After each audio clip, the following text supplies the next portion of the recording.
to sleep at night. Say it ain't so. Please say it ain't so. Where do you go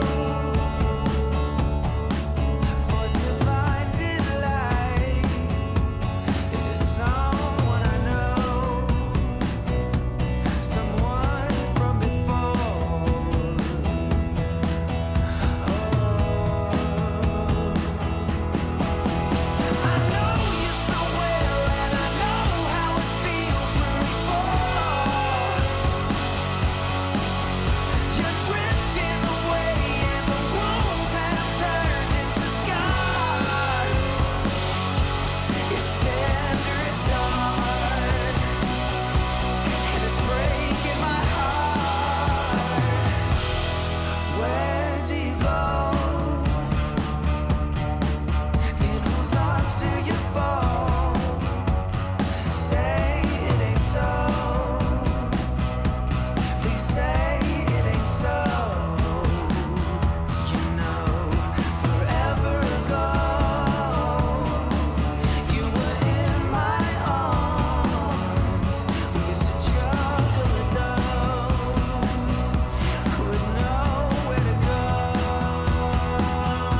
Here's one for the lonely hearts, for the ones that fear the dark. You better run out of here.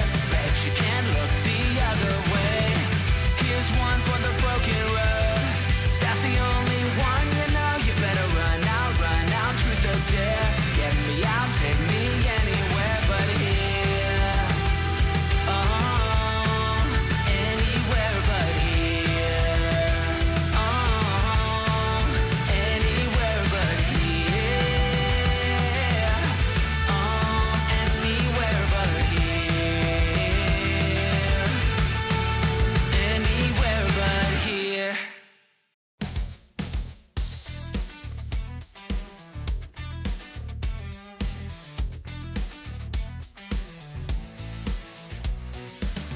Shadows fall, two glaives gleam, blood on steel, peasants scream.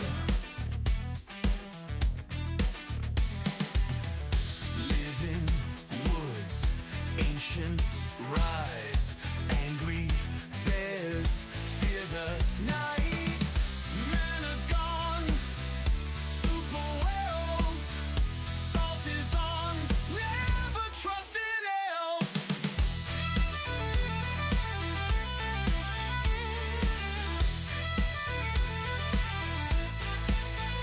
Cold arrow, double staff, grab your bow, nature's wrath. Pour out a drink for Saint Moon, phantom acolytes too. Remember, the elf cabal is always watching you. Lame burrows, triple orb, entangle the grunt, fight the horde. Men are gone, super werewolves, salt is on, never trust an elf.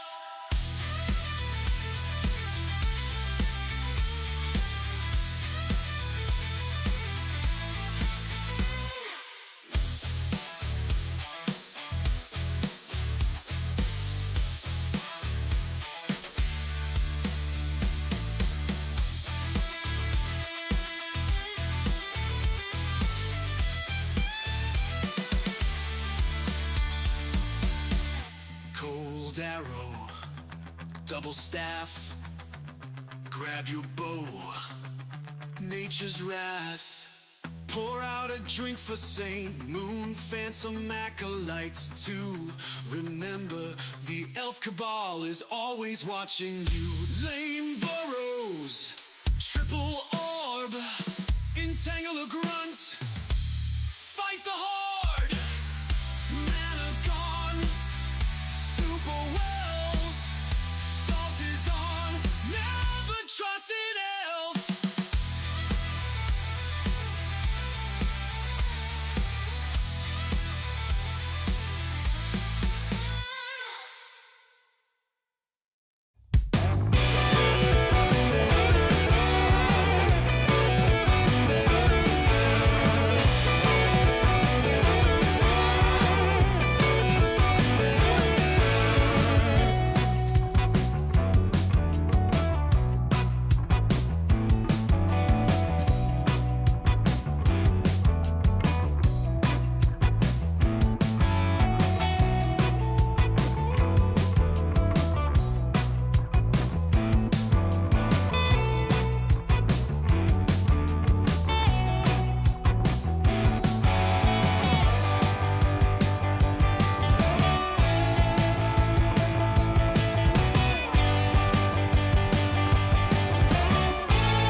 Level 6! And 我 we 在 have 这 it! 里 Big 烦 orange 人。 bird!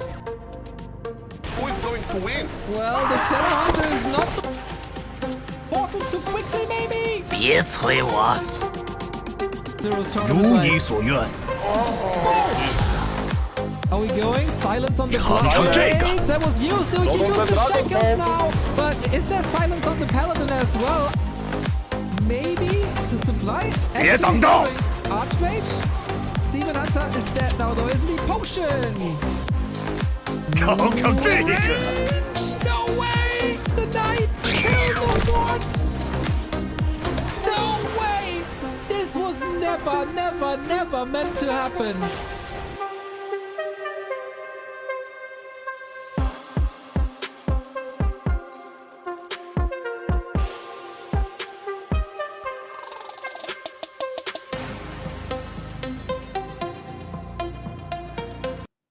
Ladies and gentlemen and everybody in between and outside, welcome to day number... What is it actually? I forgot. 27 of the Warcraft 3 Super League. $28,000 on the line. We're on the finish road. 9 play days left. And we, of course, got the best gamers in the world. You got the best caster in the world.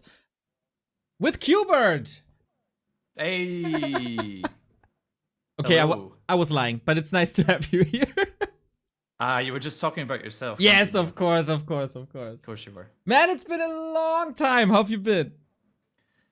Shit, man, it's been such a long time. Honestly, the last time we casted was Warcraft3. So Yeah. that's pretty nuts. Yeah. Yeah, things are okay, man. I've been playing a little bit myself once again. I took a really big break. Now I've been playing kind of casually, just on and off a few games, hanging out with the boys in Discord, and yeah, that's really about it, honestly. So when you say a few games here and there, you just like kind of cut out that you have over 2,100 MMR with all races. That might be an important fact for some people to know. Yeah. No, look, I haven't played too much. I think this season I've got like 100 games or something, and then actually let me double check. Last season, how much did I play? Oh, like 120 games as well in solo. Not too much. But yeah, did crack some new MMR milestones. That was pretty cool. Very nice, very nice. And of course, it adds some legitimacy to your cast. I mean, I feel like the heat is on in the community when it comes to balance, and obviously myself and Remo, if we play, we're both undeads, and then if we bring on another undead, I mean, it is a little biased here, especially since we have 120 playing and LabyRinth playing today. But since you're basically a top tier random player, you know everything about this game anyway. Yeah, I think everything there is to know, so you don't need to worry. Do you know, and That's I figured this out yesterday, maybe you don't know that. Here's a test, Quberte. Okay, here we go. Do you know that the orcs have been cheating for 23 years? That wouldn't surprise me. So, yesterday on stream, we had a situation where a Blade Master was critting twice in a row for the exact same value. That No way. was crazy, and I wanted to know the odds for that. And then the discussion went on. We still don't know the odds because we don't know how math works. But somebody came up with a pseudo-random distribution in Warcraft, which is like biased randomness. So if you hit a critical strike, the chance for the follow-up hit to be a critical strike is less than 50%. Yes. So I know that's in the game, but I don't know if it's enabled for melee or not. So I went to the Hive Workshop Discord, and we talked a little bit, and we still don't have the answer because some people say this, some people say that, but I figured out that the odds, like the percentages of Warcraft 3 are wrong. Okay. In what sense? As in that there is no like entropic system in play or not? The game reads percentages wrong. For example, 1, 2, or 3% will never happen in this game. So if you have a chance, like a 1% chance for a critical strike, it will never crit. Never. Never. It doesn't work. Oh, but if you have a 4% chance, then all of a sudden, in reality, you get a 7.5% chance. What? So it's all wrong. And obviously, Critical Strike has a 15% crit chance, you know that, right? Obviously. But Of course, yeah. in reality, it's a 15.3% chance. So the orcs are filthy cheaters. Imagine all the damage that we have received Oh my god. from a goddamn Blade Master all these years. And to add to that, not only are the orcs cheating, but us undeads, us poor undeads who've been suffering for the majority of this game's lifeline, we've been betrayed by the That percentages. wouldn't surprise me either. Yeah, okay. What So is it? the chance for curse, 33%, right? Yeah. The real chance is 29.4. Huh. Okay. Yeah, I see you've got the table in front of you. This I is do. very interesting. It is, right? So with Reforged, they introduced a function that you can enable on a map that uses the real percentages, but nobody has that ticked. So we still play with the wrong percentages. And the undeads have been betrayed, and the orcs are cheating. And that's disgusting. That does make me feel a bit sick inside, I'm not gonna lie. Yeah, let me think. 15% to 15.3. What is that? A less than a 2%, just more than 2% more than would be expected. That's nothing. That is nothing, honest. but for the narrative, the orcs have been cheating. Yeah, I mean, I can live with that. Orcs are filthy. They are. They've caused me so many head. It's actually so funny you bring up orcs, man, because I was chilling in the Discord last night, and I was talking to the guys about the glory days of 126, which was when I started playing the game. Yeah. And I was like, dude, orc used to be so hard to beat as undead. Speed scroll sappers into your ziggurats that would always die because they had 550 HP. And Blade Master with Windwalk that did go on cooldown after you cast it. So he could just snipe an item and immediately Windwalk away. Yep. It was, oh my god, I used to pull my hair out. That's what I've been doing. That's why I look like I do now. But yeah, it Yeah, was none rough. left. None left. It's coming back at all the wrong places though. But it's we got an Orc vs Undead matchup coming up today, and maybe the odds there are a little bit in favor of the Undead, as LabyRinth is facing Fly.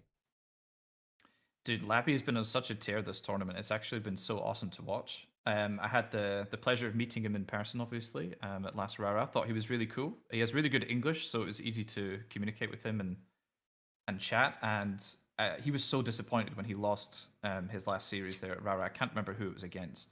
You probably know off the top of your head, Neo. I would say Lawliot, but I'm not sure either. Yeah, I remember how gutted he was when he went down and out of that tournament. But yeah, his performance is just absolutely nuts. Like, where has this come from? I was about to ask you, because you're the expert of all the in-game stuff. He lost his opening match against 120. I mean, losing a mirror match to 120, that happens to all of us, right? But 10 wins in a row, man. It's not like he has the strongest opponent still coming up. He 3-1'd Kaho. He 3-1'd Happy. He 3-0'd Lin. And he also 3-1'd Fortitude. Yeah, for me, I think the most surprising result is probably 3-1 against 40, to be honest. And the fact that he also didn't lose any series against the elves he played either. Like Kaho and Colorful and LabyRinth, like he won all of those series as well. That's just crazy. Yeah. And actually, I did take a look beforehand, man. So I was shocked to see that the 120 actually lost all of his series so far against elf. That did surprise me as well. They got a very different style. Yeah, sorry. Yeah, no, I was just going to say, so like 120 is clearly not doing well in that matchup this particular tournament. But then, of course, Happy, as we know, is always amazing against Elf. But Labby as well, I didn't expect him to be so rock solid against Elf. It was very different Yeah. prior to this tournament, I feel. Labby was always the weakest against Night Elf, but for some reason he figured out, oh, I can expand now. And then I can all of a sudden win. I wonder if there's solutions for life in the upcoming play matches, and Moon as well. He has to face 2 Night Elves.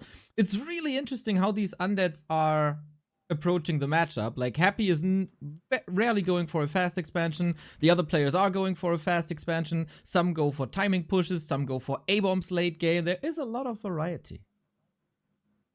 Yeah, absolutely. I mean, I don't know about you. I mean, maybe this is the bias coming into play once again. But for me, Undead versus anything is my favorite matchup. I think they produce the most exciting games because the kind of the way Undead works, being so like burst damage, heavy. Yeah. The fact that all the damage is so upfront, the fights are so explosive. Like especially against like orc and human as well these days. Like it's just a massacre.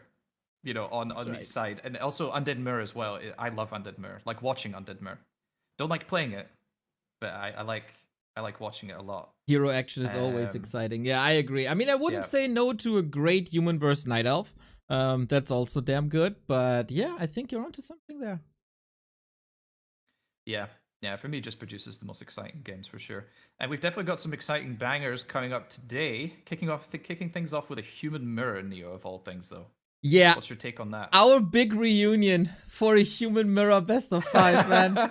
God damn. That's so funny. So I had the pleasure of casting a human mirror already in Fortitude versus Sock, and my lord, was I happy that was a 3-0 because it was really not exciting. Lots of breakers on big maps then as well, so all the breaker wars take even longer.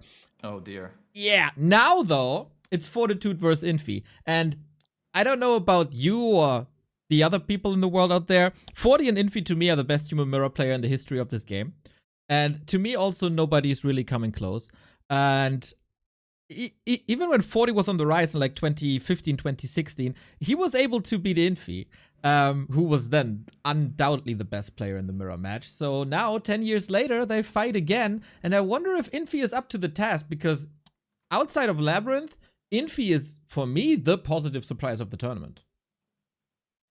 Yeah, I mean, Infi's been grinding, man. He's been putting in the hours for sure. I had the pleasure of facing him on ladder as well. Ooh, how did that go? Oh, really bad. Yeah, he power rifled me twice. He didn't even honor me with the chance to play a normal game. He just power rifled me 2 times, and I was like, okay, this sucks. I guess I'll never play against you again. But yeah, he's been grinding a lot of War3 champions. It's been great to have the Asian scene back on our beloved platform. And yeah, he's got over 100 matches, so he's been putting in some practice. And yeah, I mean, Infi, he's historically one of the best players ever to touch the game. So to have him playing competitively, have him playing human, for me is really exciting. I said the same yesterday, man. These 3 to 4 years where he was just so freaking stubborn and played anything but human, and then the big return to Infi's human at a Stars War event. It's just something so special about how he handles his early game. And it doesn't really matter if it's Archmage or Mountain King, just the way he maneuvers and uses the footman. It's so unique. But I actually say the same about 40, so maybe instead of a breaker mirror, we could just get a footman mirror here today. Yeah, maybe it'll be decided in the early game. Both guys run across each other's bases with level 3 Archmage and let the killing begin. Let's go. But yeah, also, as you mentioned before, 40, when he used to go by the name of Romantic, he was always really good at Human Mirror. Like, I thought that was pretty much his strongest matchup back in the day. I think he was good against Elf as well. But yeah, his Human Mirror was always exceptional before he became like an S tier player. And he also had some promises to be insane, this mirror, for sure. Yeah, 40 had some practice sessions earlier this morning. I saw it on Soul stream. He was practicing like 6-7 games with Socks, so good practice. I don't know what Infi was doing. We know him to be a night owl. That's also why you're able to match him late on the ladder. Usually he hates these early quote-unquote play times, as he is the opener here. So far we don't have a game, so maybe Infi overslept again at 7 p.m. Chinese time. Yeah, he's doing a hitman right now. Just, not waking up in time for his matches. Who is the Chinese Bidu to wake him up though? I don't know. Does anybody, like, they don't have a manager or anything like that, right? Not really. There's not a guy that really talks to them and helps organize like what they're supposed to do that day, right? They're all pretty independent, the top Chinese dogs. Yep, but Infi has a wife, and in the community she's called the Tiger for being rather vicious. So I don't want to be in Infi's shoes right now. That's so funny. Imagine that your wife is called the Tiger. That's a choice. Reason. Oh, I see on the Chinese stream that the game is starting. So quickly looking onto the rankings once again. Infi, of course, thriving, and aiming for the top 6. Fortitude still has 9 games to do, and we only have 9 regular play day matches. So he's coming from a win against Fly 3-0. That was to be expected, but also losses to Labby and Lawliot. He can't really be that satisfied about that. 40 has work ahead of him, and it has to start here. Of course, the higher you score and the higher you win, the more points you get. Everybody is expecting Fortitude high up.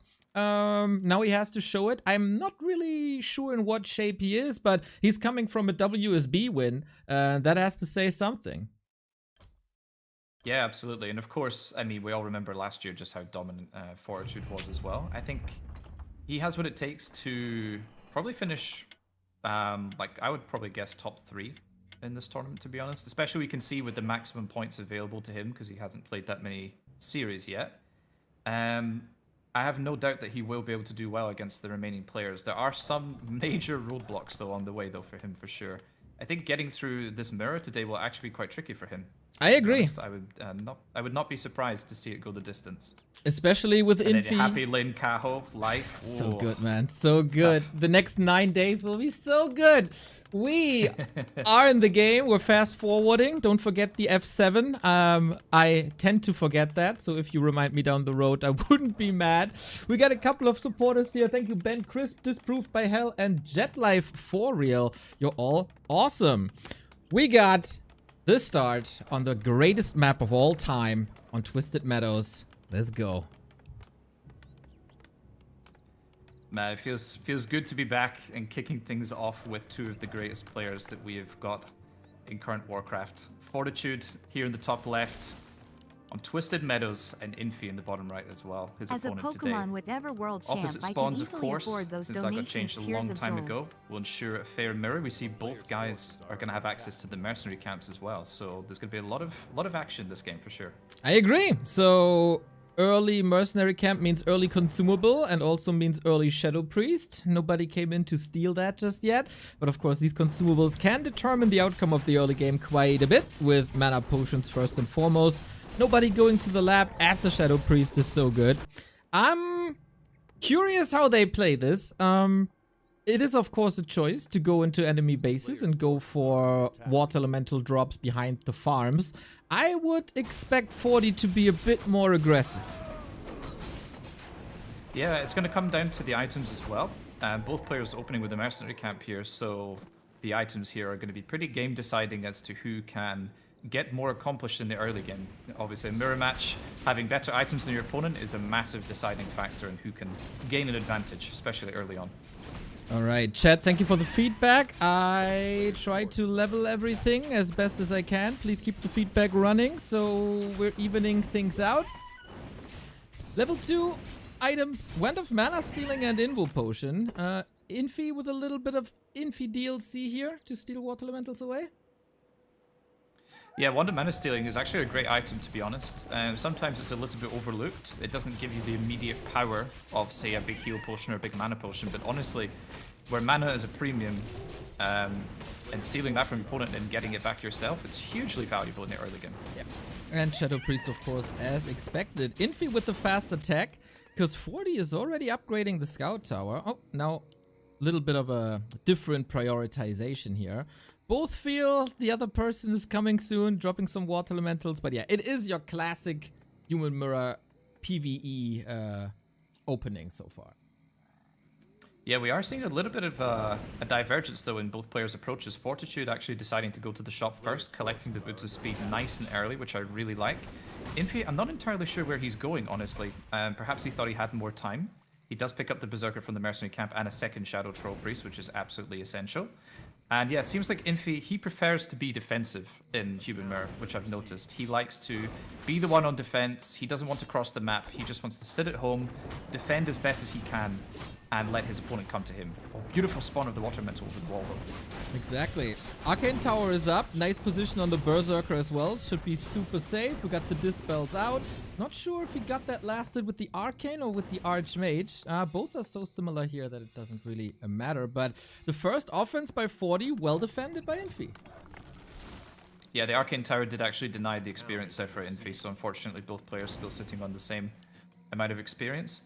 And yeah, Infi has a really significant tech lead, about 40 seconds there. Thank God Blizzard added the timers into the game. It's such a cool addition. It's so good, right? I use it every time. So I mean, useful. We scold Blizzard for a lot of what they do, but this timer is working reliably. It's not crashing the game anymore. It's working with power build as well. Thumbs up again for the timer. So Mercenary Brawl in the middle here. I'm surprised to see no defend on either player's side. Usually that is something you rush for in Human Mirror because of all the piercing damage from the Mercenaries and the Elementals. With both players deciding to skip it for now, it's not even being researched actually. Very, very surprising. Okay. That Kind is of greedy from both our players here. Yeah, it is interesting. They had the resources. That was a lovely body block by Infi, by the way, to save the life of his Shadow Priest, as the Berserker was in the way of the old man and the horse. So Infi with the shop. Can 40 snipe something? He's going very aggressive, but there is a lot of Dispel and the Arcane Tower. Maybe there is a chance. Needs some help now. Priest gonna go down.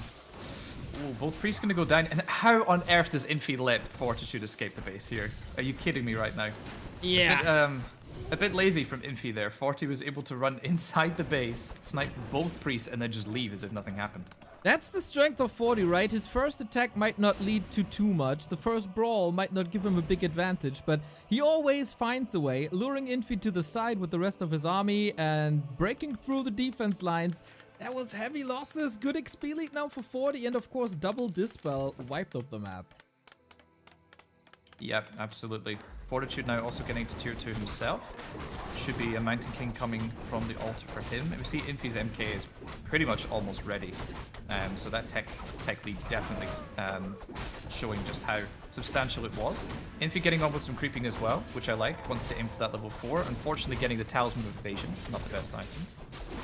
And 40, yeah, he's making his way over to the natural camp as well. Mountain King started.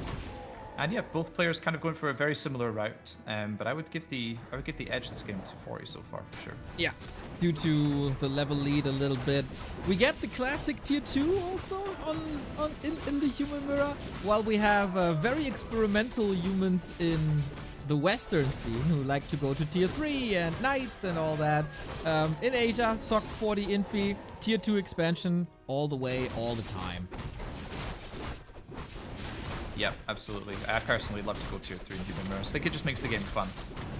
But these guys are not playing for fun, Neo. They're playing for cold hard cash. So there's gonna be no messing around today, that's for sure. And bragging rights, man. Who's the best Chinese in Asia?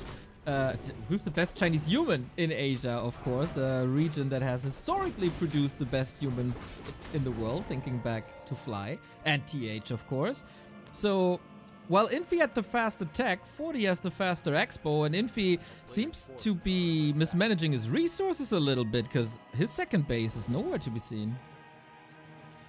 Yeah, Infi actually getting the Adept training right now, and that's sort of blocking him from being able to start his Town Hall, whereas Fortitude placed the Town Hall first and then made Priest Adept, which I think is better overall.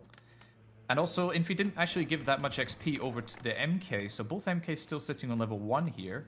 Rune Bracers, though, is a really good find, though, for Infi's MK, so this little dwarf is going to be very tanky for sure. Do you think so? Shouldn't you snipe the priests always? As the game goes later and later, the MK becomes more of a target. So when you've got level 2 and level 3 bolts, it can be quite common to bolt the MK and then focus fire with everything. Okay. See, that's why you're here, for the expertise, even in Human Mirror. This was a nice snipe. Priest and Footmen are falling. Good detonate on Infi's side here as the Water Elementals are all clumped up. Gets the Berserker as well. So far in these fights, 40 is always a little sharper.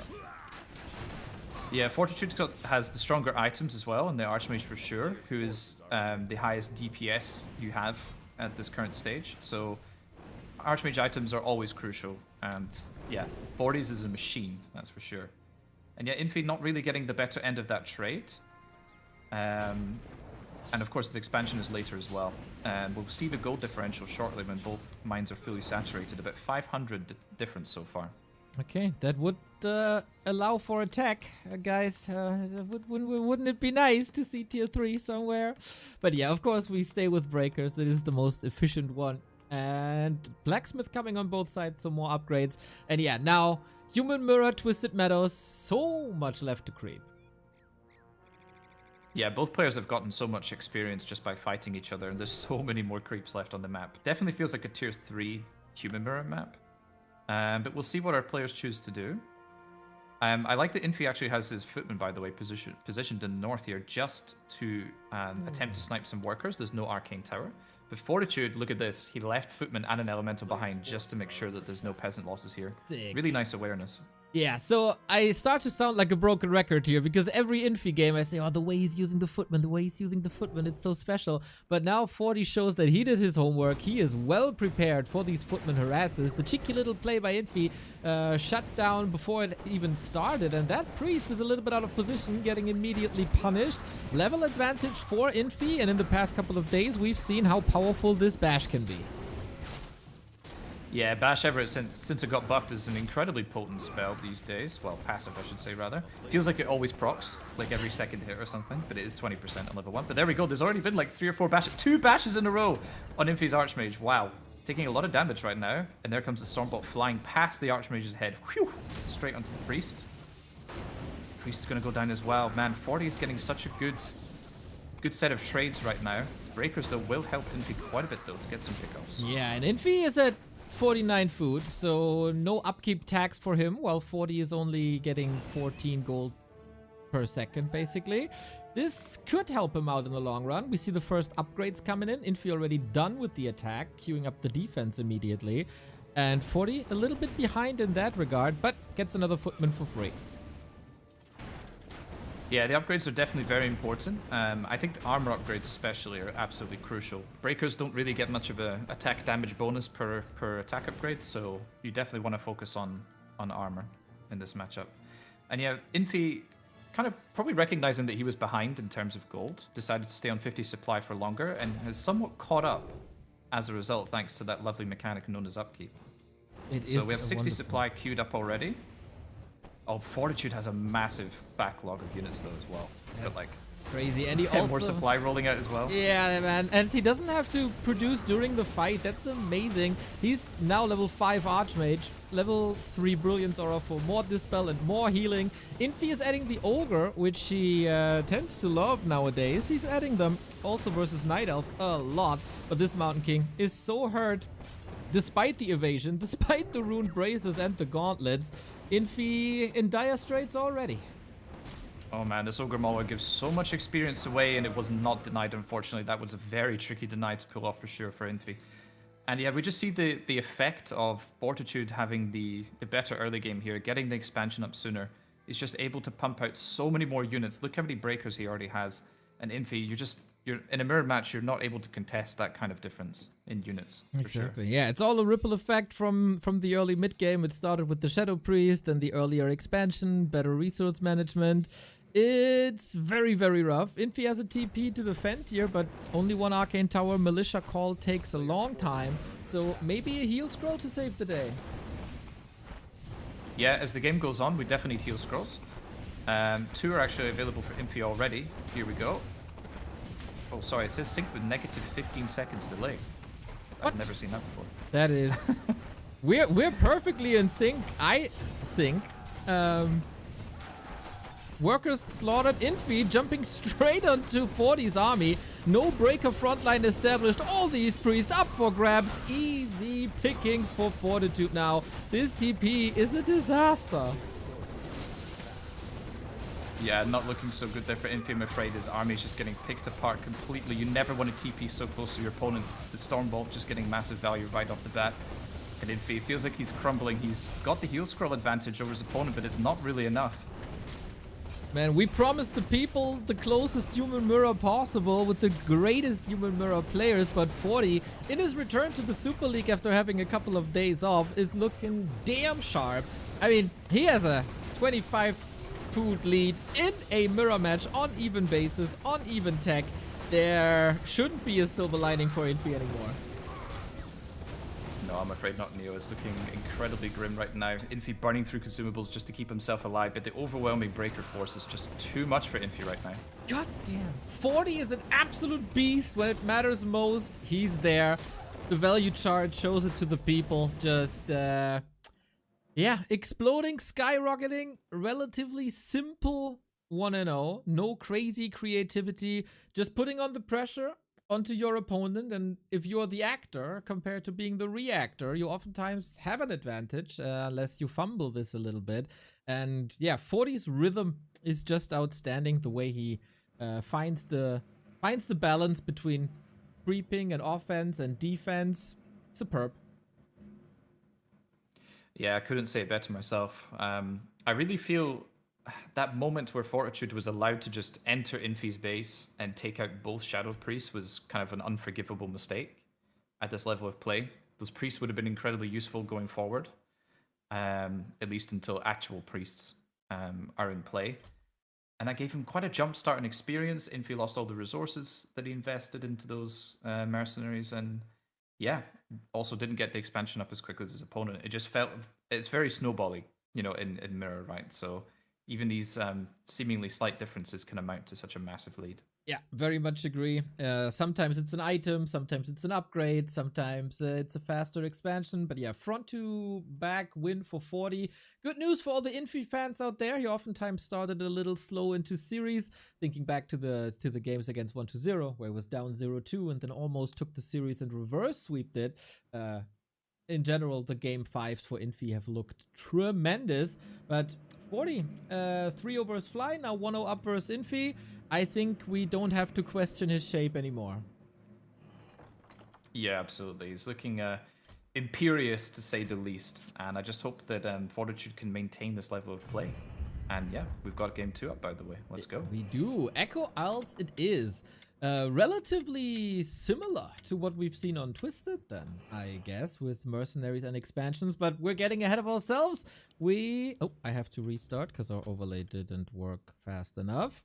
But we're gonna sync up. Time for me to thank MW3886 with the €4. As a Pokemon whatever world champ, I can easily afford those donations. That's the spirit, MW. I once again congratulate you on your world records in Pokemon Snap. GG. I fell into a rabbit hole of Pokemon Snap world records. It's a fascinating topic. Okay. That's something you're gonna have to explain to me another day for sure. So overlay working, F7 hit, colors are right, Equals is on. Do you expect any changes here compared to game 1? Honestly, not really. I think Echo Isles is one of those maps, you know, it's been around for so long. It's pretty bog standard. Everything is laid out in a very linear fashion, right? There's an obvious path to go. You want to get the mercenary first, you want to get the small green, and then get the expansion creep for level 3.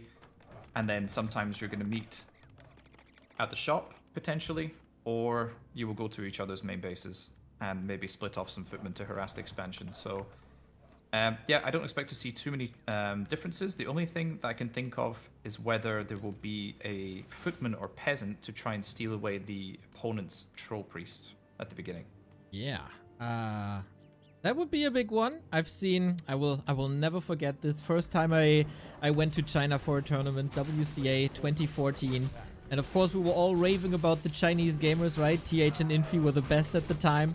But Hawk was going to represent the Western scene, and he was unfortunately paired with TH in a mirror match. And we thought, oh, Hawk, he's so good. We see him at W3 Arena all the time. Let's see how he does. Well, 7 minutes in the game. TH has 4 Shadow Priests. Hawk has 0 Shadow Priests. And it was an absolute slaughter. Showing the difference of the levels back then. And you called it, man. 40 stole it. Yep, so Fortitude here with a kind of a jump start into the game, honestly. By stealing your opponent's Troll Priest, that is a pretty big swing in momentum, as long as it remains alive. But Infi is actually on the pursuit right now with Claws +8. Which are huge, of course, for trading in the early game. And yeah, Fortitude's Priest is in a bit of danger here. And I was also completely wrong about what Fortitude's opener was. Going for small green camps and looking to pressure, perhaps, instead of expanding himself. Interesting. Would you say that stealing the Shadow Priest is already worth it? Because your opponent doesn't get it? Even though you lost it? Oh, that's a tricky call to make, honestly. Because if you do lose it, that's a lot of wasted resources for you. You're here for the hard questions, field. Piling all the pressure on me, eh? Okay. Well, it certainly evens the playing field. Your opponent doesn't have the priest, you don't have the priest. The trouble is the resource investment. So perhaps Infi will be able to get boots of speed first early or something like that. Yeah, it also adds to the experience of Infi. 2.2.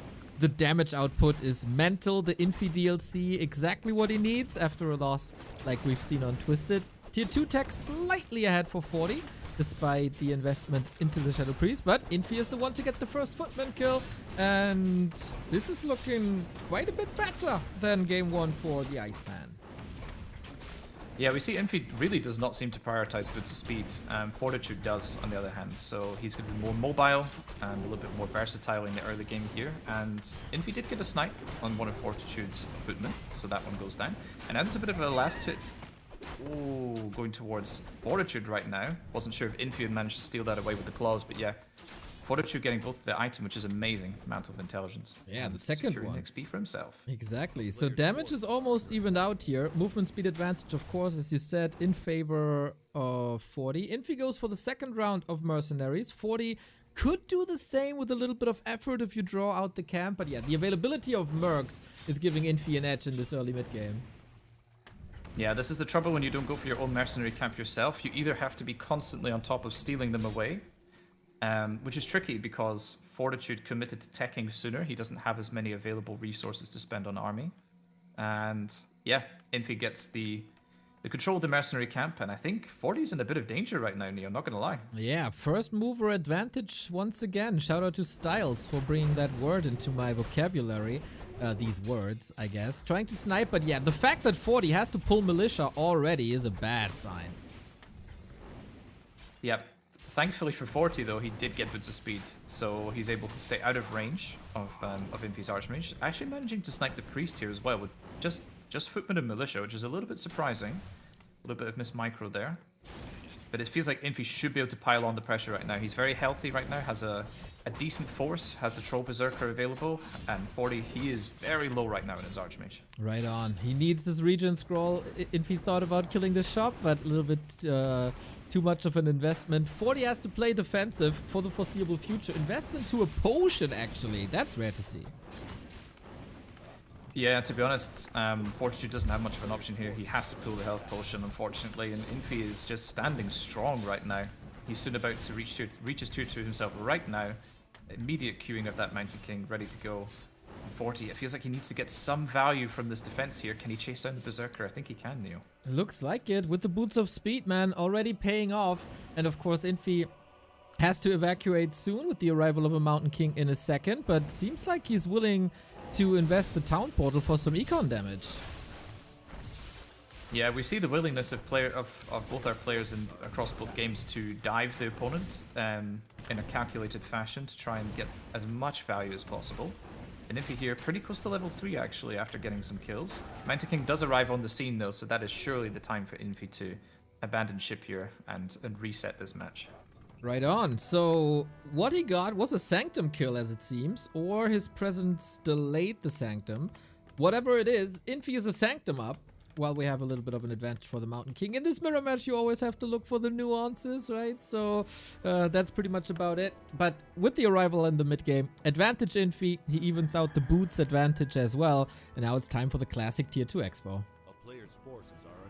Yeah, this is an interesting situation though, Neo, because since the Infi was the attacker and had to retreat and go heal at home, that actually gives Fortitude the window he needs to secure a very important creep camp. As we know, the Ogre Magi at the marketplace here containing a large consumable item is very important indeed. This could be huge. In before Scroll of the Beast. Nope, Wand of Mana Stealing. We talked about it on map 1. Gives you basically an additional spell while taking one spell away from the opponent. But 40 doesn't seem to be interested in an expo at all. He's also rather low resources. Creeping the top now. So 2 unique spots. Going to 40, trying to get the XP advantage. Over Infi, who's trying to get the econ advantage. Yeah, and of course Infi has positioned himself next to the shop as well. We'll be able to buy the first round of consumables, which is also very important. Of course, Invo Potion, especially early on, is very important. But the item from Ogre Molly here is not particularly significant. Replenishment Potion can be good when you use it in conjunction with an Invo Potion. Meanwhile, Fortitude secured himself Circle of Nobility, which of course is a really nice item, especially in the Mountain King. Soul, thank you for the raid. Much appreciated. Co-caster Pog indeed. Mr. Quberte is here with us, broadcasting the 3 best of 5s today. Very pleasant surprise for all of you, I hope. While we continue creeping, both level 3, 40 a little closer to level 4. Infi's Expo at 50%, and yeah, 40 has to act soon. Yeah, clocks are ticking. Infi's expansion here is coming up very shortly indeed, just about 10 seconds left to go. And it does feel like Fortitude has to make his move now. And thankfully for him, Infi has decided to move further and further away from his expansion, and Fortitude's going to get there first. It might be there might be potential for him to wreak some havoc on these peasants. Ooh, okay, but the Stormbolt makes sure that Infi is stalling a little bit more time. Army isn't online yet. Only 2 footmen, 5 priests, rather heavy.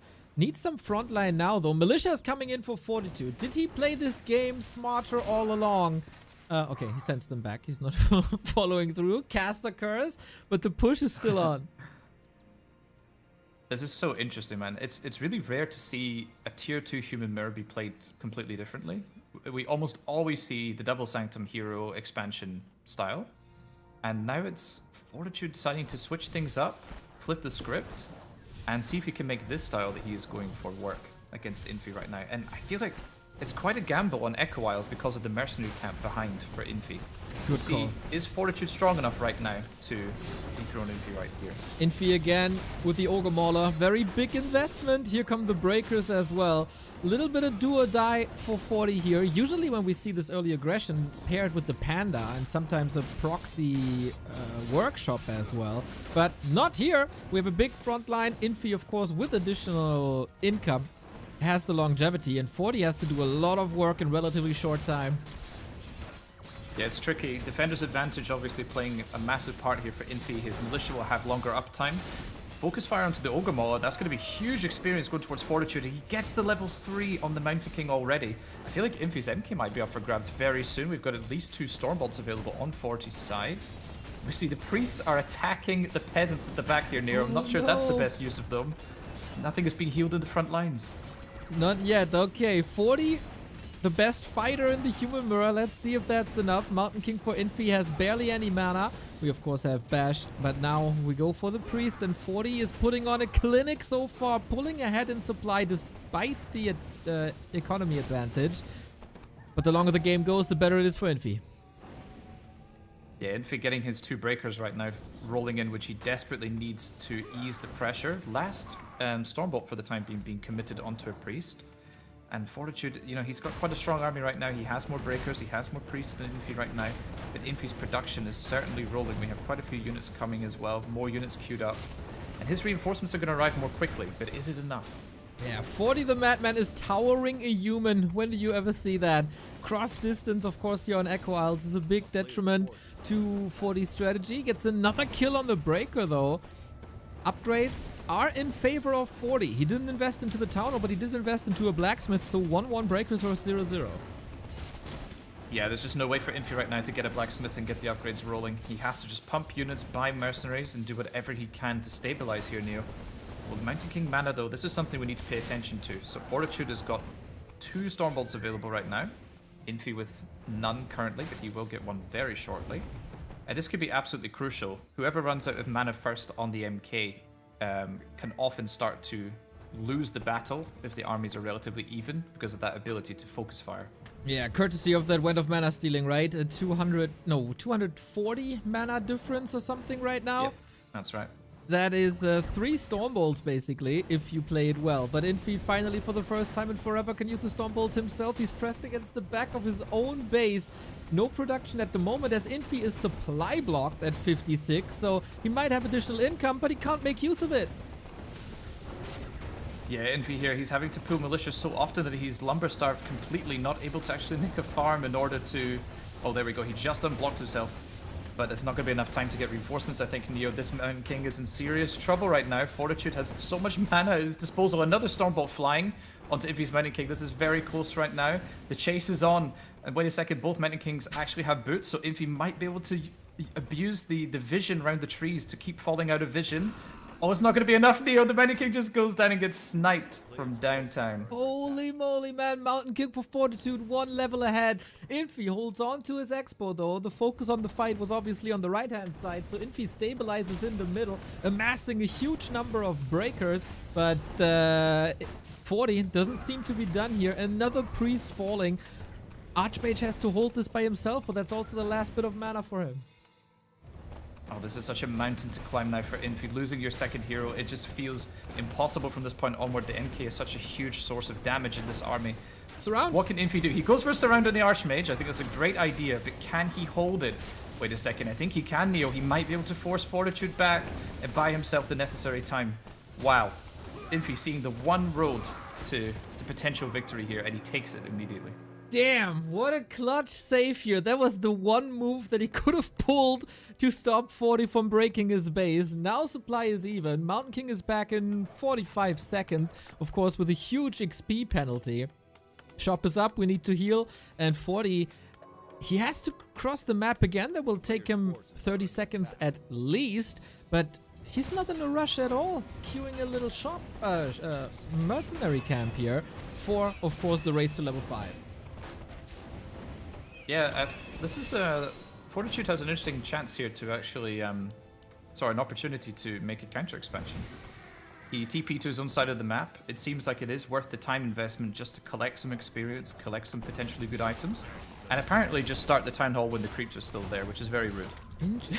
I mean, this can backfire. Greetings to Lin, who lost his town hall to the turtles, and of course, colorful. Everybody knows. But yeah, 40, of course, an expert in town hall positioning. There we go. No time to waste here. Infi was able to creep a little bit. Archmage levels are looking good. Mountain King for Infi, super tanky with the rings, even though there's not going to be too much damage that's mitigated from rings, so maybe you can just sell it. And shop control for 40 as well. If he gets resources, he at least can make sure that Infi is not getting the scrolls. And I think he also checked the timings, if the scrolls are available or not, and got an Invo potion to keep the Mountain King safe. Yeah, there's currently 2 heal scrolls available in the Goblin Merchant. I think that's priority number 1, honestly, right now. I'm surprised neither player is actually trying to make their way towards the shop to secure those scrolls. As the army sizes get larger and larger in Breaker Mirror, you're microing more of the breakers back, letting them be healed, and return to the fight. And at some point, all of your army is like half HP, and you need the heal scroll just to give everyone a bit of a top up on HP. Exactly. So the heal scrolls are definitely very important when the army sizes are approaching 80 supply. And we're getting there. So just for the fact that 40 is not pushing again, Infi must know that there's an expansion, right? I mean, he's not scouting, but he's a world-class player for 17 years or so. He knows. Yeah, absolutely. And we see that the XP differential, by the way, on the Mountain Kings is just massive right now. Fortitude is like 2 kills off of getting level 5. Infi kind of stuck behind at level 3 here, 3.7-ish. It's going to take him some time to get his hero up to the same level as Fortitude, and that could prove to be decisive. We also see 1-1 upgrades on Fortitude's side. 1-1 about to be done for Infi, but a tier 3 tech. Wow. On Infi's side. Okay, a little bit greedy. Well, at first he had the economy advantage, now he's trying to get the tech advantage. Seems like another Hail Mary because he can't outperform this Mountain King, no chance. Also 40 getting the Lionhorn of Stormwind. What a delight. More armor on these breakers with the 2-2 upgrades probably queued soon as well. Infi is in the same situation that he was in 5 minutes ago. He has to hold on to dear life.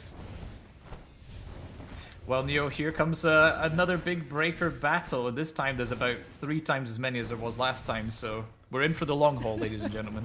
Since you mentioned that you like explosive battles, this will be a treat for you. Oh, man. We'll power on through, Neo, alright? Let's do this thing. Alright, Infi has caught up in upgrades. The first fight, 40 had a 1-1 advantage. That is not the case. I mean, technically he has the 1-2 advantage with the Devotion. Heal Scroll only available on Infi. Yeah, Fortitude with no heal scroll to his name right now. It does have an Infi Potion on the Mountain King, so he should be safe from any potential focus fire. Oh, Breaker, a little bit He wasn't in a control group for a second there, but not taking too much damage. Priest a little bit out of position, being left behind by their Breaker brothers right now. One getting sniped immediately is not great. And level 5 Mountain King is just absolutely nuts at this stage. Can't Stormbolt the Breakers, of course. Infi is 28 seconds away from his tier 3. Then we get Knights, then we get a Pally, then we might even get Mortars if he wants to. And of course Staffs, all these great rewards that you get for the human tier 3 that makes the army better than your army. And I don't know if 40 can close this out in like a minute. I find it very interesting, actually. Both players here choosing not really to hard commit to the fight and just let the fight play out and micro their hearts out. They're both engaging and disengaging, maybe getting 1 or 2 pickoffs as they see fit, and not really fully committing, which I find very interesting. Infi getting his tier 3, first Knight queued, another Breaker Paladin coming as well. 90 supply soon to be on the field for Infi, but he has the level disadvantage to play with, to play around, and of course the items as well. And Fortitude being stronger with that Line Horn of Stormwind. Yeah, that 100 Players supply. play very patiently. Exactly. That 100 supply might overwhelm 40 if he's not aware of things. He doesn't have the time really to catch up in tech anymore. No lumber mill either, as he's very low on lumber, as everybody is, except undeads, of course, on Echo Owls and Night Elves for that matter. Nice balance by Infi between mining and repairing. He's never really in danger of losing that Town Hall, and he's stalling more and more time. Oh, there we go. Levels. That is actually not level 3 Stormbolt for a second there. I'm not sure if it was. It didn't seem like enough damage. Maybe it was. But Focus Fire onto Infi's Mountain King, taking a huge amount of damage. Managing to heal back up nicely in the back, though. And here we go. I think the fight is finally going to be fully engaged. Both players committing right now. The Knight is completely trapped behind the Breaker line right now. Infi not getting any use out of his tier 3 units. Here comes another Stormbolt onto Fortitude's Mountain King, also taking a lot of damage. Paladin joins the fight too.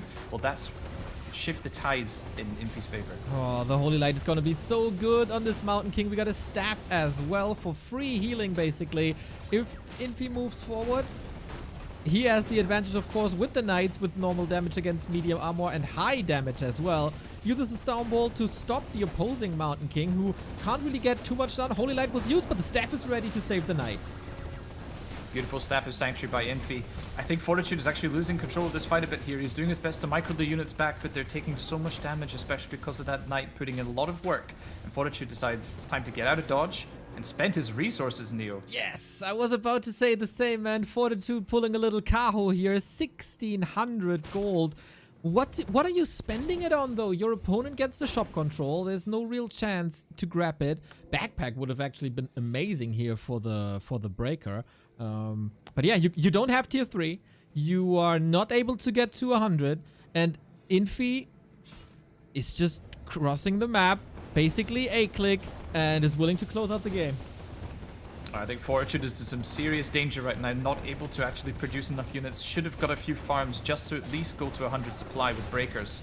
And here we go, Knights putting in quite considerable work as well. We see Fortitude's Breakers are taking more damage. Paladin Focus Fire can work as well, but Staff is surely off of cooldown. So Knight being Focus Fired as well. Infi has to decide, what does he staff? The Paladin or the Knight? Knight goes down. Oh, Pally is still here. Breaker attacking, gets a little bit of healing. 3 Breakers. Infi not paying attention here. Uh-oh, that's the Paladin down. Of course, he needs the level to even out the devotion. Maybe 40 fights a way to fight out of this? There we go. Infi will make that decision for him, deciding to pull the plug himself. TP home, wait for the Master Training as well to come into effect and revive the Paladin. And Fortitude, he needs to break supply very soon. We need to have 100 supply breakers. I don't think anything else is going to work against Knights. I agree. With the second armor upgrade would be nice as well, but lumber is low. He went in for some maulers. That is sweet. And of course, he can take care of the shop now, where 3 items are available. Tome of Retraining for Blizzard. Oh, I like this. I like this a lot. It does make your Archmage a bit of a target. Most people see red once they see that Archmage casting Blizzard upon their entire army and wanting to focus fire immediately, but that kind of also takes the stress off of your other units, the Priest, the Mountain King. If he has to make a decision where to throw the bolt, does he cancel the Blizzard? Does he go for the Mountain King focus fire? We'll see very shortly. Here we go, onto mostly Breakers, interestingly, but also catching 3 Knights with it. Stormbolt on an Archmage. Of course, you ideally want to hit the priests with them so they do heal themselves and not the front line. Staff being used once again. Full focus by Infi on the Mauler, but nicely microed back by Fortitude. 10th food supply lead, and the militia coming, ready to arrest 40. The Blizzard is doing so much work right now, Neo, and also the level 3 Stormbolt as well to finish those knights that get low. Infi actually struggling quite a bit through this engagement, to be honest, despite having the supply and tech lead. Fortitude here, just his hero levels are carrying, and I think the level 3 Blizzard is also doing so much work. Little Need for Speed Underground reference there. Get low, get low, get low, get low. That's the case for both of the armies, of course. Level 6 Archmage for 40. It is mass teleport. Can be stopped with Stormbolt or bashes, of course, but might enable some plays in the late game. For example, getting out of surrounds. Oh, hold on a second here. Archmage taking some damage. Stormbolt out of nowhere. Wait a second here. This is incredibly close to the breakers. Did he do enough damage? No, they don't do enough damage. Heal Scroll being pulled in the nick of time as well. And Infi's Bandit King is now in danger as well. The level 3 Stormbolt doing tons of damage. 40 had the priest in position to block as well. But Infi with the staff available saves his MK. Wow, that was close. Incredible fight between the two men. The tug of war is on. Mountain King, of course, he gets free healing, but only at the castle, so he's out of the fight for a very, very long time. Level 6 for Fortitude. Avatar skilled as well. Now we need a little mana, and then it's for Cosmodan. Infi pulling back, and 40 has a 10-foot lead. How does he do it? This is some mind-boggling stuff we're seeing from Fortitude right now, honestly. It's just... to come back after... I mean, at one point, I felt like he was ahead, then Infi was ahead, and now Fortitude here seems to be potentially closing this game out. We see the Blizzard again just... Okay, it's not doing so much right now, actually. It's on the breakers, so not getting the most value there. Level 2 for the Paladin, of course, going to skill Devotion Aura, giving another armor upgrade essentially to Infi's army. And the priests just have to constantly reposition. They're not doing so much healing because of that Blizzard. Yeah, that's the great asset of that AoE spell. He killed 2 priests actually with that first Blizzard, so that was the gnarly timing right there. Inner Fire being flipped back and forth. Infi is using a lot of mana on that, but 40 just steals it. Mountain King comes back, no potions or anything. So one Stormbolt, maybe a little bit of a Hail Mary as he did before against an Archmage? No, just simply going for the priests. This fight is so chaotic right now, Neo. There's just units dying on all sides. Infi here, it feels like he's losing some steam in this engagement. We see the militia from Fortitude coming in as well. They came from the main base. The main gold mines have ran out. This is the kitchen sink being thrown at Infi right now from Fortitude, and the armies are getting so damaged. Look at the micro on these breakers. They're all half HP right now. It's crazy. It's crazy how they maneuver this. We got the proletarians fighting each other. Oh man, you should unite, guys. But that is, of course, impossible. Going for the Mountain King once again, trying to get rid of the bash. But again, Infi with nice micro, and also the Inner Fire this time helping nicely. But man, a kingdom for a heal scroll. Infi with the supply once again, and potentially a lot of kills here. These water elementals doing work. Wait a second, the Paladin is surrounded the back here, Neo, by the peasants. The peasants in the Ogre have got the Paladin trapped against the tree line. That could prove to be crucial shortly if Fortitude is able to do some damage there, but I think he also needs to think about retreating. Unfortunately, his army is getting very low. Nice snipe on the knight there. Oh man, Fortitude's losing a lot here on the retreat, unfortunately. Maybe should have thought about pulling the TP sooner. Yeah, or the mass TP. There was no Stormbolt available, so he had to hope for a lucky bash. But yeah, the proletarians unite against the church. Here it is, mass TP, a little bit late. And of course, so close to the shop where 2 heal scrolls are available. Infi, because of all the upkeep, is kind of low. We have to mention that the mains have run out for a long time. This is why we saw the militia so early. We're 27 minutes in this human mirror, and we still don't really know who wins this. Infi had the faster expansion, 3.5 minutes of mining for him. Fortitude, almost 10 minutes of mining. So now the shoe's on the other foot. If Fortitude holds, he might be able to win the game somehow. Yeah, you're absolutely right, Neo. Infi, it feels like he's managed to equalize this game just by having the tier 3 army. It feels like that advantage finally pulled through for him in that last engagement. Paladin is almost level 3, Mountain King has reached level 5, Archmage is level 6, has great items, actually going for Brilliance Aura level 3 of course as well, so huge mana regeneration for his entire army and those heroes. It feels like Infi is finally able to put Fortitude to bed. I honestly thought Fortitude was able to close this out potentially, but no, Infi, resilient as always. I'd love able to hold on. I'd love to hear Infi sing a lullaby. But yeah, the big advantages that 40 had throughout the entire game, level 3 Stormbolt, high level Mountain King advantage, seemingly gone. We haven't seen the avatar at all. Maybe it's time now. We're going straight for the Archmage. He has a TP, but of course you don't want to give up that position. Everything will be clumped up. Then Mountain King marching forward. 1 second left. You gotta pull the TP if you want to save that old man, and he does. Fight will be repositioned as Fortitude calling more militia from the base. Oh, I'm not sure about this TP. Okay, nicely done. Actually, the hero spawning on the outside of the clump might be Archmage. enough. Wait a second, Infi. Yeah. Oh, good enough control there on the Archmage, but the Mountain King is chasing Infi's Archmage down now with the Boots of Speed. There comes Stormbolt, it flies out as well, but the Archmage in the meantime dies for Fortitude as well. Infi's Mountain King also in pursuit, and he's getting so many pickoffs right now. Fortitude completely falling apart. Infi allowing the Archmage to die. Level 7 Mountain King for Fortitude right now, but this is surely not enough. Yeah, I don't think so either, man. Avatar is a strong ultimate, but can you fight an 80 food army? He has to hope that Infi is running out of resources soon. He's going Hail Mary after Hail Mary, but no surround this time. There it is for Cosmodan! Beautiful dodge with the Avatar, dodging the Stormbolt there. Did Fortitude, and wait a second. Infi's Mountain King is completely naked. Wait, Fortitude, this seems like his only route here to potentially win the game. Surrounds Infi's Mountain King. I can't believe what I'm seeing right now. Dude. This game is so close. Paladin's coming in. Paladin's coming in. It's just enough time. Are you absolutely kidding me right now? Just enough time for the Holy Light. And I think Fortitude might actually just be dying here. Completely surrounded by Infi's army. Totally enveloped. Did not get the hero kill. And he has to call GG. Damn, what a game. Goddamn, who says Human Mirror is boring? It's once again true. If one of the players goes for tier 3, this is some of the most exciting matchups that you can have in Warcraft. And Infi, man, that resiliency.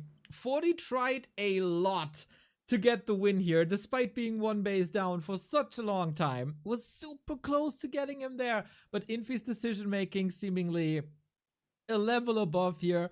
This early game, once again, ripple effect led to that expansion. 40 was under pressure for a long time. Whew, that was close though. Goddamn great series. What a back and forth, man. Honestly, I was so sure at some point that Infi was just going to crumble under the pressure. He wasn't able to make use of his gold. He was stuck with almost no lumber at all, needing to purchase mercenaries that don't do too well in Break Your Mirror, apart from the Ogre Mauler, of course. And it really felt like Fortitude had the upper hand. And then, yeah, the tier 3 just eventually paid off for Infi. Maybe it was a wrong decision by Fortitude to go for the counter expansion. I'm not sure. Yeah, me neither. It felt like if he keeps up the pressure and grabs shop control, there might be a better chance. But then, of course, the question, did he know about that tier 3 at that point? I'm actually not sure.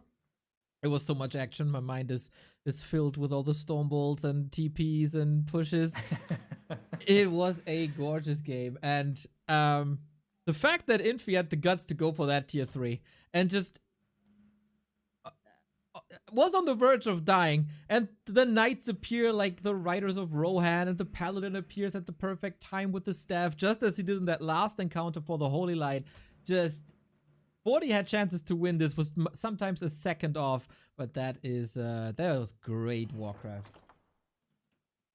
You know, like so many games in Warcraft 3, it just comes down to a matter of seconds or making one crucial move at the right moment. And yeah, when Infi managed to surround Fortitude's Archmage and force him back, it really felt like that was such a momentum killer for him. And you know what? I'm a little bit surprised actually that Fortitude decided not to expand at the north position. He took the time to clear the Merc, then clear the expansion south, and then expand. Perhaps he could have just expoed during the push. That's a good call, at the north position, because he already cleared it. Perhaps this was the mistake. I'm not sure. Oh boy, that was wild. So hopefully more of the same. We go on to map 3. Whoever wins this claims match points. And if you're Fortitude, you really don't want this to go to game 5, because I pull up the statistics once again. Infi in this league has won game 5 against Sock, Moon, Colorful, Kaho, Life, and Lawliot. He only lost game 5 to 1-0. That's an incredible statistic. Just shows how clutch Infi is when everything's on the line. He's not crumbling under the pressure. He thrives in it. And we'll see if that's the case here as well. Let's go. Here we are, folks. Game number 3 between Infi and Fortitude. It's Northern Isles, one of my personal favorites ever since it was introduced. And, you know, this map, it's so cool because you've got the singular shop and the marketplace that forces the players to be very aware of when the info potions and heal scrolls are available. Is there a potential extra clause to pick up in the early game to help give you an edge? There's so many options, and I love the asymmetry in this case. Yeah, 100% I agree. There's also a lot of different creep routes, right? You can go for fast level 3 with the lab. You can queue in your expansion and soften that up for later. We do start with the consumable, which is very understandable on both sides. If it's a mana potion, the early game is yours. Will we see one player expanding, the other pushing again? Because that little choke between the shop and the Northern Expo is basically made for a push with breakers. Yeah, you're absolutely right, Neil. Speaking of creep routes, both players opening with the same route, going for the Tuskar camp. And the items are even. Both players getting a Scroll of the Beast, so nothing too much to complain about there. I have to be quite critical of how the players crept the first camp, to be honest, taking way too much damage on both sides. Fortitude actually lost a peasant to the creeps.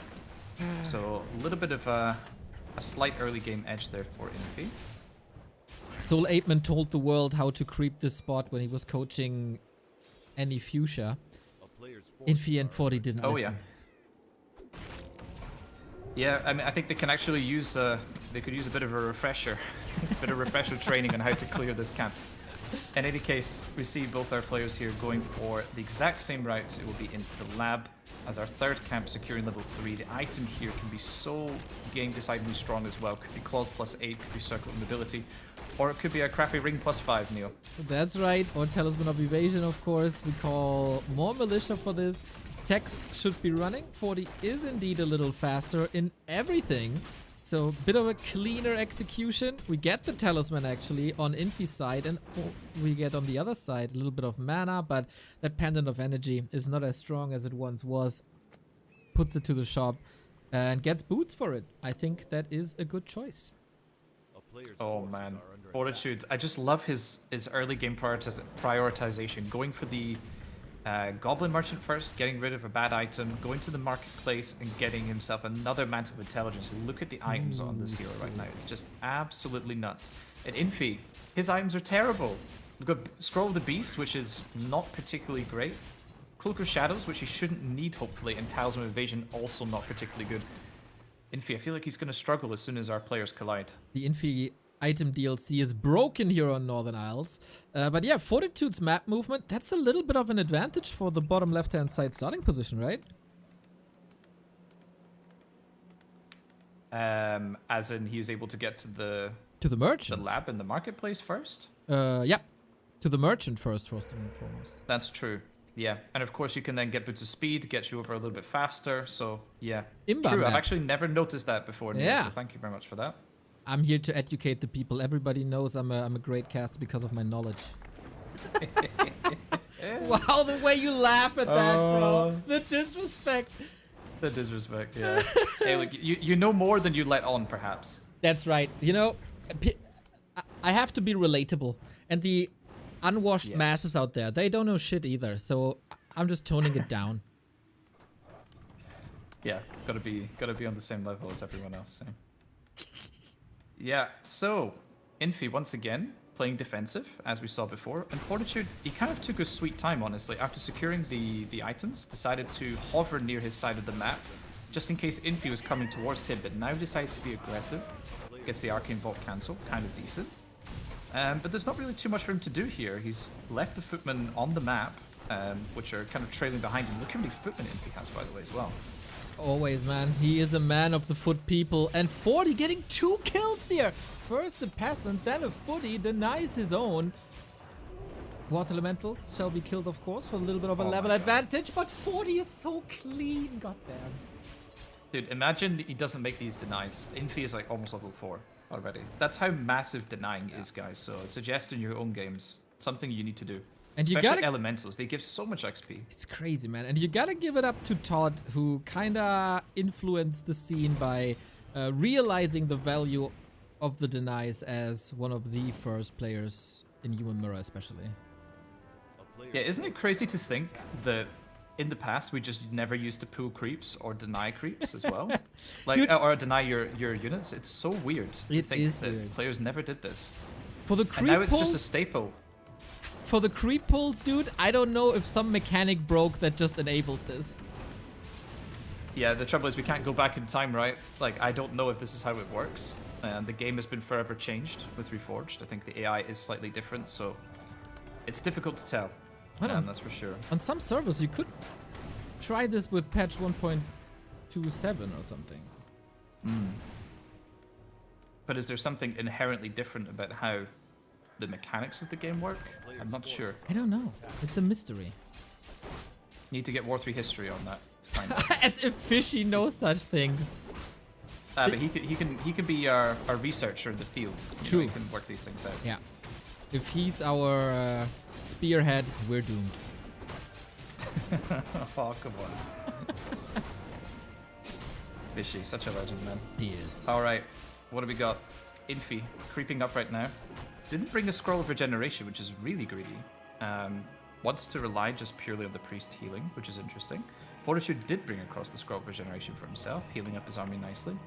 And expansion will go down for Fortitude this time. Wait a second, Infi, what are you doing, my friend? Losing track of the game a little bit here. Yeah, he wasn't looking. Oh no. That's such a blunder. It's pretty obvious that your opponent would be creeping the same camp as you. Especially you know that he's not in the middle and just walks into a surround. That was a bit lackluster here. Not as clean as Infi was the past couple of days, where that mostly happened to his opponents, but not him. Fortitude trying to grab a big piece of the pie. Infi doesn't get the last. It was so close. And 40 again with the devotion aura. What a buff. Yeah, honestly, it felt like the last hit did go to Infi, but it did not. The fireball just a millisecond too late. And once again, Fortitude getting the Lionhorn of Stormwind, which is definitely the best item I can think of from this camp. It's just so strong to have essentially another armor upgrade on your entire army. It's just huge. Especially in this matchup. It's mental. Against Undead, sometimes it doesn't really matter that much because the coil nova, but here, it's just perfect. Infi has the aura advantage though, but he's got to be incredibly careful because he lost the town portal already. Yeah, exactly. Let's not forget that Infi's Archmage here could be snipe potential. We see some hero focus going on to Infi's Mining King, but he is equipped with some nice tanky items, including the Invo Potion. Fortitude is bleeding units right now, trying to go for that Mountain King focus fire, and now chasing the backline as well. Infi getting a little bit of an edge in these trades right now, but Fortitude has the expo advantage once again. Okay, Infi will catch up in that regard in a second. Another priest falling, big detonates on the right-hand side, or dispels on the right-hand side. So finally 40 is able to catch up in the Brilliance Aura department. This looks a little sketchy for these Archmages, but both are counter-blocking a little bit. Mass dispel on that Water Elemental. Oh, he really wanted that. Yeah, for sure. Every bit of experience counts right now. Fortitude just about to ding level 3 here on the Mountain King himself. There we go. Level 2 Stormbolt unlocked. Infi continuing to brawl with Fortitude here in the middle, losing a lot of units. Starting to, I think, overcommit far too much here. We see how much his army is dwindling in size. And the more that differential increases, the more difficult it is to get any positive trades. It is incredibly snowbally. There was a heal scroll, but it's mostly single target in this fight. And of course, priests are healing as well, so the advantage isn't that crazy. But the priests seem a bit exposed here. 40 keeps Infi in the fight, though. This Archmage is just begging for a bash surround. Yeah, Infi's Archmage completely naked now. There's no defensive items on him. Fortitude, I really think, should just be reserving his mana. Potentially, I'm going to go for an Archmage Bolt in a second. No, he's going to run past. Okay, wait a second. The chase is on. Oh, Infi's trying to block. Archmage does get Storm Bolted, but there is Invo Potion and Boots of Speed that can be transferred to him. And it's going to take a little while before Fortitude gets his mana back here, so Infi should be able to escape. But in the meantime, Fortitude, the gold difference is paying dividends once again. We see about another minute of mining difference. Fortitude already in low upkeep, and Infi is just bleeding units, definitely overcommitted in the previous fight, and now Fortitude firmly in the lead. Dude, 40 was just flexing on Infi with the Archmage block. That wasn't really necessary, right? You would probably get the priest anyway, but you know, add insult to injury. 40 completely out-micros him in the fight, gets a huge advantage, is 20 food ahead, and then he pulls out that block. She's like, okay, yeah, do you need more evidence that I'm better than you? Let me show you how it's done. That is so sick, man. These are two titans of the game right now, just pulling out all the stops to try and win this series right now. Infi, here he goes, taking tons of damage. Unfortunately, the Mountain King level difference here, causing him to take so much damage in the second here right now. He's gonna need to dodge the Stormbolt. Oh, wait a second. Infi, he quit really fast there. I was expecting the Stormbolt to go on the MK, but Fortitude actually going for the Priest. Yeah, I think the game was long over, right? It was like a 20 food advantage, 40 at 73, Infi at 50. That wasn't winnable. That wasn't defendable. It was a snowball victory from start to finish, courtesy of that early game. The early map advantage with boots paid off. And from there on out, it was nothing but the 40 show, and really, really well played from our Rara champion. Absolutely. Yeah, Jay Salarax, that's exactly what I was thinking. I thought that the Stormbolt was flying to the Mountain King, which would have killed him, and he just quit the game there knowing that he was doomed. But actually, yeah, went on the Priest anyway, but Infi for sure just far too far behind at this point. Look at the graph. It's just wild. I love the graph. This compounding advantage, you know, just keeps going up and up and up. Just like, was about to say our sub count, but that's not true. But Kurubik is trying to stem against the dropping sub count. Thank you for the 5 years, my dude. Such a long time. Always a nice positive influence in the chat as well. Shout out to you and happy subversary. Yeah, I think it's my subversary very soon as well. No, you're looking onto that new sub badge for a long time. It's gonna be 5 years then as well, right? Or 6? 5, I think. 5 as well. Yeah. Where do you see when your sub is going to be repeated? It's the end of the month. I do not know that. So. I do not know that. Yeah. It's at the end of the month, Neo. That's when I'll have been subbing to you for 5 years. What a simp. That's just you're just making up for declining my cast invitations for 2 years straight. Yeah, I've got a lot of making up to do, so perhaps the debt has been repaid now. And did people like it? Did you see the chat? It's like, who's this guy? He's amazing. He's so nice to listen to. He knows his stuff. I told you, Quberte, people want to hear more of you. Yeah, I've been reading and answering the chat as well while we're casting. I've been just flexing really a little bit with the multitasking. Yeah, I mean, yeah, of course. I've got the time. Got the time for it. While you speak, I can quickly nip out of the game and have a wee look. But yeah, thank you very much for all the positive comments, guys. And you're also it's been far too long, man. Like most of my co-casters, at some point they just stop listening. So far, I don't have that feeling with you. Thank you very much. You're welcome, pal. You're very welcome. So where's game number 4 at? Yeah, maybe our gamers need a little break. 40 was playing Human Mirror basically the entire afternoon. Infi maybe needs another coffee or something.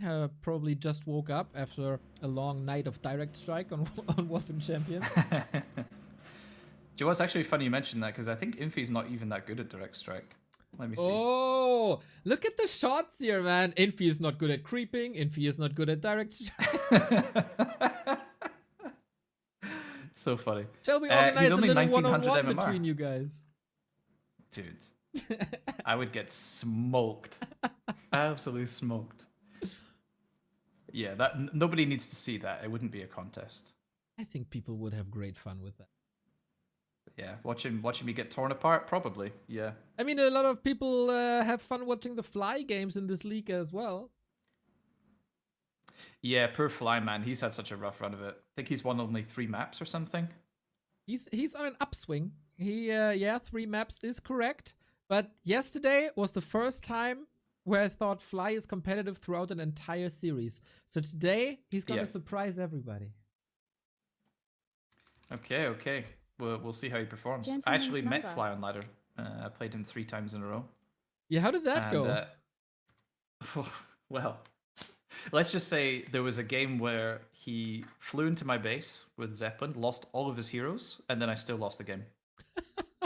Fly losing his heroes, huh?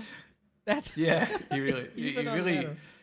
the way he used his Blade Master was so careless. It was quite funny. He just takes so much damage. He's always low HP, can't do anything after a time. But then, I don't know what the hell I'm doing against Orc these days, Neo. So I couldn't do anything. Yeah, I mean, some call it careless, some call it ultimate risk takers. It's all about perspective. But yeah, you're on the other side of an argument then, as also the Orc players. They're also saying I don't know what to do. So nobody knows what to do apparently. Yeah, I definitely think at the top level it's different. It seems to be really tricky for Orc. But on ladder, I mean, maybe it's just me, but Jesus, it's miserable playing against Orc. Just get good, dude. Just play like Yeah, no, it's true. Labby. Yeah, I'll try. Let's see if I get there. If I can reach that 2500 MMR plus. Doubtful.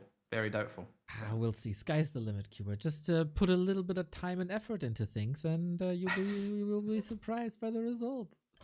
I have good news though, as we got game 4. It's match points Fortitude on his return. He has to play a game every day from here on out to close this out, and 5 points against Infi would be quite an exclamation mark towards the rest of the league. Infi, of course, known for going full distance in almost all of his series, so seeing a 2-2 here wouldn't surprise me.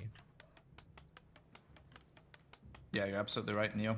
Can Infi claim map number 4 for himself and extend this series to a 5th match, which I'm sure we'd all love to see, a 5th game in this Human Mirror series. Last refuge, Neo. This is where we will see if Fortitude closes out the series, or can Infi fight back and force a decider. Let's go. Let's go indeed. It is quite fascinating. The match between 40 and Sock was 3 maps, and I almost fell asleep because it was so boring. And now between 40 and Infi, I'm on the edge of my seat, dude, especially due to that Echo Isles game, of course. But maybe it's also because of the company. Yeah, it definitely helps to have someone else with you, I think. That's for sure. Couldn't Well, it ask depends for on the a better person. partner in crime. Ah, well, there you go.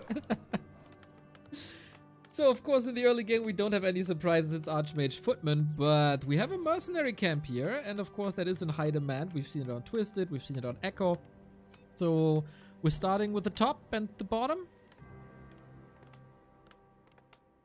Yeah, indeed. There should be a mercenary camp creep first for both players. I'd be very surprised to see any variations there. It's just so important to secure mercenaries on these maps, and, you know, it's clear why both our players chose these maps. It is the maps with mercs. Just feels logical to go for in Human Mirror. And yeah, the item as well is absolutely insane from the Rock Golem. Can be very game influencing indeed, with Sobi Mask or Roba the Magi especially, or just crazy items. And then on the other side of that argument, we have Boots of Kel'Thalas, who will just be pawned away at the shop for another pair of boots, you know.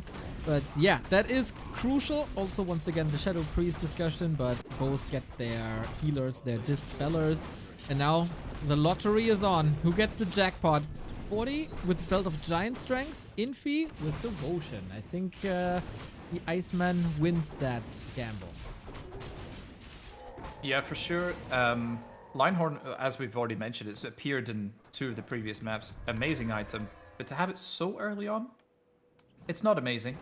And Belt of Giant Strength, I mean, that's probably worst possible drop, honestly, in the early stages here. Would definitely prefer even Boots of Quel'Thalas just to have a faster hitting, you know, Archmage. Really? Is that attack but yeah. speed boost so much better? You also get 1.8 armor, so that's like a 10% EHP increase as well. Yeah, but does it matter So on an that's quite Archmage? significant. For the early game, yeah, I would say for trading it definitely matters. And it's quite a significant boost in DPS. Getting 6 agility is pretty massive. Okay, I learned something then. Archmage of Infi evened out the armor at least. 40 gets more attack speed like that, but yeah, this is the tamest early game so far, with tech timings at the same time, pretty much. Towers are up. If someone decides to be aggressive, it's just a bit of creep craft. Yeah, and honestly, I prefer Infi's early game here. He's taking quite a bit quicker than Fortitude, took less damage while creeping, was a bit smoother overall, and now he actually secures the Ogre Magi, getting a creep advantage here, and it is Wand of Mana stealing once again. Maybe still the Ring of Superiority to give it to speed. Nope, doesn't decide to sell an item to quickly get out of there. Could have... Fortitude maybe missed a little bit of a window here to try and trap Infi's Archmage in.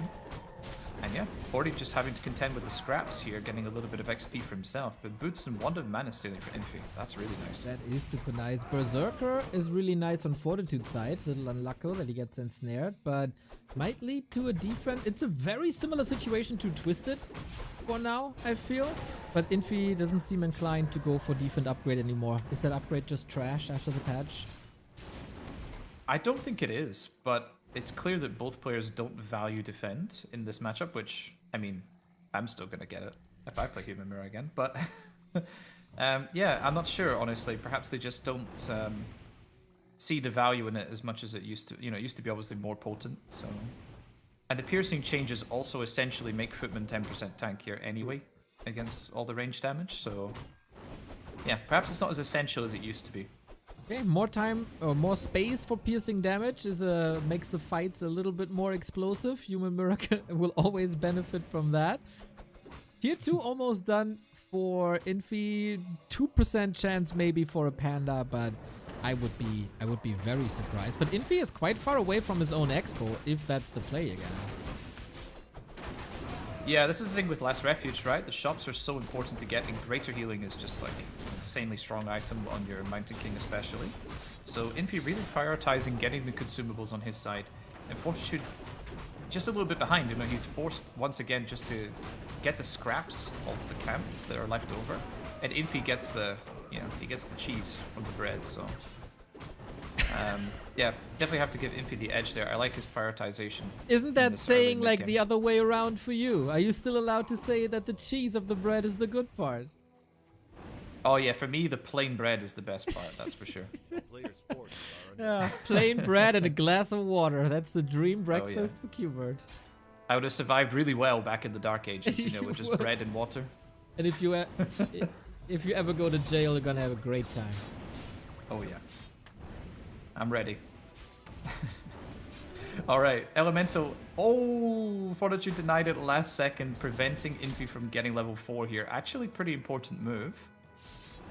40 also trying to get some damage onto the Berserker, not quite able to keep up with that. Losing some Footman. Infi definitely going to get another Footman kill here. 40 diving hard and not really getting that much value out of it, I'm afraid. Oh, wait a second. The Berserker being mismicro, being brought back in. 40 hanging around, sharking for that Berserker kill. Oh, he does get it. Okay. XP. Nicely done. Yeah, nicely punishing that little mistake by Infi, and we talked about snowballing, ripple effects. One move like this can make the difference. Now, I guess the path is clear. 2-base, 2-base. Yeah, both players have sort of reset their positions on the map now. I would expect to see both players attempt to go for an expansion. Everything is well underway. We've got the Arcane Sanctums producing. A depth upgrade is already queued for both players, so that will be coming in very shortly. The Lumberer looks pretty good on both sides. They'll both be able to expand without any troubles this game, and for once we'll actually see the expansions come up at the same time as opposed to one player having a large lead over the other. Yeah, this does look like the most even game. The levels are even, the items are pretty even, I'd say, with the consumable lead on Infi maybe. Dispel more or less at the same time. You gotta fight your way to game 5, Infi. There's no early game or luck advantage, but that's a quick red spot now. Yeah, just really nice creeping by Infi, just no time wasted at all. Oh no, he lets Ogre Lord go. I can't believe it. Oh, but the Ogre Lord gives him another shot. Oh, it came back. Oh, wait, Why where is the hell is he going? Why is the Ogre Lord so nice Look to at that. Infi and so mean to me? Oh, dude, that clip is literally on my Discord, like, description. It's so funny. Yeah, for you, for you. Yeah, hysterical. If you don't know what we're talking about, Neo lost basically his entire army to the Ogre Lord years ago. That would And it never was happen cast to me live. these days. Never. No, not after all the training you've done, right? Exactly. Not after I jump on Night Elves every time they lose their hero. I would never. You heard it here first. He never would. You'd never criticize a Night Elf for that. Ever. All right. Blacksmith coming up for both players. Infi, his lumber's actually lower than Fortitude's right now, interestingly enough. I said that there would be no problems getting the export, but I guess I was slightly wrong. And yeah, Fortitude just a tiny, tiny lead this time on the gold, in the gold department, which is absolutely fine. Infi getting more value from creeping, definitely. I really liked his cadence in this match so far. And yeah, you see level 1 Stormbolt just doesn't do anything. But the level 2 just feels so potent Gets rid of by the comparison. Exactly. Shadow Yep, Priest really gone. nice snipe. Infi has the faster level 3 Mountain King. Infi has the faster Blacksmith. So the only advantage is Fortitude getting a little bit more gold early on. But yeah, we keep on brawling with double Shadow Priest. Berserker being sniped with a bash. Also a bit unlucky here by a 40. Gotta be real careful about that Berserker now. And Infi again with his best friend, the Mauler. Yep, Ogre Mauler joining once again. It's really strong against Breaker, so I really like this pickup, honestly. Oh, Infi's going to be forced to potentially use the big healing potion here. Definitely going to have to pull it, I reckon. Stormbolt goes on to the Priest now. Fortitude here losing a few more units thus far. Does secure his own level 3 though on the Mountain King, which is huge. Priest kind of out of position, being caught. Infi losing a couple units in quick succession. Oh, and level 5 for 40 will add insult to injury here. Maybe Priests all over the place. Another snipe. Oh, nicely microed away. Okay, gets it now thanks to the Stormbolt. All of a sudden, double kill Infi. What a slaughter in the middle of Last Refuge. This matchup is so silly. It is, man. This entire lake is colored red. Wow. Yeah, absolute bloodbath right now in the middle of Last Refuge here. Just both players aiming for the weakest points of their army, which of course is the back line. And yeah, expending all of the mana they have available on the Mountain Kings to secure those kills. And we see the supply is so even right now. How are the upgrades looking? We've got 1-1 queued for Infi right now.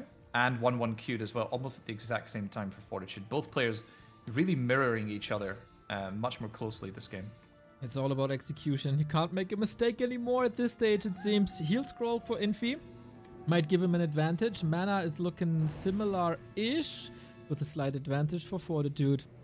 Both hesitating a little bit, but we got one Footman split towards Infi's Expo. Love that play by 40. Yeah, the Footman here is probably not going to get too much done, but it will be reinforced by an Elemental very soon. We see Infi actually sending a Militia across as well, but the fight also kicks off at the same time here, and Fortitude, he doesn't have any Invo Potion on his MK to save him, neither does Infi, taking a huge amount of feedback damage, losing all of his mana that actually might be incredibly important as the fight goes on. And Fortitude, he's just getting the better connections onto Infi's Priest right now. Stormbolt from downtown by Fortitude, getting another Priest kill. Infi kind of losing his grip on this fight a little bit, but the MK is standing strong and also doing a lot of damage. Infi saves the series here. Maybe there was a little opportunity to plow ahead, but the punishment by Infi is strong. Breaker dead, Priest dead, level 5 evened out.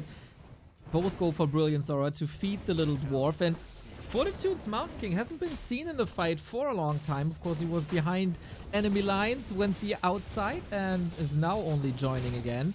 40 is slowly losing HP on the breakers, as Infi used the heal scroll already. Is the Footman dealt with?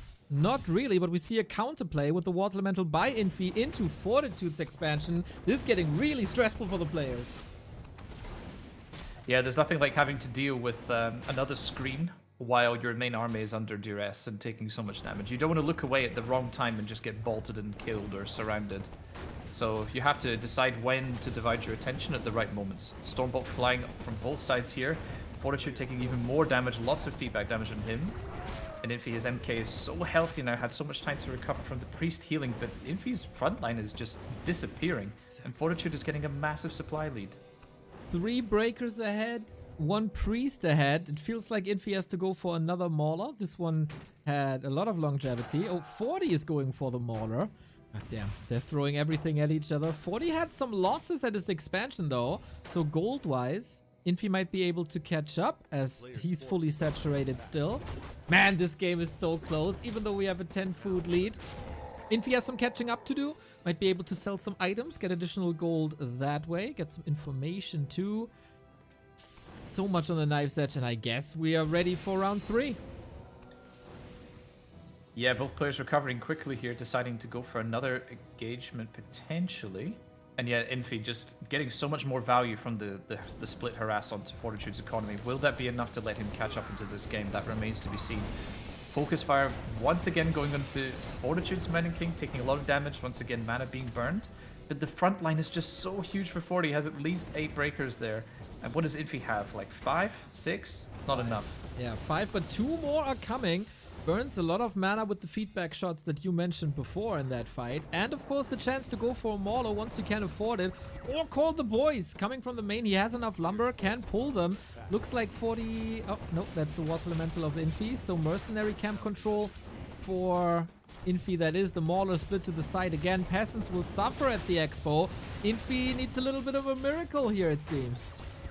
Beautiful play by Fortitude here, splitting the units off, getting so much value right now. All the peasants will be falling over the course of this fight for Infi. It feels like Infi has to make something happen here big time. He's not going to recover from this loss financially.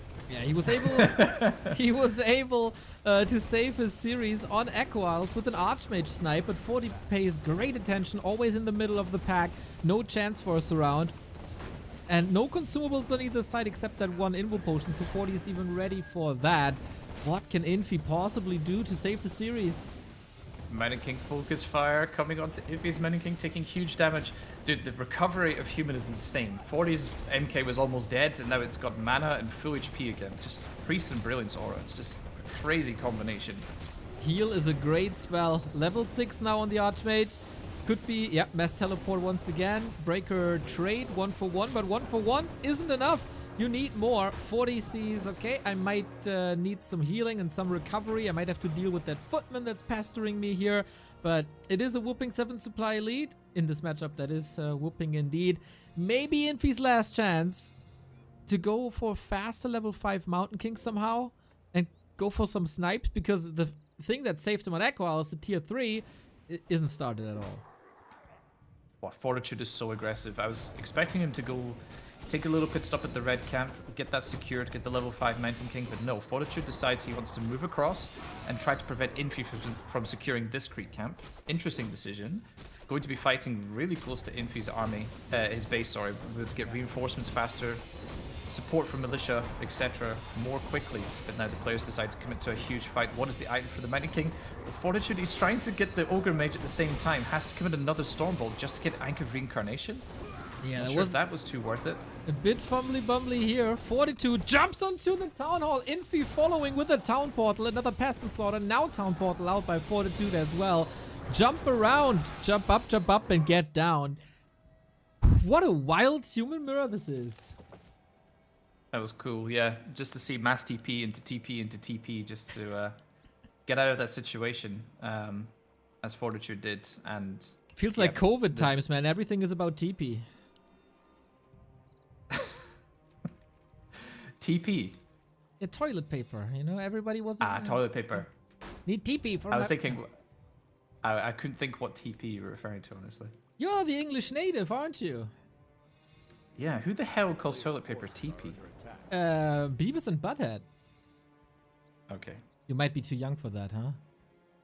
A little bit, yeah. Oh my god, you missed out on the MTV days back then. It's not his fault, guys. It's not his fault. I'm just a child. He is. Born in the wrong generation, wrong time. Or maybe you can influence the future. Oh, I very much doubt that, Neo. Chat is split 50-50. Some have never heard of it. Some says the Americans do. So it's a very balanced discussion. But we have another fight, another fight here. 40 is about to close this out, man. 2 heal scrolls ahead he is. Yeah, here we go. Another huge fight once again, of course, as we expected in Human Mirror. Stormbolt flying onto Infi's Mountain King, taking some more damage again. Upgrades are almost even. We see Fortitude actually has another armor upgrade, but the Lionhorn doing some work there for sure. Oh, 40, he split off the Ogre Mauler top left again, but Infi also took out the workers, or forced them to stop mining. Fortitude's expansion, level 5 on 40 side as well. Infi here, I think he's getting the worst end of these trades right now, Neo. Yeah, he needs a crazy concave, which 40 isn't giving to him. This little choke here might be a bit beneficial to Infi after all. He's still got the armor advantage, but his Mountain King is also suffering. How do you stop this slow demise? Death by 1,000 cuts. Dude, I'm more fascinated by what's going on top left here. We have ogre on ogre action right now. Between the two maulers, they were slapping each other with their big logs. And yeah, that was more mesmerizing than the breaker fight that we're witnessing right now. Here come the boys rejoining the fight right now. Infi's ogre mauler here in some danger for sure. But wait a second, Fortitude not paying attention to his Mountain King, gets caught out of position. And you see just how landing one Stormbolt and getting focus fired, you take an absolute metric ton of damage. But Infi's still falling behind in supply. Exactly. He has an Invo Potion, he has an Ankh, he's ready for the hero focus on both heroes. Mass TP once again not intercepted, and now he can finally clean up his own expansion and get rid of these goddamn water elementals that were hindering him the entire time, leading to a couple of kills here and there as well. I wonder what happens when Infi gets his Mass TP as well. He is the veteran, he has more experience than 40 of course, but can you pull a rabbit out of the hat with the Archmage ultimate? Yeah, I'm not so sure. Honestly, in this game, it looks like Fortitude is very secure. Also, getting his own tier 3 online. We completely missed that because of the breaker fight that we had to keep our eyes glued to. Infi gonna get the rest of the creeps here at the red spot here, just for a little bit of gold, nothing else. There's not too much left on the map anyway. I'm surprised there's any creep camps at all, but there are actually a few still up. And yeah, Fortitude here, he's going to have Knights very soon, which is definitely huge, as we saw for Infi just how strong that was on Echo Isles. He's also investing into a second Drax over a Paladin actually, which is a bit surprising. But yeah, 40 is getting closer and closer to edge out a victory here. Infi doesn't have many advantages, doesn't have many arguments. The Mass TP makes it so he can always respond to everything and split off more units. Oh, actually, might have forgotten. Might not have been in portal range here. Turtle gone, but of course you don't get XP. You only get the item, and you might be trapped here, Infi. Yeah, somehow Infi's gone undetected in this corner, but now pokes his little head out with the Archmage, and yeah, Fortitude knows exactly where his opponent is. And Infi, he'll have to pull a TP if he wants to get out of this situation. Let me just see quickly. Archmage is very close to level 6 for Infi right now. Almost level 7 on Fortitude, that's crazy. And level 6 MK not far behind either. People always tell me I have to look for the silver linings and not call things quickly. So with my uneducated eye, I can't find the silver lining for Infi. Can you?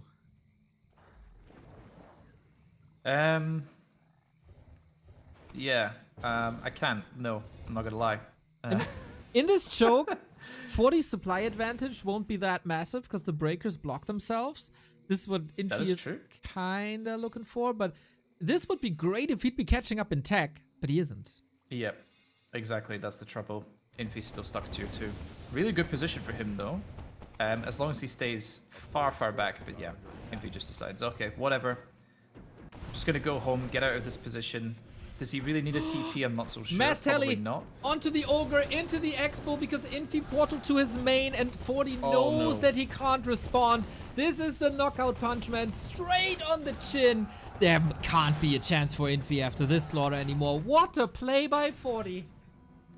That was, yeah, a bit of a moment of absent-mindedness there from Infi, just TPing to the main, kind of on autopilot there. Not sure why he did that. It's very obvious Fortitude is always looking to move back across the expansion to wipe out the workers. And yeah, Infi's expansion here gonna go down. Fortitude TPing back across with mass teleport.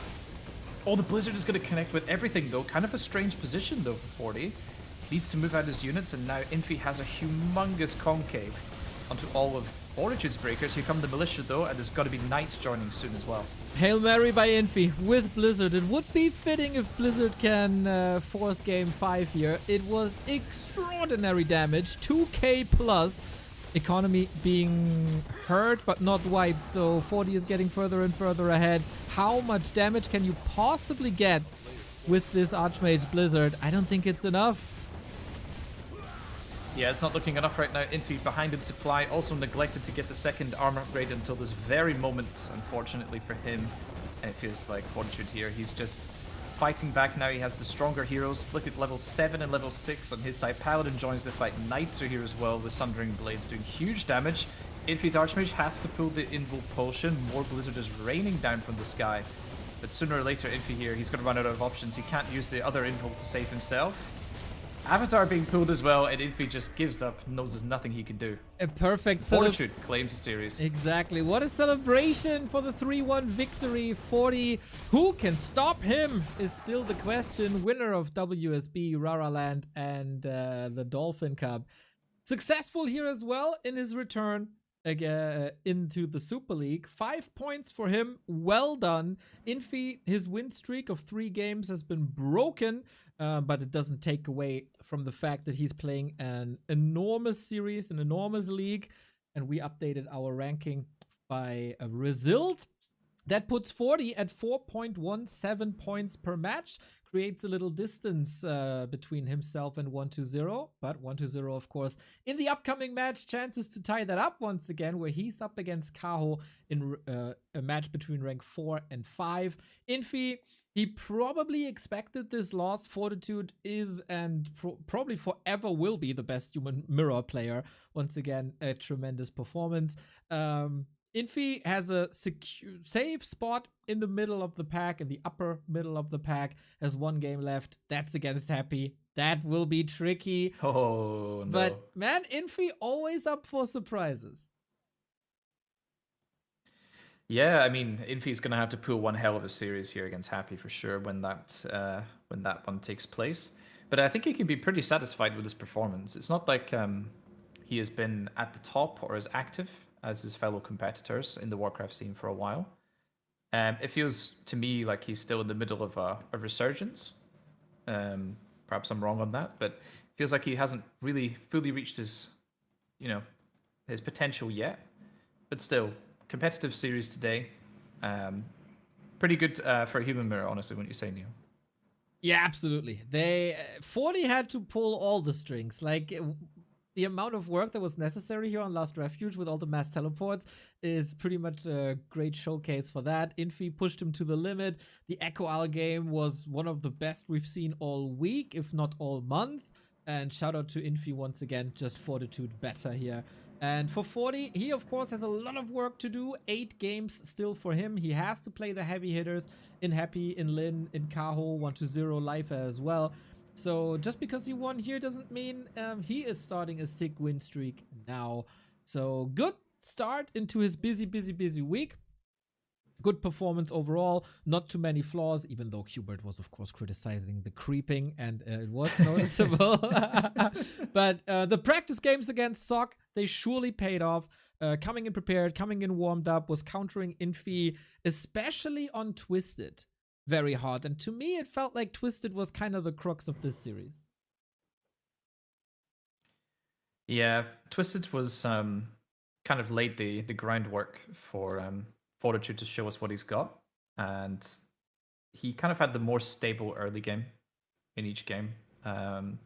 Also, he took the risks when he needed to and didn't get punished for them. I think Infi slightly missing his chance, especially on TM, just to trap the Archmage in the base, force the TP, and maybe that could have played out differently on TM. But yeah, 40 stamping his mark on proving that he is pretty much the strongest human mirror player currently. And yeah, long road ahead for him though. He has a lot of potential points to earn, but has to actually secure those points. And there are many crazy series coming up, so let's see if he can hold his nerve and take some more series against the very best of the Warcraft scene.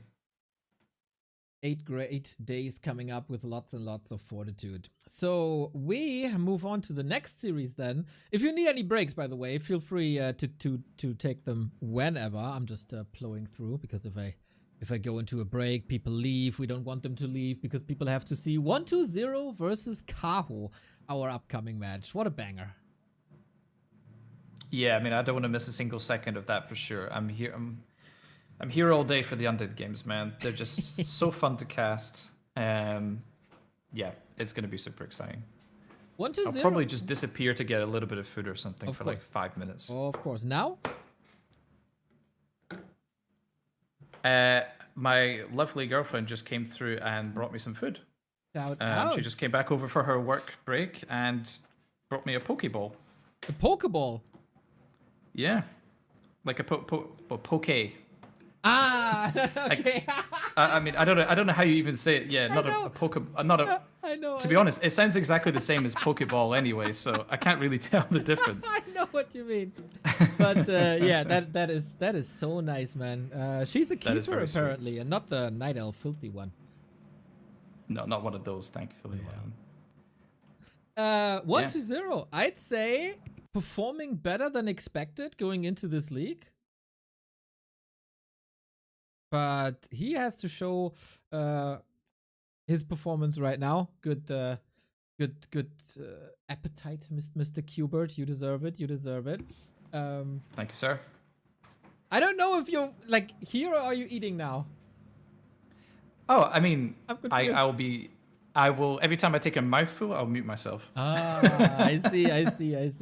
So yeah, 1-0 coming in hot with a 4-game win streak. 10 days ago, he was able to defeat Lin 3-1.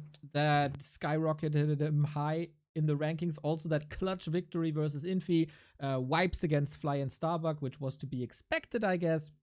So now, another real test for 1-0, who also has a lot of work cut out for him. 4 games remaining. Kaho, Happy, 40, and Sock is his remaining program. So maybe today we'll show where the journey goes. Can 1-0 attack 40? Will Kaho surpass 1-0?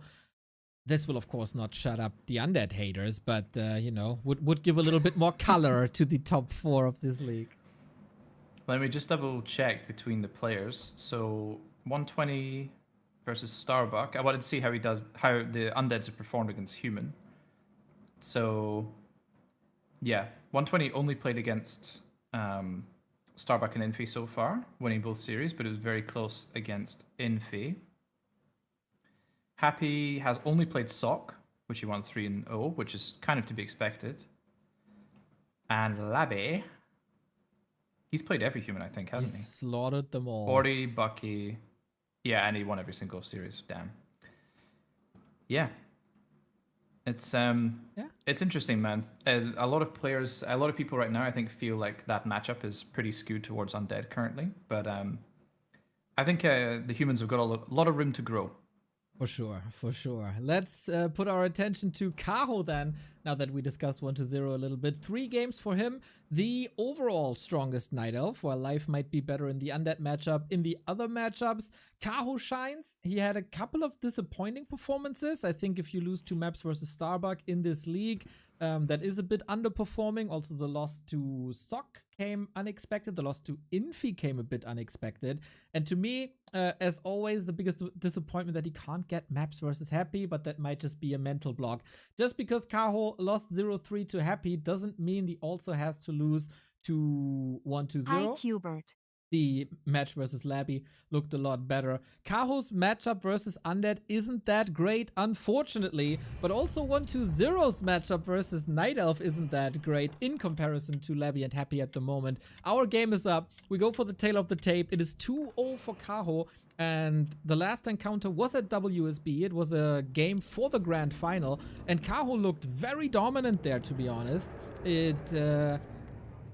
Maybe it wasn't 1-0's day, really. I don't know. Something seemed off, but in comparison to the last encounter, 1-0 hopefully did his homework, hopefully has some new ideas, and maybe Kaho can repeat that result to surpass him in the ranking. This is a fight for rank 4 in the ranking, and the stats look good for Kaho, but how do things look on the battlefield, where I, for one, am surprised already? I don't know if you're in the game, Quberte, but this is a Lich opener.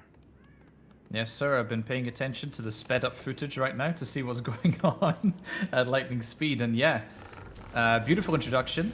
And let's get rolling with the series, man. Very, very excited. And yeah, it's a Lich first, everyone. That is really awesome to see, honestly. And I think Lich performs really well against Demon Hunter in general, which may be surprising, but Yeah, 120's been practicing this style a lot, and honestly, it's really fun to watch, and I think he can pull it off.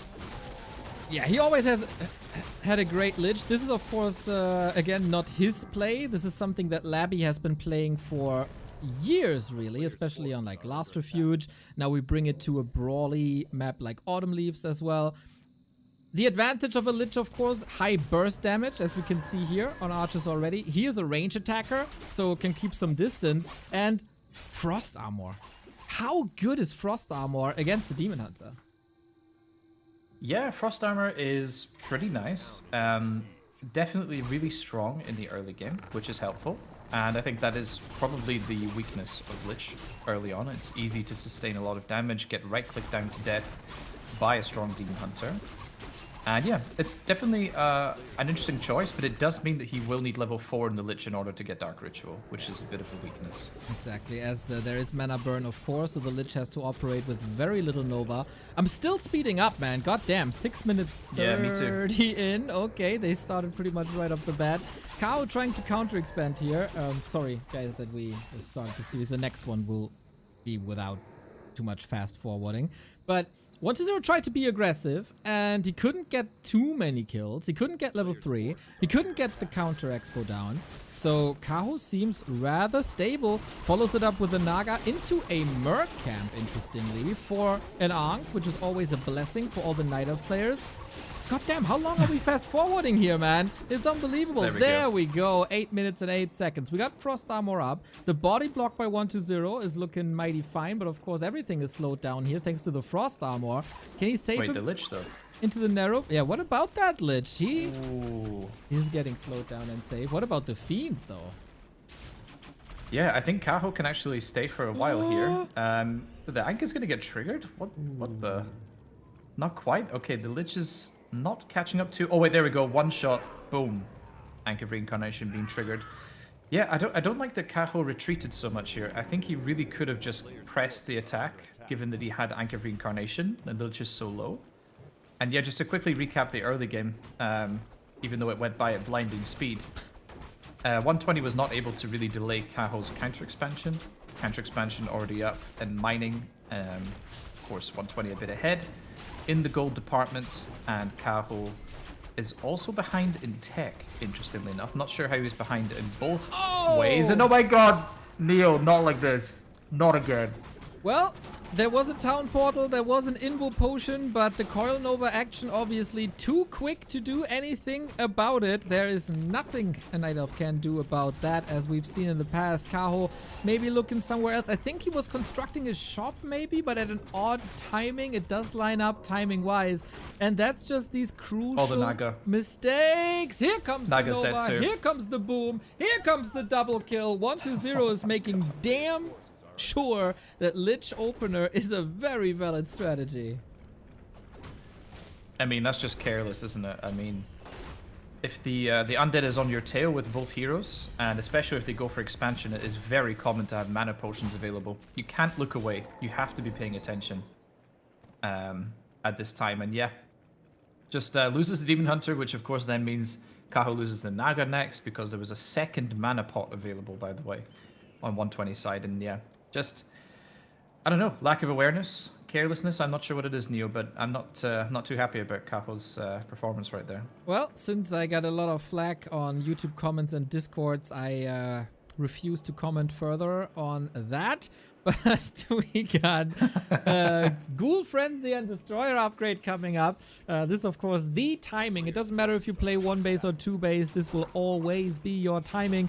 Tier 3 isn't done yet. The first bear is out for a redo that might help in the fight, but what does Kaho really have to contest this right now? Detonate, alright. Oh my god, did he steal that? 1-0 just stole that. Gets the rune bracelet that the Demon Hunter would have loved to have. What a nightmare for Kaho.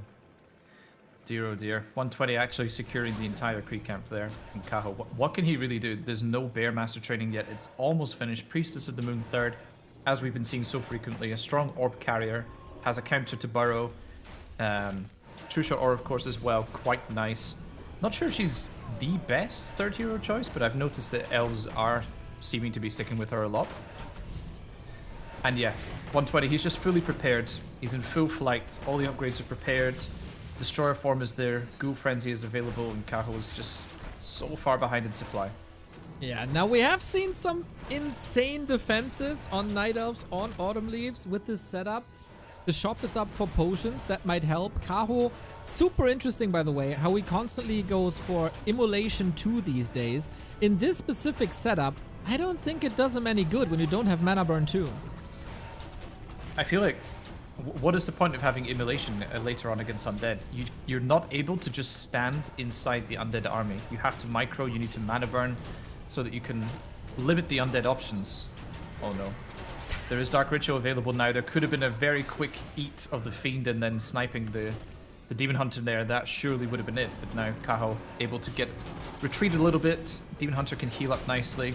But his army is just disintegrating Neo right now. And it feels like 120 has got just such a insurmountable lead here. Yeah, 20 food ahead. Levels are looking fine. Fork Lightning Nuke also not really possible.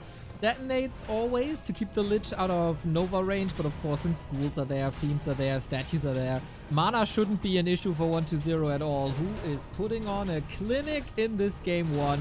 Destroyer, maybe a bit too far to the side, but he gets the healing and that Destro is safe as well. God damn, he's performing so well. Beautiful Destroyer micro. Usually the weakness of most mortal undeads, but 120 is no mortal. He is the Necromancer, as we always used to call him. And Kaho, what does he have left? A scrap of archers, a mercenary, and a dryad. It's certainly looking dire for him right now. 120 can just be happy with what he accomplished, retreat, and potentially pick up a few more items, or just re-go when he feels ready. Even Hitman agrees with you there, right? He played Undead a little bit on ladder, but what I got from, I think it was Soul 8-Man stream, was like, yo, I played Undead, but I can't micro these destroyers, so I moved back to other races. And Hitman, obviously, like, insane micro. And if Hitman can't do it, how can we mortals? Yeah, it's very tricky. Requires a ton of practice. They just die so easily to focus fire, but in Kaho's defense, it's not like he has an overwhelming amount of damage and able to pick those destroyers off quickly, so kind of easy for 120 just to micro them there. I did criticize Kaho quite a bit for not going Crows a lot in his matchup. But here, like, there was no chance. Like, he had to recover from the 2 hero losses. The fact that he's still alive 14 minutes in is remarkable. Like, he's kind of half dead, limping, misses a leg and an arm and other body parts, but he's trying to put on a fight. No big disrespect there, but yeah, this is 120's game for sure. There we go, expansion goes down for Kaho. Demon Hunter staffed out and it's not enough. And Kaho taps out. Game number 1 goes to 120. Super one-sided, man. That Lich, it felt like Kaho doesn't have too much practice against Lich first, even though he should. He seemed completely outplayed in the early game. Like, usually you have so much freedom with that Demon Hunter. With Immolation, you can do a lot of damage. You can't keep the DK low with the Mana Burn. But against Lich, you're like, yeah, what do you really do? There's chip damage, chip damage, chip damage, chip damage. And then, of course, this grave mistake where the nuke was a little bit too strong. Yeah, that's the thing about Lich early game against Demon is just the ability to constantly put damage out. And as long as you prioritize boots, you can usually stay out of range and not lose too much. But I do think Kaho missed an opportunity there with the Anchor of Reincarnation and the Naga available to just push 120 and dive, maybe even kill the hero, maybe kill a couple fiends and make use of the item. Instead, he just loses the item for no value, basically. And then, yeah, just not seeing the mana potion usage coming his way was kind of poor. And the lack of mana burn, like, how do you play against undead without mana burn? It's just impossible.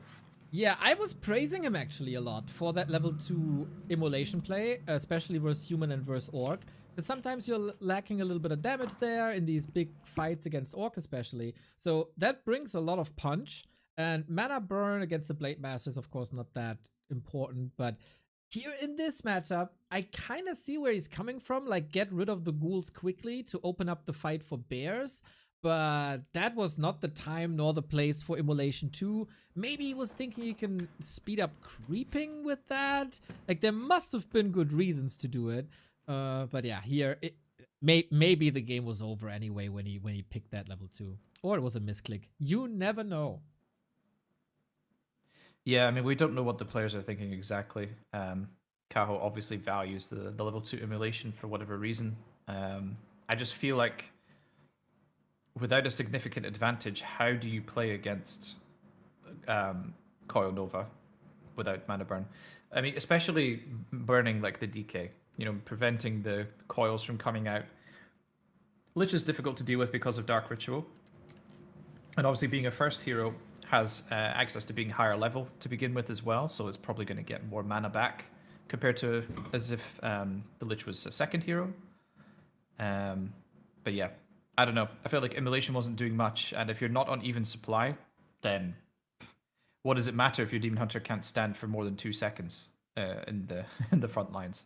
That is a valid question. So hopefully Kaho can keep this up. I saw there seem to be a few join bugs here on the Angeline stream. Seems to be hot in China if I look at him. Muscle shirt, Angeline, laid back. It is hard work, the poor lad. I hope he has an AC running for him. Oh, I mean, I was absolutely dying when I woke up this morning. It was so hot. And it's only like 23 degrees here. So I was about to say, is it like cold and rainy in Scotland like as it is in Hamburg? no, I wish, but it's not. It's scorching. That's why we stay inside, guys. That's why we're nerds.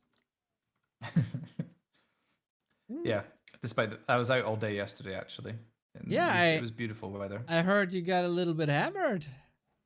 Yeah, I had a few beers on the top of the hill. It was pretty nice. Oh, nice. Saw some shows in town and had another couple drinks. Yeah. Some shows. Is there a festival? Yeah, for the whole month of August, there's the International Fringe Festival here. It's called, and yeah, there's street performances. There's ticketed shows. There's free shows. More than 3,000 or something over the course of the month. And yeah, I've been to like 5. My partner's been to like 10 or something already. That sounds like a very good time. I saw a video about it. There's a British festival crew who goes to all the festivals, and they also went to the Fringe Fest. And seems like a very good time. If the entire city is in party mood, man, that's such a good vibe. It's really crazy though, because Edinburgh is not a big city. There's about 500,000 people here or so, and the population nearly doubles during this period of time. God damn it. So oh my god. it's extremely busy. That's a nightmare. I mean, Oh yeah. I've been to, like, if you go to like any gaming convention, I guess it's probably the same, but that's just a weekend and then it's back to normal again. And an entire month is a nightmare. Okay. Yeah, it's terrible. There's too many people. Okay, Way so too many people. just stay inside during the day, go outside in the evening. Sounds like a good compromise. Yes, sir. I am refreshing quite a bit. Yeah, me too. But our friends on the Chinese server, man, they get join bug after join bug after join bug. Now, this is number 7. At some point, the admin will say, enough now, use Flow TV. And this message I have received exactly now. This is day number, what did I say what day it is today? 27. 27? Yes. Yeah. And it's day 27 of this happening. Like, gotta brute force things. Oh, Quberte has to apologize in the chat. I see. Oh dear. My fault. Yeah. Nice to see you, 2D. What was I going to say? I don't know. So confused. So distracted, yeah. I'm enjoying my food as well. So that's Toonie, quite stop nice. distracting my co-casters. God damn it. I am pretty pleased, though, to see the next map is Echo Isles, which turned from one of the best undead maps back when we had scrolls in the shop. Everybody played Gargs there and just dominated there, to one of the best Night Elf maps. Sorry, which map was that? Echo Isles. Echo Isles. Yeah.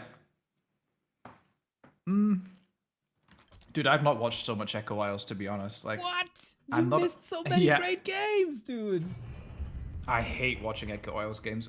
What? In Undead vs. Night Elf?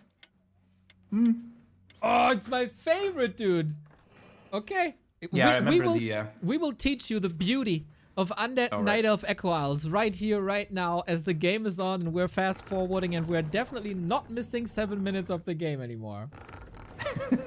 That was so funny trying to collect all the information I could while the game was going at 3 times speed. It was a challenge for us as well, everyone. But there we go. We're synced already at 1 minute. Beautiful. Absolutely. So, Echo Isles, you can creep like crazy with the Demon Hunter immolation. Couple of chances for a Warden, but the time for the Warden currently seems to be over. You can expand rather swiftly. You got that Mercenary Camp, so that's a crazy jump start for a Demon Hunter, and then you can play into the strength of that hero on 1-2-0 side. No Lich anymore, but we open up with this tried and true DK. Yeah, I mean, I'm not sure about Lich on this particular map. I think some of the camps are maybe a little bit tricky for him to do as well. Like Mercenary Camp, for example, is not particularly easy to take with the Lich. Maybe that could go wrong. But I'm not 100% sure what causes 120 to choose DK over Lich, to be quite frank. It feels like the Lich style is quite a recent development from him, and he is the only one that's playing this style. Oh no! Labby played it for like 2 years straight on very selected On maps. Springtime, though. Ah, on Springtime. Yeah, he did play it on Last Refuge too, and on Autumn Leaves as well. I don't know what makes these games so well suited for a Lich. Yeah, Springtime I understand, but the other maps, I'm not 100% sure.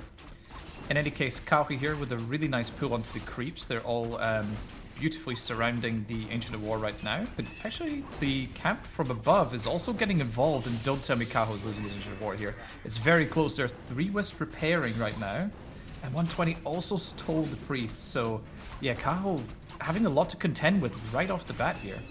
Exactly. Was there any steals, I wonder? I don't think so. We got a Trapper. But that might have been the one from his own expansion. That's his own Trapper. Yeah. So a clean creep, despite taking lots of damage. Investing a lot of resources into that repair, of course, as well. For Kaho, maybe great to get that Parrot of Vitality, given what happened on game 1. Yeah, it feels like Elf needs all the help they can get right now with defensive items, because it's very clear that the undeads, the top undeads, certainly are always targeting your Demon Hunter. So anything helps for sure. It always helps a lot with Moon Juice as well. You drop the pendant, you heal up. That's just more efficient. Yep.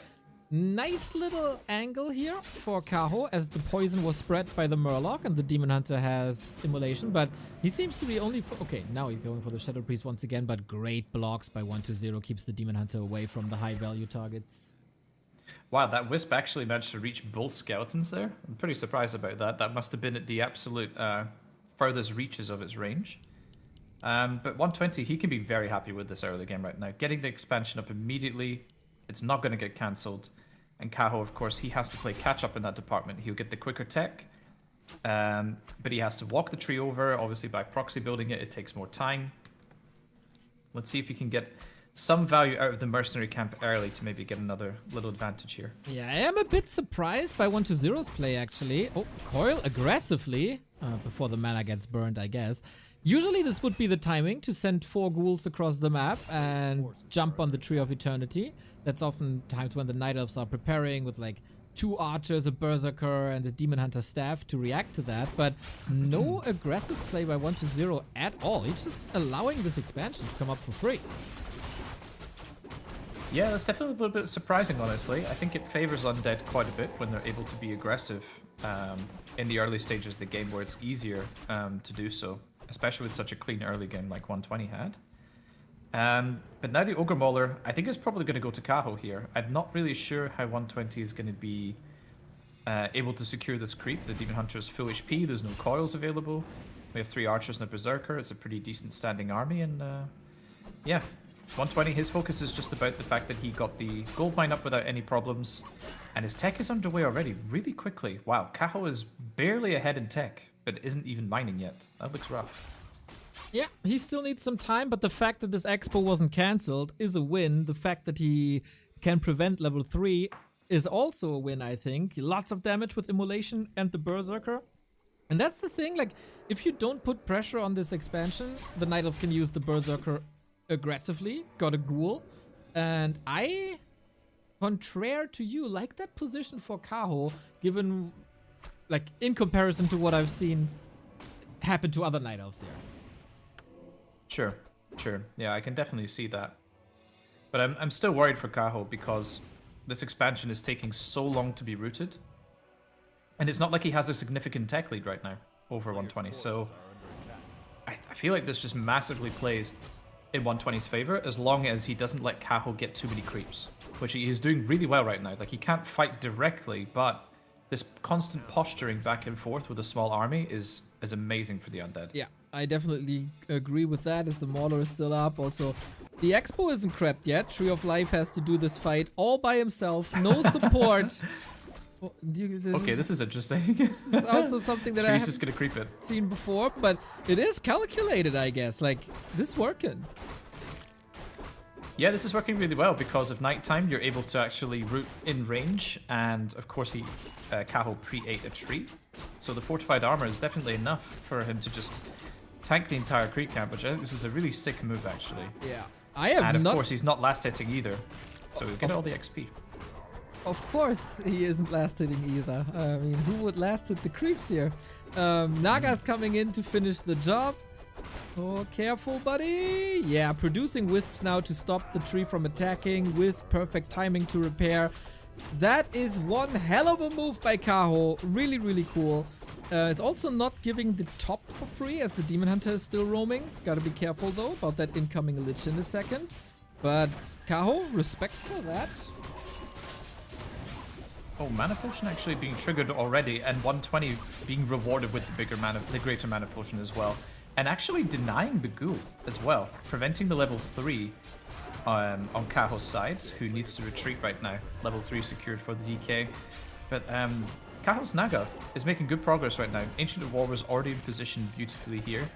And Kaho's creeping cadence with the Naga has just been amazing. Bought the Naga, cleared up the Expo creeps, is now clearing another camp nearby, and yeah, that Sea Witch is definitely going to get level 3 very soon. Okay, Fork Lightning Immolation to wipe the ghouls. 1-0 halfway to tier 3 with the slaughterhouses coming. Kaho only now with the lores. He's floating quite some resources with the tech started as well. Double Ring of Protection is something, of course, we love to see on Demon Hunter later on. And Expo can start. It's not a XP, like a giant XP lead, especially on the Demon Hunter. We've seen Life here power creeping a Demon Hunter to level 4 when the DK was level 2. Still lost, but hey, it was impressive for a bit. So Kaho needs these level 3s. Yeah, absolutely. He's so close to getting 2 very crucial levels.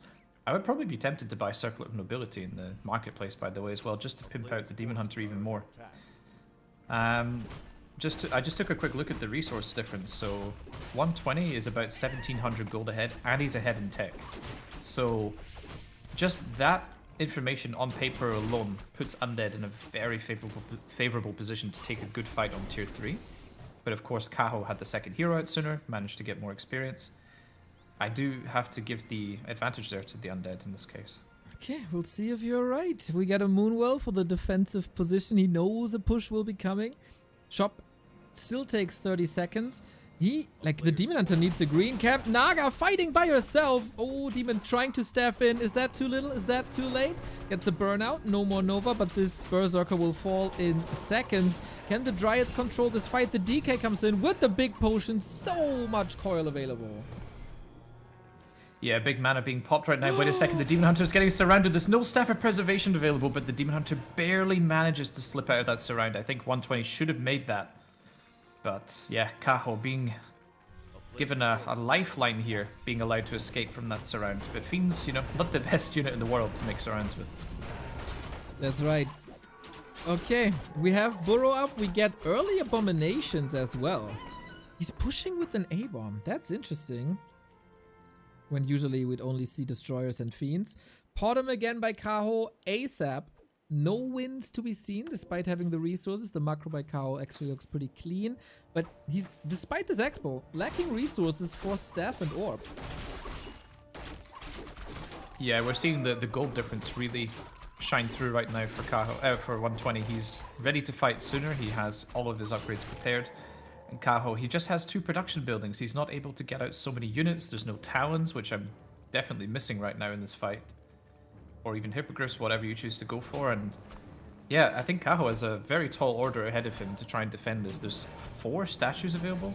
Okay, one already walked into a destroyer. There we go. Second destroyer forthcoming. Immediate nuke onto the Demon Hunter. Kind of a waste. You just heal all of that up with rejuvenation, which is quite nice. Ancient of 2 War heal scrolls for 120. is buying some time. Yeah, 120 is looking strong. Demon Hunter wasn't able to burn on the DK that much. Absolutely necessary. Abomination, no disease cloud makes them a lot weaker. Coils spammed, moon juice used. A shop on the left hand side, despite production buildings. Kaho's macro seems fine, but can he hold on? Oh, there's no staff of preservation available. There's no way to get the Demon Hunter in and out of fights and use the Moonwells at home. Actually, the Moonwells at home are completely dry as well. Wow. Good Kaho here. He's in for a tough fight right now. I think Demon Hunter might be going down already, Neo. He has nowhere to escape. There's only Staff of Teleportation. In the meantime, the backline from Kaho is trying to target the destroyers. Now they're fully on attack move. Bears are just getting absolutely wiped out right now. This is only 2 destroyers, and yet it feels like it's enough damage here just to chew through these few bears. Kaho just doesn't have a strong enough front line. Wisp detonates look good. Another bear dead. The Dryad safe to the back. Demon Hunter is back at 50%. No Coil Nova to use. Kaho might still have a chance here. First orb is up. The shop on the left-hand side as well. It is nighttime. This is not hopeless for the Night Elf. Yeah, not completely hopeless for sure, but the dry Moonwells, they're going to take some time to come back. There's no Wellspring available to speed up the regeneration there. There's no Staff of Preservation to get the Demon Hunter in and out of fights quickly. No second Orb of Venom for the Priestess of the Moon, who feels kind of a bit of a unnecessary pick in this position if you can't afford to get that orb in her as well, which is where the value lies. Why make her at all? No upgrades either on Kaho's side, so yeah. Feels like he's just missing the tools required to win these engagements, and Fiends here just going to be tearing the Dryads apart. Very much agree with what you say about the bottom. That was a bit nonsensical. Demon Hunter survives again on a prayer. But yeah, what does she really offer? Additional damage for the Dryads. But yeah, that didn't do much. 1-0 clean, despite not killing the Expo once. I feel like really this long contest over the Merchant didn't do Kaho any good. He was so slowed down with his Demon. He was so slowed down with the Naga. Took forever to reach 3-3. And why there were so few resources, I am a bit baffled as well. Shouldn't be the case, really. But yeah, 1-0, clean as a whistle. Really nothing extraordinary that he did there, except baiting Kaho into these contests. Yeah, I have to ask I have to ask Kaho questions about why he chose to macro the way he did in the early game. The tech was incredibly late. I feel like the expansion being placed so far away, on Echo especially, is just too much of a detriment for Elf. I mean, the time it takes for it to build and move across is just, it's too much time difference between the Undead's ability to just construct the gold mine on the spot, right? It's kind of meta. Like, this is meta, though. Okay. Everybody I mean, you does can tell. I don't watch, as I said, I don't watch a lot of Echo Isles because I don't like the map. But I don't know. I don't see how this works, man. I feel like the elf has to get a really, really good early game going where they can put lots of pressure on the undead early and secure their objectives after. Oh, no. This game's over, Qubert. It's a ghoul pull, and the Ancient is down. Oh, dear. It's over. It's over. This is over. Kaho falls to a ghoul pull. No Ancient of War. No Archer. No creeping. No progress. Done. GG. Yeah, I mean, are we calling it that soon? I do. Also, Kaho isn't even making his hero yet. Oh dear, he's so overwhelmed. The hero is coming out at the same speed as the undead, which doesn't make sense. Why doesn't it make sense, Qubert? Shouldn't the heroes always be at the same time? Nope, that's not how it works. Because the undead does not build Altar Ziggurat, they build Altar Crypt, and then Ziggurat. So there's an 8-second difference between the heroes coming out. Oh man, this is a disaster. I mean, the ghoul pulls, it's kind of interesting. They come and go in waves. Like, you do the ghoul pulls and you're successful, and then the Night Elves react with a more defensive Ancient of War positioning. And then the Undead doesn't do the ghoul pulls anymore. It gets erased from the back of the head of the Night Elves. They try to be a little bit more greedy to shave off 1 or 2 seconds. And then you come in with the ghoul pulls again and they work again, right? It's, yeah. I mean, it's such a slap in the face. I mean, A player's forces are under attack. Yeah, man. I mean, there's nothing worse than being down 0-2 in a series just to get ghoul pulled in the third map. I mean, Yeah. that is disheartening to say the least. And the trouble is Elf is just so reliant on the Ancient of War creeping. Imagine that this wasn't the meta. Like, who was the first person to even figure out that you're supposed to use the Ancient of War in this fashion? I do not know. Because whoever did is a freaking genius. I think that came in very, very early. I mean, I don't... A lot of Ancient of Wars were used in the early Reign of Chaos days when even the uprooted Ancient of War had chaos damage. Fortified armor. Fortified armor. Yep. That was rough. But yeah, I gotta say, I'm not enough of a historian to remember. Yeah, I understand. Well, I certainly don't have the answer either, so I'm too new school. You Too new are. school cool for that. This guy only came in with Reforged, guys. Can you believe it? And he stayed. No, I've been playing since 2014. I joined. Oh. I started playing in the dark days, man. Oh yeah, the DDoS days. The darkest days I was there. That's when I started playing. So it's a miracle I made it through that without quitting. That's right. It was a cool upswing time with the invention of W3 Arena, though. Exactly. That was where I started playing, basically. So, yeah. Shout out to Pat, who saved the game twice. Crazy stuff. Right. Alrighty, Kaho is not giving this up, unlike what I thought he would be doing. And the Immolation Arrest against the Hydra, always worth it. Again, a double detonate here. The Ghoul Pool has, of course, a downside as well, as your lumber income is basically 0, and the shop is late as well. So, Kaho fighting. Yeah, Kaho fighting.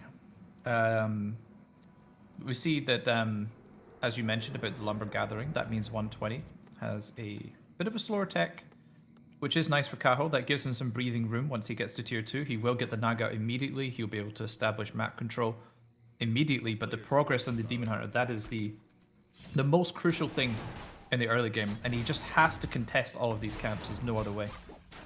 He has to kill a lot of ghouls, which is not the easiest, with the help of the Hydras, man. All hail Hydra if you're a Night Elf. No deny here. Might get another skeleton. No, not really. Good Demon Hunter play thus far. Like, he's doing a lot with the little he has. Yeah, I think Kaho made all the right moves so far. There's not much else he could really do. Yeah, Goo pulling, man, it's just so strong. On maps where your opponent places the Ancient of War predictably, in the same spot every game, same map, you know, these players know each other inside out. And there we go, as I mentioned. Naga is available for Kaho immediately. The Wisp is here as well, could also be used for some blocks, but nope, gonna retreat that one. And 120 just, you know, trying his hardest right now to get ahead of the Elf heroes and block them, but yeah, not enough. And now the DK is under some duress as well. Yeah, and of course he sold the town portal. Can he reach again? Absolutely does, Demon Hunter. With another body block, but tier 2 is done. This should be enough time for a heal potion and the DK is safe. And now you gotta wonder, was that worth it? Yeah, this is it's very interesting actually, because Kaho decided to play so aggressively right now, just kept chasing and chasing and chasing. That's a pretty big win for 120 actually, because he didn't have to buy a potion, he didn't really lose anything, he lost 1 ghoul, and Kaho is not creeping. And for me personally, when I played this matchup before, the games where I can buy Naga and just creep a big camp with the Ancient of War feel really good. Now Kaho has to face tank the shop creep, which is not the easiest, But of course he does have the time. He knows what 120 is doing. He's not going to get creep jacked here. He had the tech advantage. The Lich is not even ready yet, so very smart move right now by Kaho just to take the creep camp. He sold Ring of Regen when he's like 0 HP though. I'm not sure about that. Well, he had no shop at home, so yeah, he's trying to squeeze out all the resources he can get.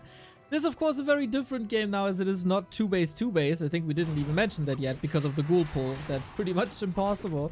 But yeah, then lining up to be a timing push, and Kaho needs every unit he can possibly get and every XP point he can possibly get. Yeah, absolutely crucial right now just to vacuum up all the creep camps that you can.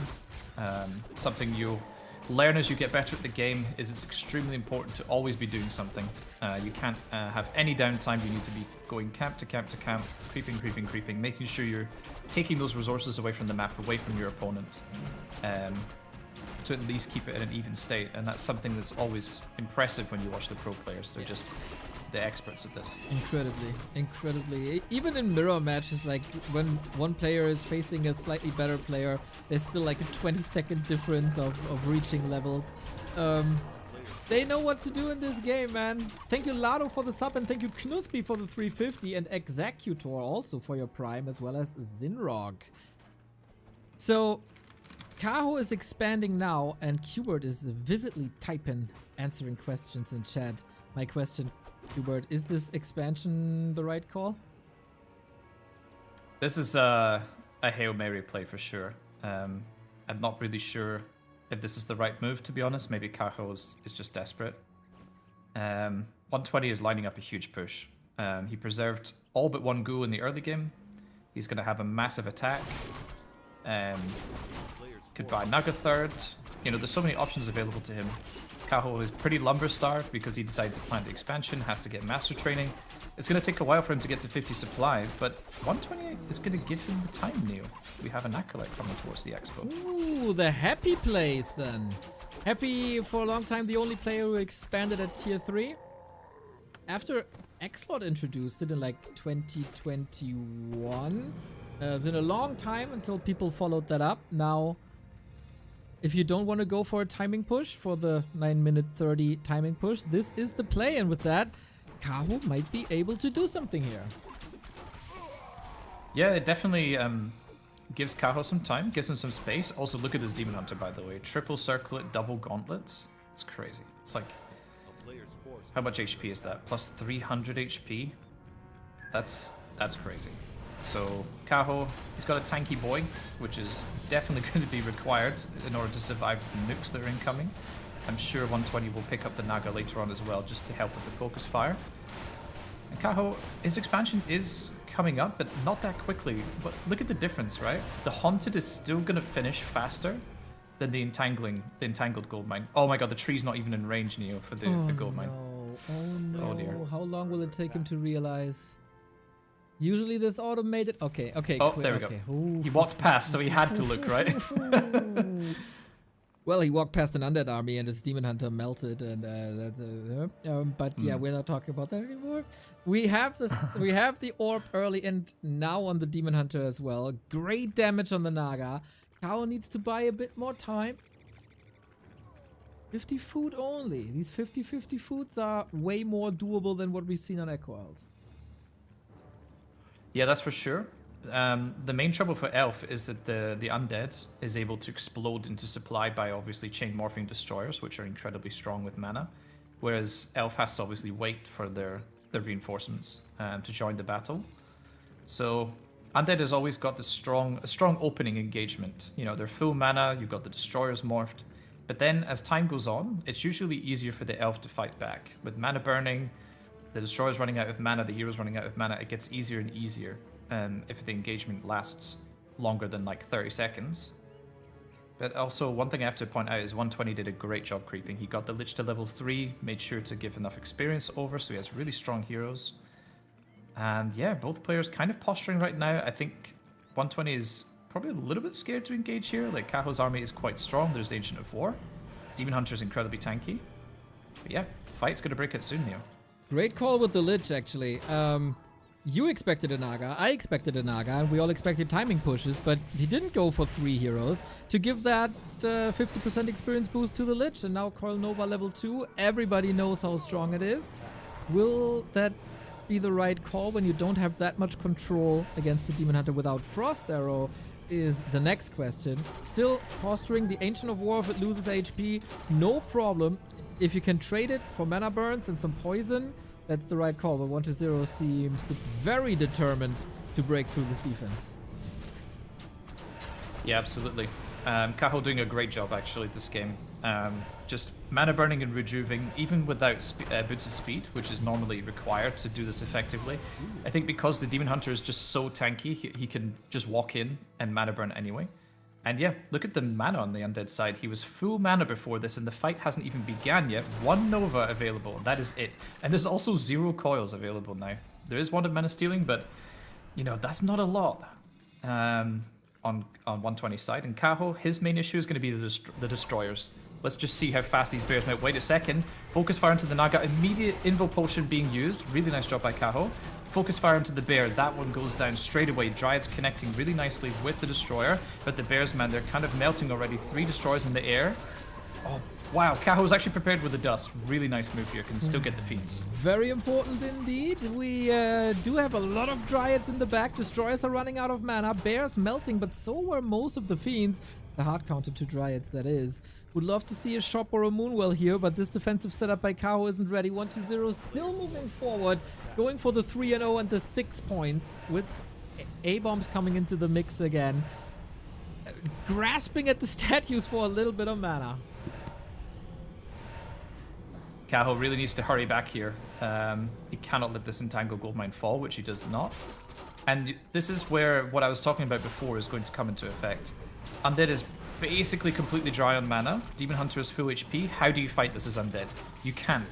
You might be able to pick off 1 or 2 units here or there, but it's quite an uphill struggle. We see a Destroyer about to go down as well. Oh, Kaho, he's really fighting his way back into this game. I think 120 really messed up here by going for the tier 3 expansion. I think it was completely unnecessary. And Kaho prioritizing upgrades as well. He's got 2-0 already on his units and actually ahead in upgrades compared to 120.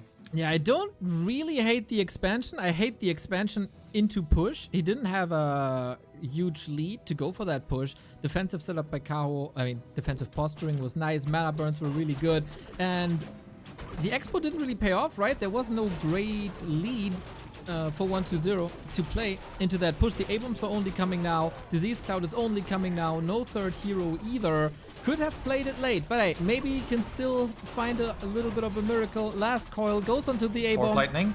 Arrows raining down on that DK. Yep, Fork Lightning, there was a chance. Can't kill anything though. And only 1-2 healthy bears remaining. Not sure if that's enough to crack 1-0's expo. Oh my god, Kaho dropping all of his items there just to get maximum value from the heal potion.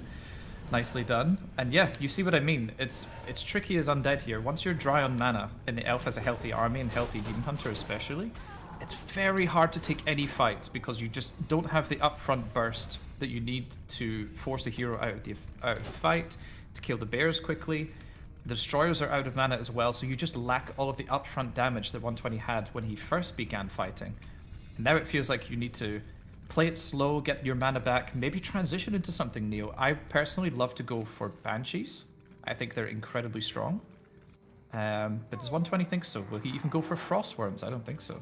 Yeah, 1-0 has been rather vanilla with his abominations. Loves the A-bomb, loves the Disease Cloud. I think he'd rather go for Wagon, which can be a nice addition as well. Like it's a third layer behind A-bomb Fiend statue, hard to reach as well. Unless there's Chimeras, of course, but even then. Kaho now going for the Potom. The timing I like a lot more. You pointed it out in Echo Isles. Why do you go for a Potom if you can't afford her to be an orb carry? Now you easily can. You're not slot starved anymore. That might open up the play for staves. Kaho's future here is bright, but it's not a foregone conclusion. Yep, absolutely right. The only criticism I have is the lack of staffs. There's no staff of preservation, and there's no staff of teleportation on the Demon Hunter, which is, I think, essential for the fight's late game. But let's see what Kaho thinks. He's 2-1 upgrades. He's 2 upgrades ahead. Destroyers being morphed. 1 already goes down.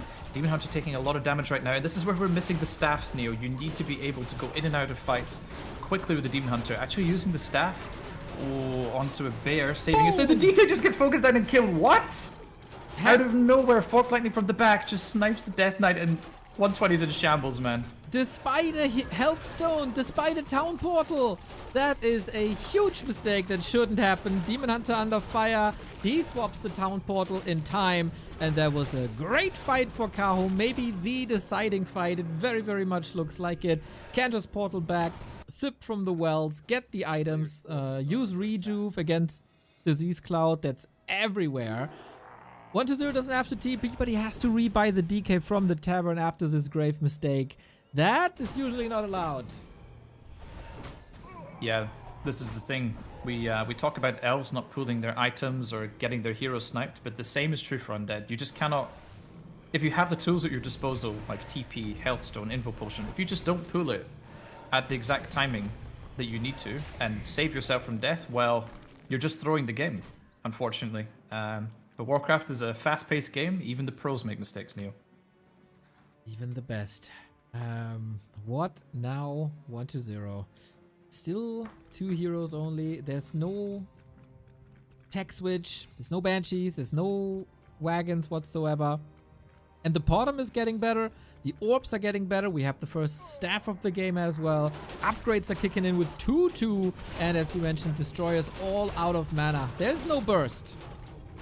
Yeah, this, as I've been teaching my students these days, it just does not work. You cannot play only Fiend Destro as the game goes later and later, unless you have a steady supply of statues to continually drain and chain morph, because as the armies get larger and larger, you just lack the ability to delete the elf frontline or delete a hero instantly. You just don't have the upfront DPS. I also don't like the fact that 120 only has 1-0. It's not enough. You should be 3-0 by now. Really? That much emphasis on upgrades? Yep, it's massive. It's more than 10% damage on fiends per upgrade. So that just reverts the patch. Definitely worth it.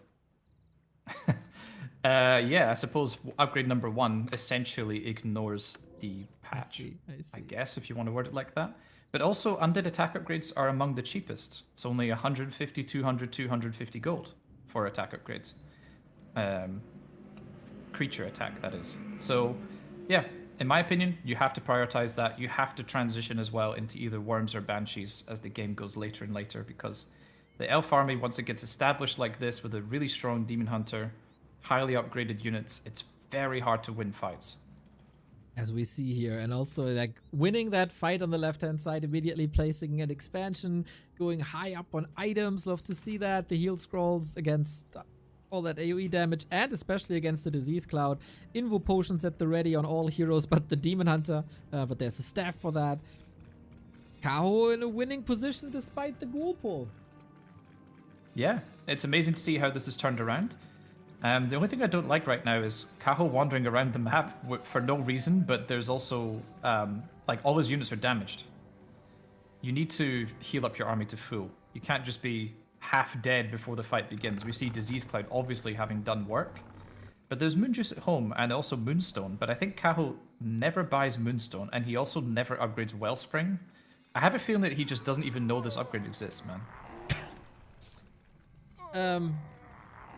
Not commenting on that because I mean, what is going on? But in any case, here we go. Mass destroyers in the air, blocking out the sky.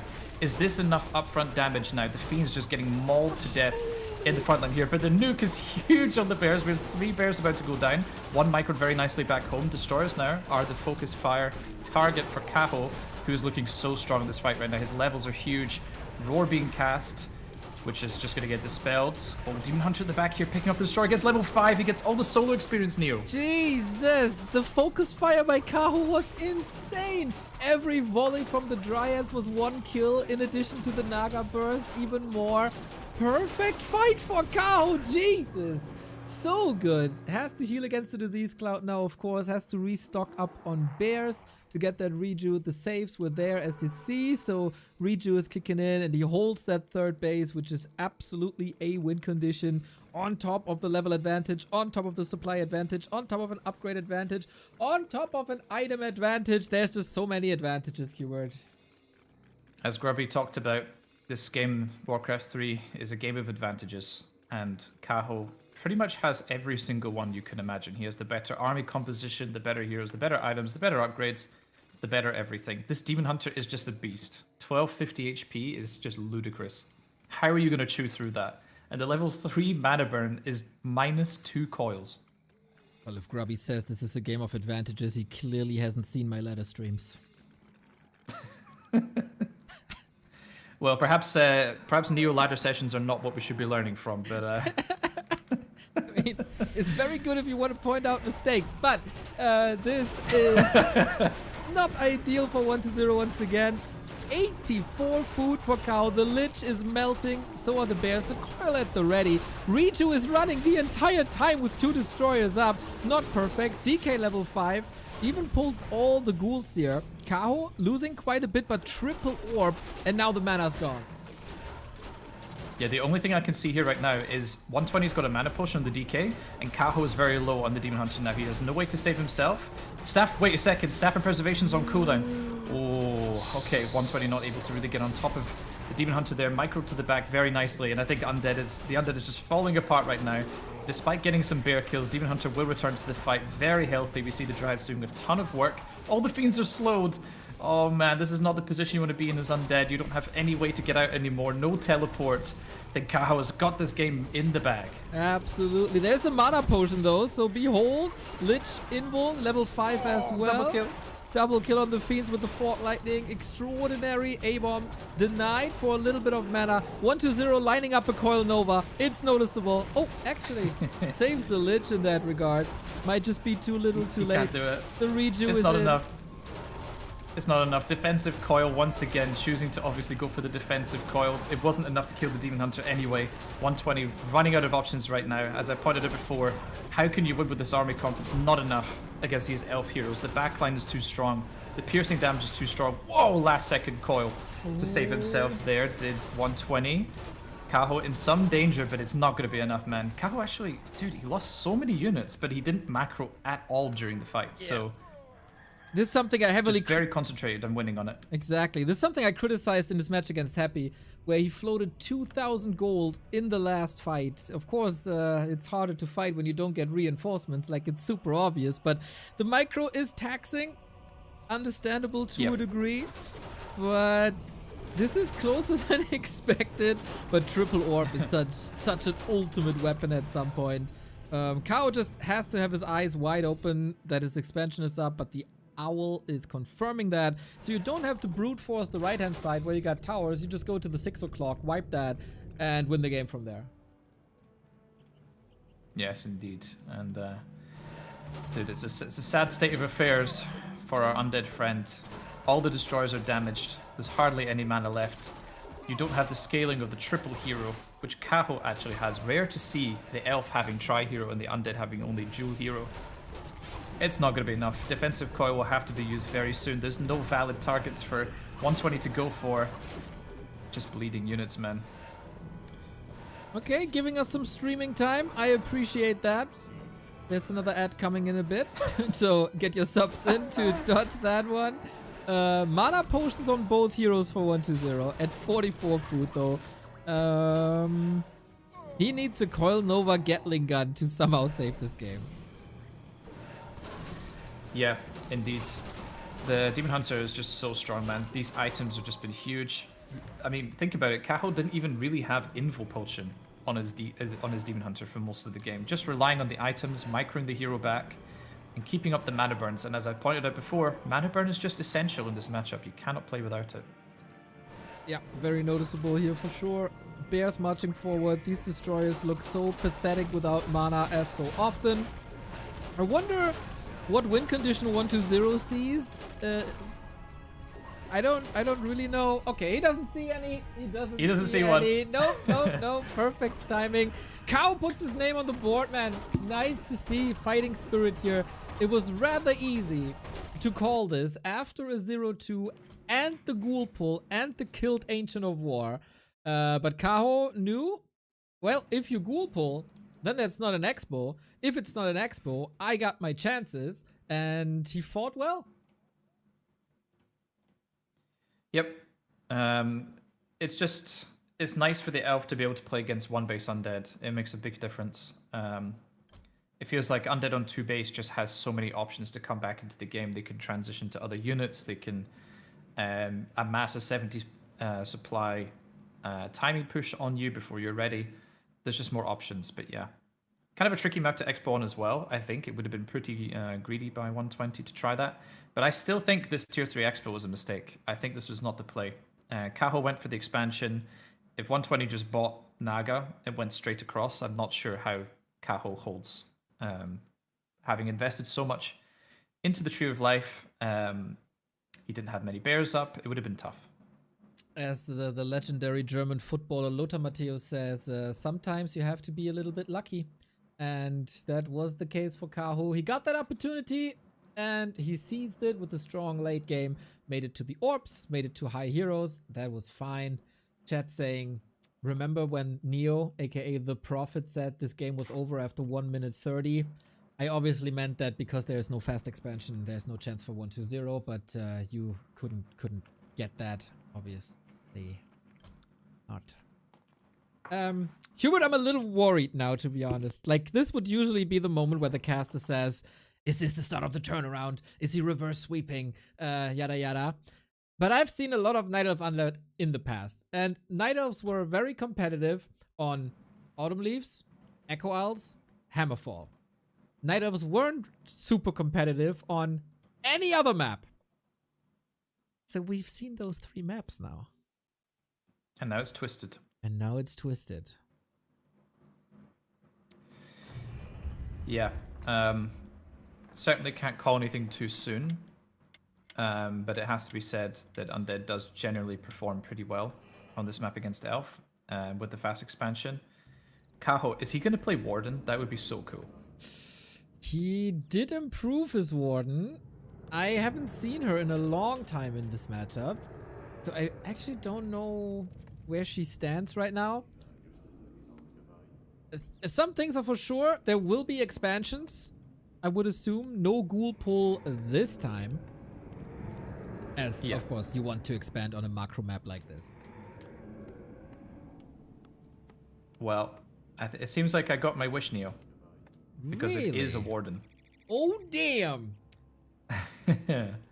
So that's cool. I'm very excited to see how this plays out. How good is 1-0 versus Warden? I try to remember. Like, he obviously was a teammate with Lawliot at Newbie. That is a long time ago, though.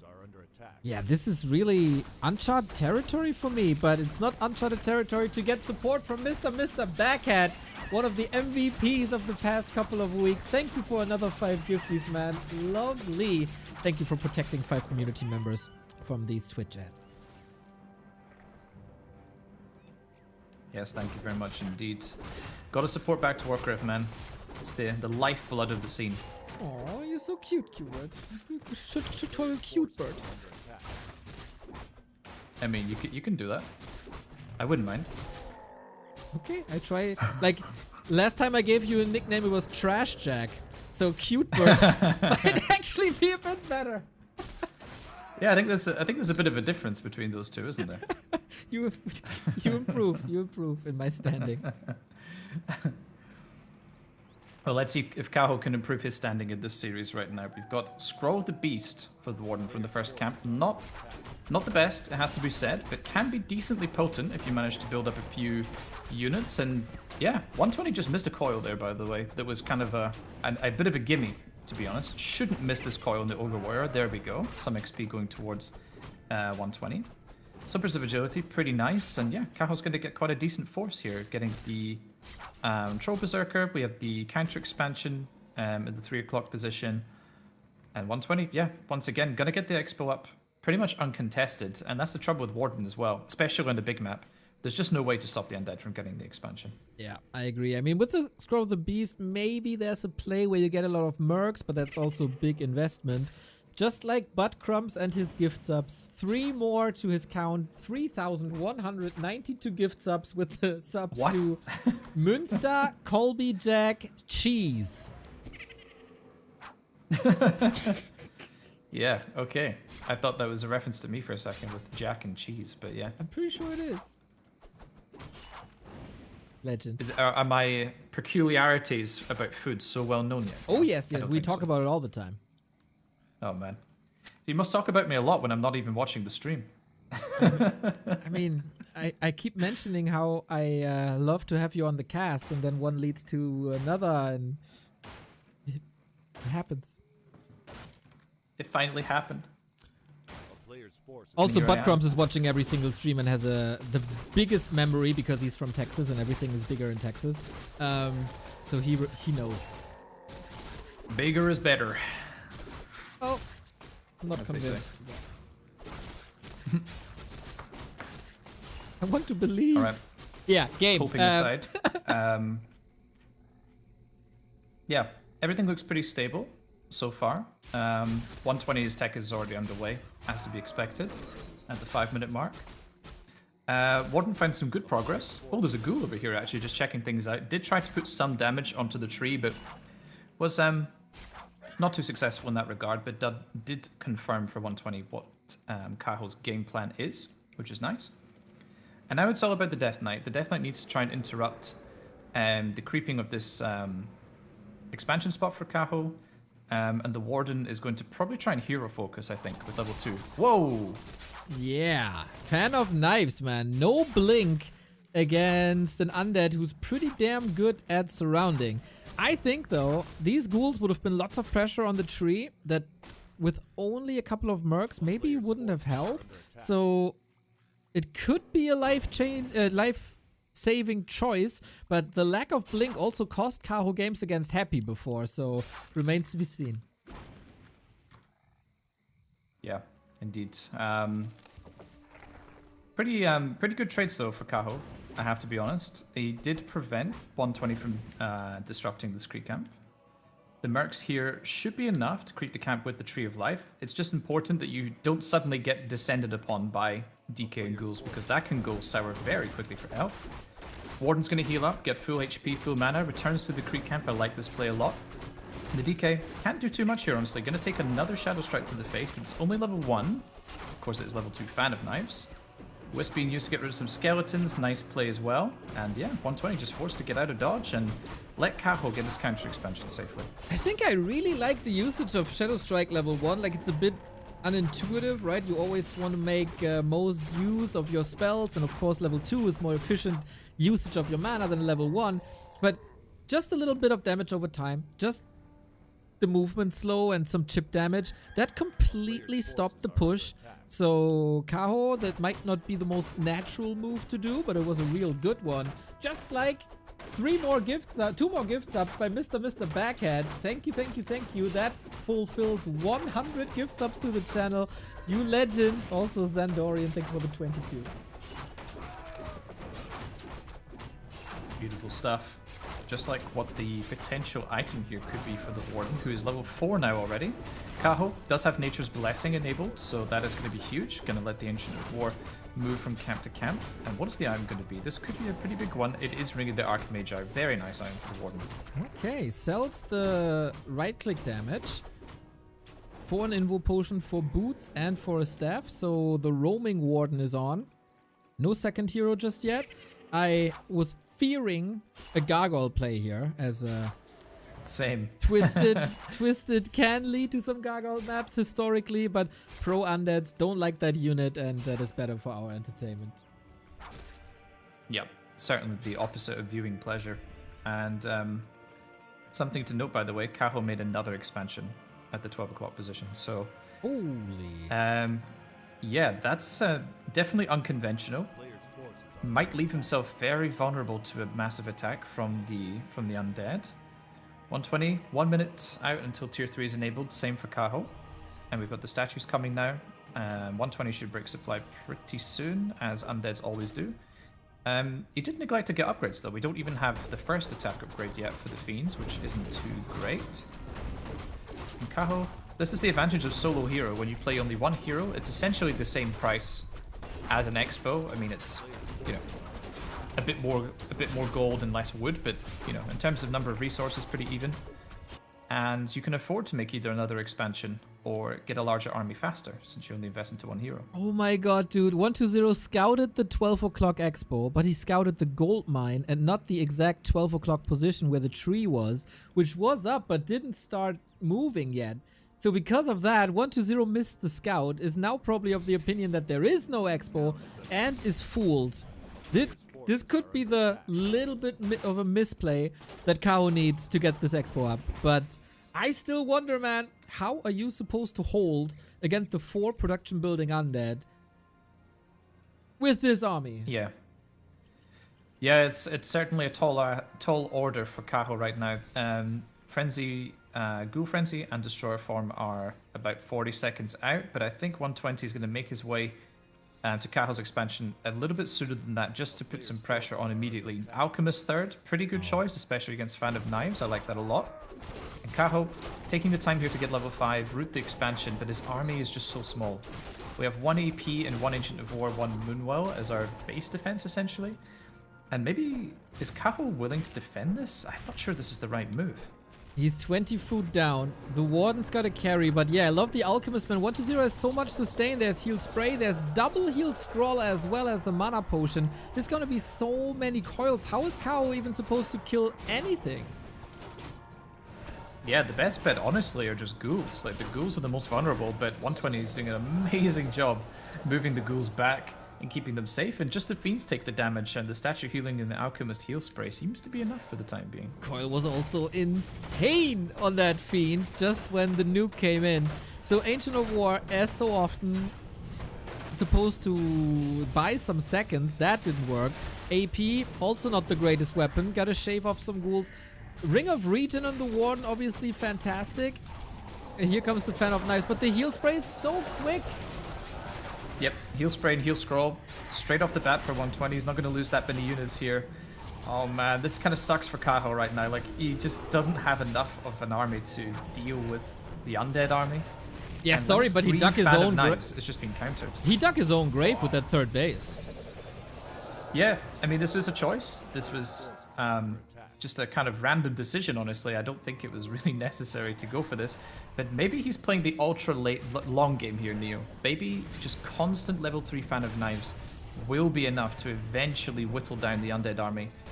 Force him to run dry on statue mana, run dry on alchemist mana, and maybe then he can turn it around. What if this third base is actually just a backup second base to be able to lose this expo, use this fight to level the Warden up to 6, and then win the game from there? Yep, this was actually one of my thoughts, because I was surprised that Kaho went into defend straight away, and I thought might let the Ancient of War fall or something first. But yeah, you have the insurance expansion, I guess, in Kaho's position, which is good, but of course he is pretty lumber starved. He's going to lose some production, food supply right now, which isn't good. And I think he should commit to defending this a bit more, actually. Using double shop now as well. That's a lot of... Wait, is my overlay crashing? No, it's running. Okay, it is additional shops. It is one Warden defending this or stalling. And the rest moves to the tavern and marches across. You gotta say though, hero levels for 120 are really bad. Because Kaho didn't throw his army into this. Yeah, absolutely. That's the price you pay, right? 120 watt to clear the expansion. He probably thinks he's in a good spot right now. And he's pretty set. He can just go on a creeping spree, in his mind at least, and probably believes that there's no more urgency. But we know, of course, Yeah. that Kaho's got the additional expansion, he's got the insurance, and now the Panda second will be creeping up. Alrighty. Fan of Knives, Breath of Fire against an Alchemist. We'll see who does more damage and who does more sustain. Yeah, that missed scout is still hurting 120 so hard. I don't think he has an idea still. He's probably wondering, why are you still in this? Like, how are you supposed to win anyhow? But yeah, it is the next push into the base. Dryads are waiting there already. Panda has no TP. Oh, I'm not sure about this, Neo. Yeah, no TP on the elf side. That's going to be rough. It seems that 120 has sniffed out this expansion somehow. He actually has two TPs, by the way, as well, so that's interesting. And also, 120 played without any base defense the whole game. He doesn't have an Arabian Tower at the expansion. I feel like the Warden really could have gone across and done some damage. I feel ya. Yeah, especially with the retrain to Blink. That seems like a possibility. There's also no Zeppelin to save Acolytes or something. But yeah, that's the second push with double Abomination, 80 food, going into high upkeep. Yeah, he doesn't want to make the mistake of Hammerfall again and give Kaho some time. He wants to end it right here, right now. Can Warden and Panda carry this? Here we go, double heal scroll available on 120's side. The Abominations are moving forward. They're good tanks. They don't deal too much damage though. It's all about the Fiends. How much damage are the Fiends going to sustain from the AoE effects of Warden Panda? We will see how that goes. Heal scroll already being popped from the Lich as well to keep the Fiends alive, but they're kind of still standing strong, honestly. There's just not enough mana available for Kaho. Yeah, he has a Mana Potion on the Warden. That's about it. 5.6. Hoping, of course, desperately for that Avatar of Vengeance. Warden blinks out. Panda has a spell shield. Might suit the Warden as well. Kaho, not supply block, but mega lumber starved. Yeah, that's a problem. Going for two. Look at this, Neo. The Tree of Eternity. There's 6 Wisps in queue right now. But there's no Moonwell to get Kaho unstuck. He's going to be stuck for quite some time here. No. Look bottom right. He's expanding again. It's not up yet, though, so still going to be blocked at 60 for the time being, and then blocked at 70 once again. So these Wisps are going to be in queue for some time. Oh, I didn't see that at 60. Okay, yeah, okay. Yeah, you're right. Okay, I shut up. No, don't shut up. I need you. Okay. Interesting game plan by Kaho. I haven't seen that before. So the second base falls, and we still have a game due to the strength of the Warden. Can he find another way to challenge 1-0 to buy that necessary time? Gets a Fiend for free. Oh, this just looks like such an uphill climb, though, for Kaho right now. Maybe if he can get level 6, but the trouble is, look at the forces that 120 is amassing right now. He has a huge army. He can morph so many destroyers at the same time. What's the heal scroll situation looking like? 2 heal scrolls at the DK. Okay. Definitely enough to take a big fight with. Agreed. Also a heal potion against a possible nuke. Panda has a heal scroll himself now, as well as the TP, and he just expanded again. We are playing Night Elf Undead Whack-A-Mole. Absolutely, but the trouble is that 120 doesn't have to lose any of his expansions to remake them. It's just Elf constantly remaking and losing resources by doing so. So looks tricky for Kaho here for sure. Fighting with a 20 supply deficit right now. 120 with so many resources in the bank. Warden, of course, always in trouble with no mana burn available. Nice nukes. Oh, beautiful. Breath of Fire, Blink, and Bad Nice combination there, wiping out a bunch of the Fiends, taking lots of damage. There is 120 right now. Oh, Hero focus onto the Panda, force into a TP. Another fan of knives, no nukes here. This is now really interesting, something that I didn't think about up until now. On the previous patch, whenever I saw Fan of Knives and Breath of Fire combo, it felt like there's a little bit missing to be really effective. To get like multiple kills, especially against Fiends. Like against Ghouls, it's obviously super good. But now with the patch, Panda might have lost range, but it gained some damage. So was that maybe that little bit of damage that tips the Panda over the scale so we have a breaking point that previously wasn't there? I don't know. It's tricky because obviously there's a lot of AoE healing for Undead with the statues and the Alchemists in this case, so the Fiends are constantly being regenerated. There's heal scrolls as well, so I'm not sure if it necessarily helped with any breakpoints, but it certainly is a welcome change in the damage department, though I think the range nerf is really hard to play around with. That is the Night Elf speaking out of Quberte. Of course. Again 1-0. He has the skeleton here. An inch away from the expo, basically. He could have killed it, I guess, but he's getting distracted from that Warden, and she finally gets level 6. There we go, level 6 secured, but how much supply really is the Avatar of Vengeance worth? It feels like when armies are on even supply, it's incredibly strong, but in this case, 120, he's already 90 supply, man. This is going to be really difficult for Kaho. 2 more heal scrolls being purchased. I think we've burned through 5 heal scrolls this game for 120, maybe 4.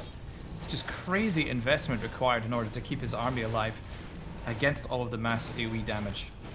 Okay. Kaho getting more gold now, of course. There's another expansion up at the top. 120 now expanding for the 3rd time. Wisp gonna detonate. Level 4 Lich. Very, very good upgrade to be able to eat units to get mana. Oh, stops the blink there. A little bit of cancel. But yeah, constantly on 2 bases. And the instant scout by Kaho. Super nice. Yeah, really nice job there by Kaho. I think he actually made the Tree of Life probably without even realizing the Undead Expo was there, so I'm not sure if he's paying that much attention right now. Maybe, you're right. I thought it's an Ancient of War to cancel it, but you're right, it's a Tree of Life. Yeah, I don't think Kaho's actually aware, but in any case, he has bigger problems right now, which is the 90 supply Undead army knocking at his door. Is the Warden enough to carry here with the Avatar of Vengeance? We're going to see right now. Level 2 Healing Spray coming out to keep the Fiends alive in the back. Panda's also looking to line up a nice Haze Fire combination, which does a ton of damage. Dust and Fan of Knives ready there to keep damaging the Fiends. Quite a strong backline here for Kaho, actually, but I feel like a lot of units are dying right now. 120 looking strong in this fight. Ooh, he wipes half of the army. That's, of course, a lot of corpses for the Avatar. Needs to get the corpses up. It is questionable if Kaho can hold on for a little bit longer. The Tree of Life has been cancelled on the left-hand side as well. A-bombs so tanky against this AoE. It just feels like a wall of death crashing into Kaho, and that is the 3-1 for 120, who takes the series convincingly. Yeah. What can we say, man? He's a great Undead player, and Kaho, yeah, just looking a bit lost against the expansion play of Undead, which seems to be really making not a resurgence, but definitely seems to be like the strat that is once again posing problems for elves. And yeah, I feel like it's back to the drawing board, honestly. Yeah, I don't have the greatest ideas what to do. It feels pretty oppressive at the moment. We haven't seen the big breakthrough. Life is, of course, a player to look at in this matchup. It's never really been Kaho. Maybe 2 years ago or so. There, he was the standout player, but it's a long, long time since then. You gotta play like Life. But if there's 2 bases, this is really, really, really tough. 120 has improved this matchup a lot, finding nice solutions. And this was a match for rank 5 in the league. And with that, 120 is looking up and Kaho is looking down. Fortitude not allowed to get too far ahead here. 120 creating quite some distance between him and Kaho now. Of course, every rank means you start later into the Ascension. You can't lose ranks in playoffs. You can only win. So that was an important victory for 120. Came prepared. Clean execution as well. Good game plans mostly. And just overwhelming. Kaho can't beat the Undead. Yeah. Kind of a shame, honestly. I also think Twisted was a pretty decent opener, honestly, for Kaho. I just think the third base didn't do him any favors. He eventually just traded out the first base for the first expansion for the second expansion, which then fell anyway. 120 had completely undisturbed mining. I think it was a big oversight by Kaho not to spend more time fan of knivesing. That doesn't even sound right. Or fucking the acolytes at fuck them acolytes, mate. Fuck them. Oh dear. Yeah. So yeah, there was no Nerub, man. Just blink over and fan and kill all of them. It would have been super easy. I'm not sure why he didn't do that. If you can afford that time. Yeah, but he was under constant pressure, and there was oftentimes the Warden that kind of saved him. It's rough, man. The lines are so thin this matchup. I don't think there's too much options, but I mean, you can always staff, right? If you get a Wisp into the Undead base, there might have been some plays, but it also feels like Kaho is rather frustrated in this matchup. Yeah, I mean, thankfully for his mental state, he came back against all odds in Hammerfall and closed the game out in a pretty convincing way, so that was nice. But the fast expansion play, man, that seems to be the Achilles heel of elf players right now. Absolutely, yeah, and this is why some people like Life have been almost an easier time versus Happy than they have against other people, which sounds like heresy to say, but yeah, that's pretty much what it is. Kaho, okay, we'll take a look at 120 first. He has to play Happy, Fortitude, and Sock, and with 120's matchup versus Human being the weakest of the 3 top undeads, I think there's a chance for a Kaho or an Infi to still catch up to him a little bit. So maybe a Sock even as well. We'll see about that. Kaho, rank 5, good. He still has to play Lin. He can definitely score there. He has to play Fortitude, who can also score, even though he was defeated at WSB. Still some potential for Kaho. But yeah, that was a big point match, and he didn't get it. So, gotta start the Ascension a bit earlier than you wanted to. Yeah, and honestly, Lin and Fortitude, that's hardly a very enviable task to have those as your 2 final opponents. So, will Kaho score many points there? Probably not. We'll see what sort of shape Lin and Fortitude bring to those series. But in any case, I think Kaho's done very well. He's looking to secure top 5 here, which he could very well secure. Although, of course, Lin as well has got a ton of matches to play, I've just realized. So, he could also be competing for that top 5, top 6 spot as well. Yeah, that's right. Lin will start his journey tomorrow. I got it confirmed like yesterday on the, I think the 16th is where he plays 2 matches as the only player who will ever play 2 matches. So that is Saturday. Guys, mark your calendar. The Orcs, Lin will play 2 matches on Saturday. It's good. So then we have one more game to watch, and that is, of course, the standout player, Mr. Undefeatable. 10 wins in a row, LabyRinth, against Mr.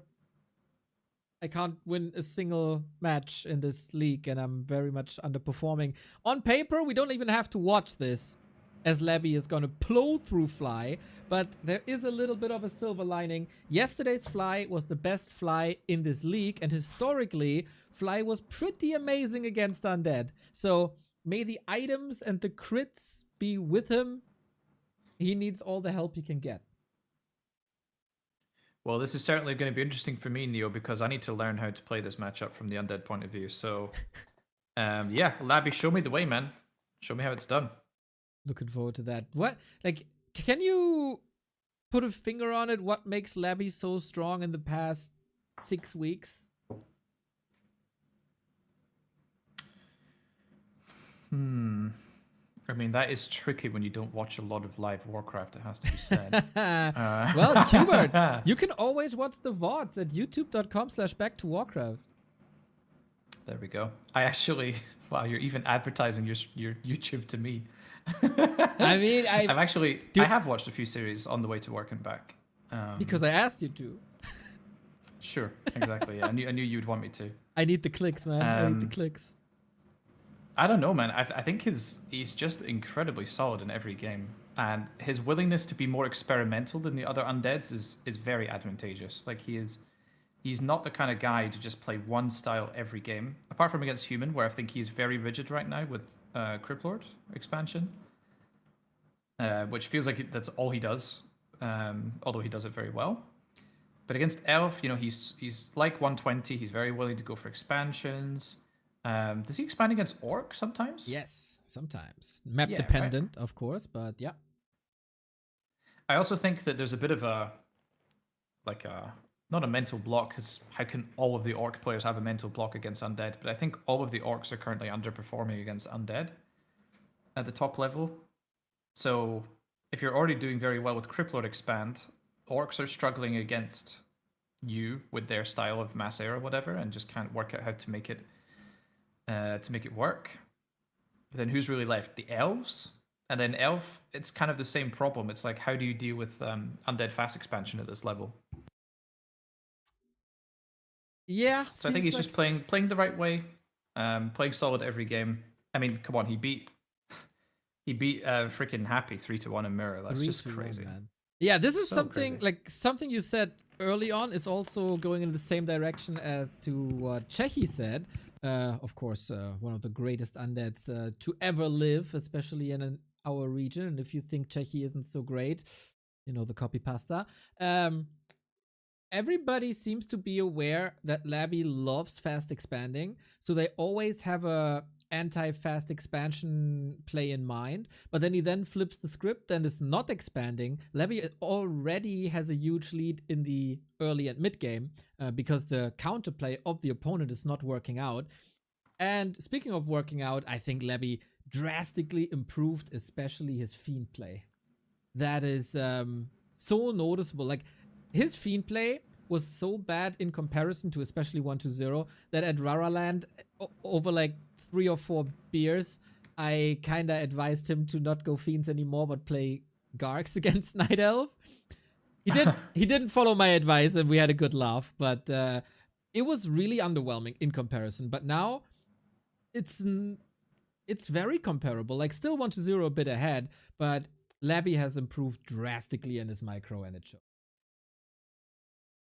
Yeah, it feels like he can actually go toe-to-toe in these micro fights, which is really highlighted like after that Happy series. I mean, obviously, I haven't seen all these series. I don't know exactly how well that aspect of his gameplay was in every series, how decisive it was. But just watching how he was able to win all of those fights against Happy, because it's just pure micro wars, pretty much. I mean, there are decisions that you can make, and there are things like, you know, items and stuff that can influence the outcome of a mirror, but his micro was so impressive in those fights. He was 100% just playing at the same level as Happy, and if you're playing at that kind of level anyway, then your execution is amazing. He won fights with a level 4 Warden against a level 5 Warden. Warden, Lich, I mean. Like, against level 3 Nova. How? How is that even possible? Yeah, I don't know. Me neither, man. That was that was just a day where everything clicks. Unlike any play day for Fly, he might have not his focus at the right mind. Maybe we don't even know what if something's going on in real life. But it's relatively easy to compare Infi and Fly, right? They have relatively the same longevity. They have relatively the same decoration when it comes to like world titles and stuff. But Infi is performing so well, and at the same time, Fly barely gets maps here, except against Lolite, Starbuck, and recently Colorful. As I said, yesterday the game against Colorful was his best series. I want to see Fly play super greedy with the Blade Master, trying his best, get some success. That's probably the best he can hope for. Might have to be a little more careful than yesterday. There was a map where he lost his Blade Master 4 times in the early and mid game. Dear oh dear. Okay, well, Fly's certainly going to be hoping to put on a better performance than that, Neo, and we have game number 1 up. So we're going to see if Fly is able to put all of that into practice, keep his Blade Master alive, and see how much he can get away with against LabyRinth. That was a nice lead-in to a game that immediately stopped. So Immediately crashed. Yep, very good. I feel you, mate. This is happening couple of times to me too. So It's too funny. Are they forcing people to Flow TV? Yep, they do. So we have a little bit of time here. Time to get your Prime subs out, everybody. Anyone with the Primer, it's for free. It costs you 2 clicks if you have your Twitch account connected to your Amazon Prime account, and it supports the channel. Get them in, get them in, get them in. And of course, for me, the chance to plug our lovely sponsor, Rogue Energy. It's so much energy that it's overflowing this shaker already. Very, very hot outside. Get your hydration in. And the electrolytes that come with it. 20% off with the coupon code B2W. Makes your water better. Hypes you up for these amazing games. Enhances your ladder performance for sure as well. So go grab them. They support us. Support your supporters. Support your supporters. You know what I mean. Rogue is awesome. Lord knows I need a ladder performance enhancer. I mean, That's for sure. You have great MMR, but do you have the stamina? No. If I'm very tired, which I usually am during the week, I play much better on my days off than I do like after work when I'm really, really tired. And yeah, I often just get wrecked and play terrible. So yeah, stamina's low, Neo. I'll see if we can ship you something to Scotland. Hey. Okay, I thought for a second this game might be up again, but nope. Oh, there it is. Take some cocoa, bruh. Okay, yes, I'll do that, Vasquez. No problem. Seems like a good idea. Yeah, Kappa. great. I mean, it's a wonderful fruit. For some reason, people don't like bounty. I'm a big fan of cocoa bounty. We're talking cocoa nuts, right? I'm not sure. I don't think so, but I do love coconut. So that I Really? love bounties actually. I love bounties. One of my favorite chocolate bars. Yeah. There's a lot of people who hate bounty. I'm with you on Team Bounty. Do you know they removed them from the celebration box? That's a crime because there's so many other ones I hate in there. So, and I need the bad ones out and the good ones in, and bounty's one of the good ones, right? I think so too. I was one of the guys who got the leftovers from the celebration box, but they actually removed them now. It is a crime. There's no other way to put it. Just like Fly's performance in the Super League. Jesus. Sorry. All right, we're sorry. drawing connections between celebration boxes and freaking Warcraft 3 pro players. All right, Neo, that's Yeah, impressive. I have to give you that. I'm grasping at straws here, okay? I have fast forwarded. This is the guy with the longest win streak against the guy with the longest losing streak. On paper, there's no chance for Fly, but miracles can happen. And wouldn't it be an amazing story if Fly has the breakout performance against the overarching player of this tournament in a matchup that people see as unsolvable?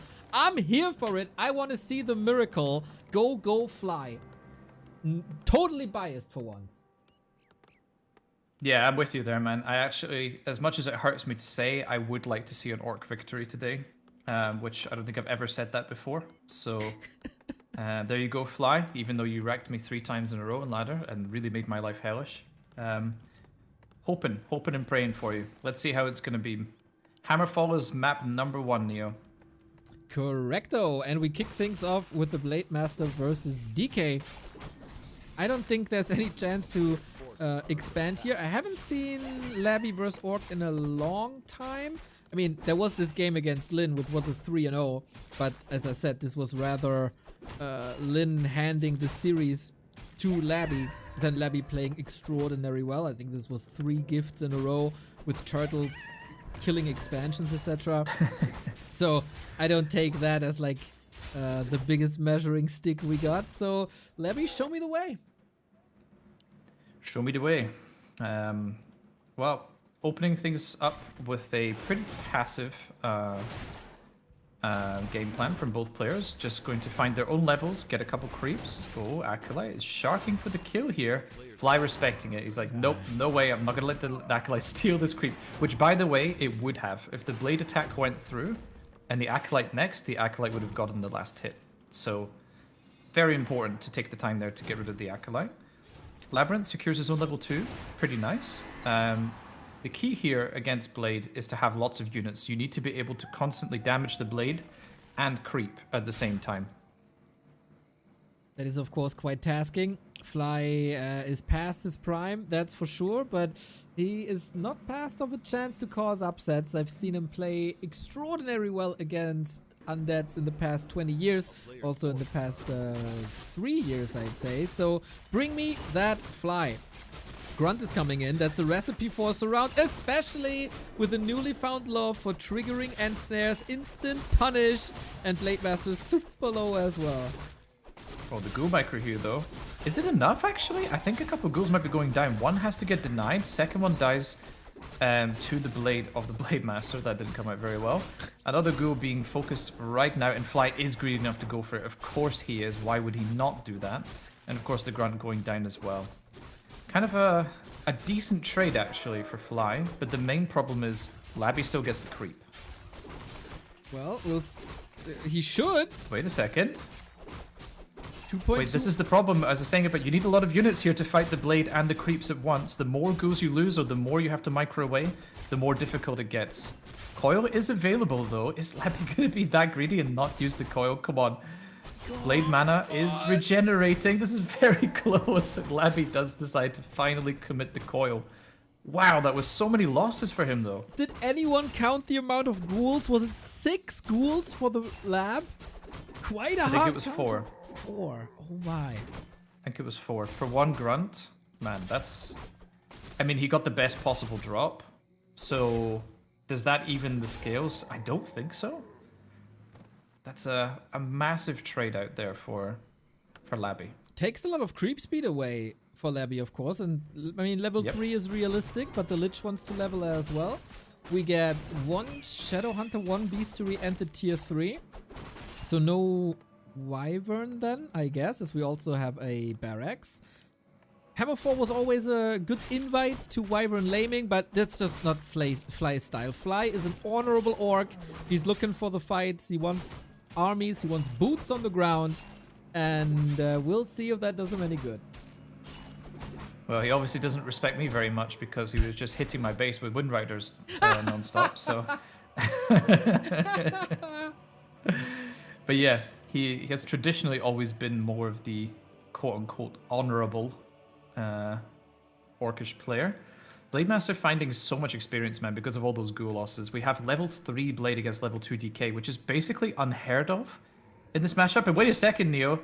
Wait, there's no speed scroll on the side of the orc, but I think it's enough. The Shadow Hunter should be able to keep getting in front here. Make sure you get in front. Wait, Fly, what are you doing, man? Get the DK. Oh, I'm not sure about this. I think he could have committed.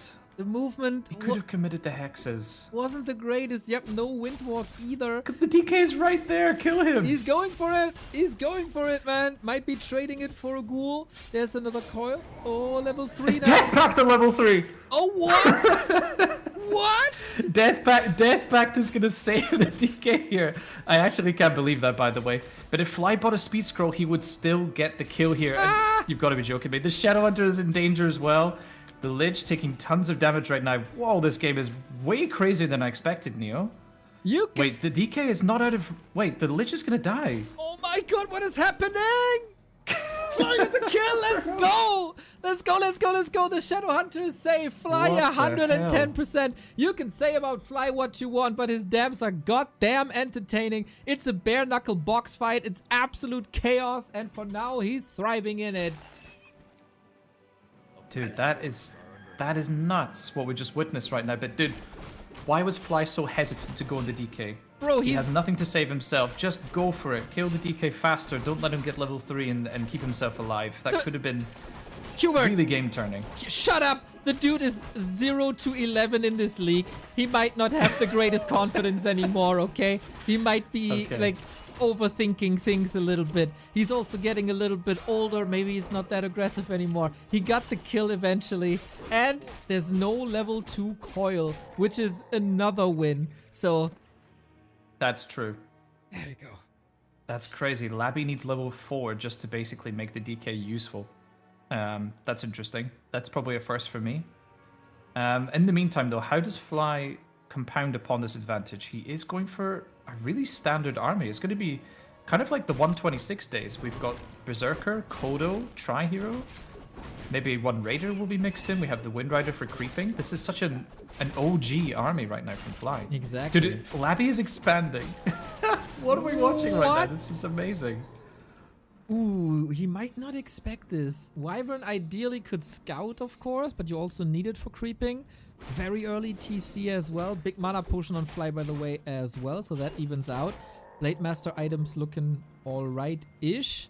But that's the thing about Labby, like, he got these plays... He's so unpredictable. Nowadays, exactly. He is so unpredictable, and he found these plays to win games from when he's behind, which wasn't necessarily the case before he started this crazy win streak, but now it is, and that makes him almost twice as hard to beat as before.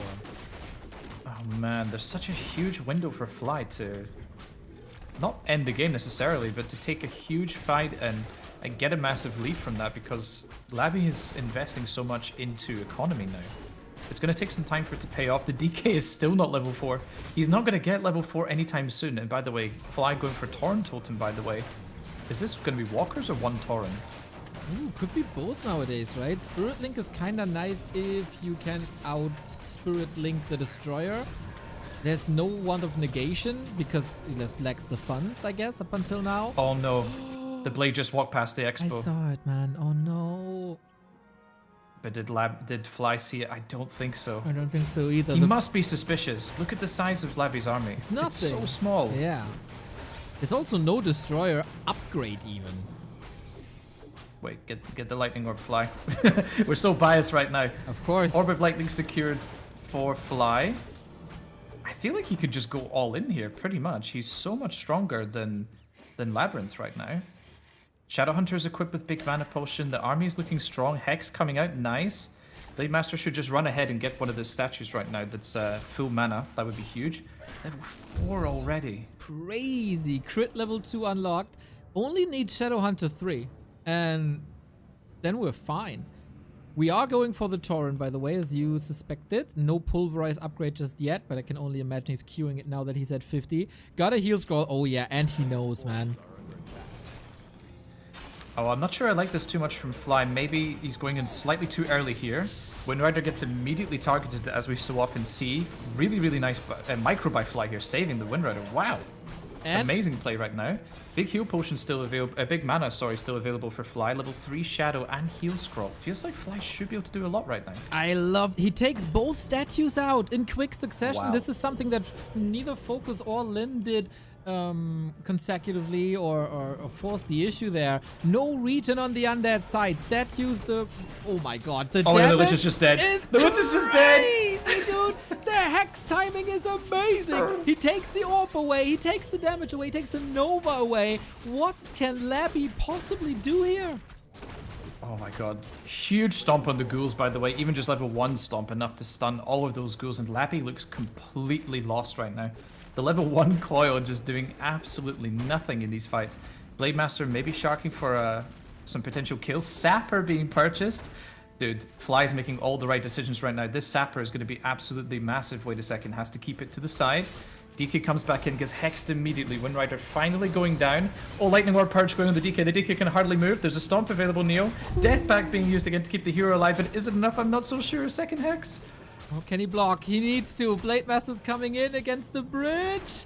Can't really go for it. There's no mana anymore. Kodo has eaten a ghoul. That will be devoured. Labby is still in. The supply is evening out. We still got the Sapper that might be able to connect if he distracts well. And there's an Expo coming, which might be a Spiral Expo. I'm not 100% sure. Oh, the Acolytes. The Acolytes are going to get in the way. Oh, the detonation does go off. Does some collateral damage to Fly's own Kodo here. Counter expansion coming out for Fly as well. I really like this, just in case that he doesn't win the game here. Well, Shadowhunter's in some danger actually right now. Fly, maybe, does he need to get out of here? He has an invuln. Can he pass it? He's going for the... Oh, the Death Pact is so good, dude. Can he block him this time? Level 4. Finally, level 2 coil. Hex. Backstab. Here we go. No way. Oh my... Shadowhunter dies as well, though. Oh my god. Level 2 on the Dark Ranger now. What the hell is going on? Fly has big, has Invul and Anchor of Incarnation. I really think he can just stay in this fight. Just use the Blade Master to pick off all the remaining ghouls, micro the units home, and rely upon getting your counter expansion up. Fly has nothing left, he's though. still mining, though. He has nothing left. Yeah. 38 food. Blade Master almost dying. Can he get the Shadowhunter back? No, it's in the altar. Pulverize was missing left and right. Labby made a great choice of going just mass ghouls. Because there was not much AoE, of course, without the Pulverize and with only one Tauren. And now we can clobber down this Expo, which is almost finished. Wait, Labby actually running past expansion here. Now he sees it. I don't think he saw it on the way past last time. There's no way the Great Hall will be cancelled here, but it is going to sustain a huge amount of damage right now. Spike's not really doing that much work, honestly, against the ghouls. Wow, 1,000 damage taken on the Great Hall. Fly needs to repair right now. He cannot afford to lose his expansion. Blade Master going to go in, going straight for the jugular on the statue there. Statue will go down. Silence comes out, but there's not enough repair, Neo. No, the peons! They help! No! Oh, the star! No! Oh man, that is so sad right now for Fly. He needs to get a hero kill, I think. I think a hero must die right now for him to stay in this game. Maybe the Lich is the target. There's one coil available. Okay, we go for the units. Pulverize upgrade finally finished. There's good damage. Lich! Peons remain at expansion. Oh, Lich. No hex, No, man. Frost Armor, man. It's so strong right now. The lack of Shadowhunter is really killing Fly right now. Nice micro by him, as always. Oh, the ghouls coming in from the side. I don't know what they were doing, but they were in the right place at the right time, securing that Tauren kill. Dude, imagine, he had 600 gold. He could have gotten the Shadowhunter back from the tavern, I believe. Blade Master Falls has an Ankh. TC silenced as well. This Dark Ranger and the Mass Ghouls really turning things around for Labby. And now Fly's in dire straits. 13 food down. At least the Shadowhunter is back and he invests into a tiny, desperate place by Fly. it feels crazy to think that Fly is somehow on the back foot in this game, despite everything that happened. But at the end of the day, he did let the expansion come up. He wasn't aware of the play. Labby got away with it, managed to distract Fly long enough, and just Fly couldn't quite crack it, unfortunately. Yeah, that is a bit reminiscent to his games versus Colorful yesterday, where he played so well, but 1 or 2 decisions can make a difference here. Blade is close to 5. With crit 3, maybe some miracles are still possible. Players' forces are under attack. Well, we need to be very careful right now with the Blade Master. Silence is going out. LabyRinth will definitely secure the creep camp. Heal wards, pretty decent item. It's quite annoying for Orc to try and get rid of those during the engagement. Wait, TC level 2 right now. Level 2 Stomp, sorry, going on to all of the ghouls. Heal scroll to counter it, but with the Blade Master is getting so low again. Oh, the hero focus is just so strong on the undead side. Level 5 Blade Master and Epicenter Stomp, just stunning everything. Fly, okay, 192 crits. The TC on the menu though. We're eating steak tonight. Kodo almost surrounded. Second attempt, here we go. Is able to fight through though for a little bit. Fly holding on to dear life, trying to get the reinforcements in. Last bit of mana to save the Kodo. Blade Master doing the best he can here just to try and pick off some ghouls. I think the Kodo is definitely going to go down here, unfortunately. TC is completely dry now, but does do great damage and is quite tanky. The main problem right now is the Shadow Hunter is just so low on mana, but reinforcements coming in for Fly. Feels like he needs to back off and get some mana, but if he does that, all of the peons are going to go down. Yeah, and that seems to be like the issue. Again, focused fire on the statues. He really takes them out quickly. Problem is, of course, Black Arrow is on, and when the peons go down, the skeletons come up. TC, low mana. This shop is a lifeline, but it takes 40 seconds. Oh man, the heal ward's getting a little bit of value there, healing up some of the ghouls. Oh, Blade Master's just so low. Actually, Labby missing a silence there, goes into nothing. Oh, the Tauren just walks into a surround, man. Things are just not playing out for Fly right now. He really needs the shop, it feels like, to come up. Lets the Tauren die as well. There's no heal wave coming out. The Orc DPS is just not enough right now. 20 seconds on the clock. Shop down. Blade Master made it to the main. Clarity and Mana Potion for the Shadow Hunter. Can he somehow miraculously turn it around? Coil, but healing is there. Any chance for a miracle? Wait a second, DK here. Maybe. Might get sniped. Potentially. Okay, another heal scroll being popped. Wow. Okay, Shadow Hunter under some fire again. Massive stomp by the TC. It's just absolutely huge, but there is Coil Nova almost available shortly. The Berserkers just fall like flies, though, against these ghouls. Tauren in the thick of things, though, and Blade Master as well, just doing huge damage. But I'm not sure it's going to be enough. There is an Info Potion to save him if needed. Also the Windwalk. Damn. Tauren has arrived. Oof. The supply is even and Fly has the expo Wow. up. Quberte, the dude is alive. What the hell is happening? I mean, this is why I said I love undead games, man. They're always interesting. They're always action-packed, and Fly putting on a really great performance right now. Even if he loses, he could be happy with his performance in this game, but we're not going to call it too soon, of course. I think Labby here actually in quite some danger, although I'm not sure about Fly's positioning with the blade right now. He needs to buy Staff of Telly to get home? I think so. Okay, another Info Potion purchased, okay. But the peons are so exposed. Yeah, he doesn't... 3 Tauren though, is it enough? There's no destroyers. He only got the upgrade now. He cannot max get 1, which should be sniped fast enough. Yeah, I feel like if Fly can add maybe some bats and berserkers, he should have enough ground forces to take care of the ghouls and get rid of the destroyers with the bats and the piercing damage. But it's going to be a hectic fight. There's going to be massive focus fire onto either Shadow Hunter or Blade, and it's going to get chaotic really quick. Blade Master's looking for targets. Can't really do much here. A player's forces are under Or attack. ghouls. Yeah, will Blade be Master in really fodder. good position though. Oh, wait a second. Maybe. That is a little dono. I mean, he's distracting from the fact that the right-hand side expo goes to Labby for level 4. You'd scroll in up as well. TC close to 4. Level 2 Endurance Aura, always nice to be able to catch up, especially since the DK doesn't have the Unholy Aura too. Dude, these Orc hero levels, it's pretty rare to see nowadays. Getting like 5-4-4 is just absolutely crazy for Orc. And LabyRinth, you know, he doesn't have any upgrades, right? The ghouls are 0-0. They're basically fodder. Like, they do extremely well. in the first seconds of the fight. They can pick off headhunters, berserkers quickly. They can focus fire a hero down potentially. But I'm just picturing a huge stomp and like 3 Torrent pulverizing all of these ghouls at the same time. Like surely they're gonna die.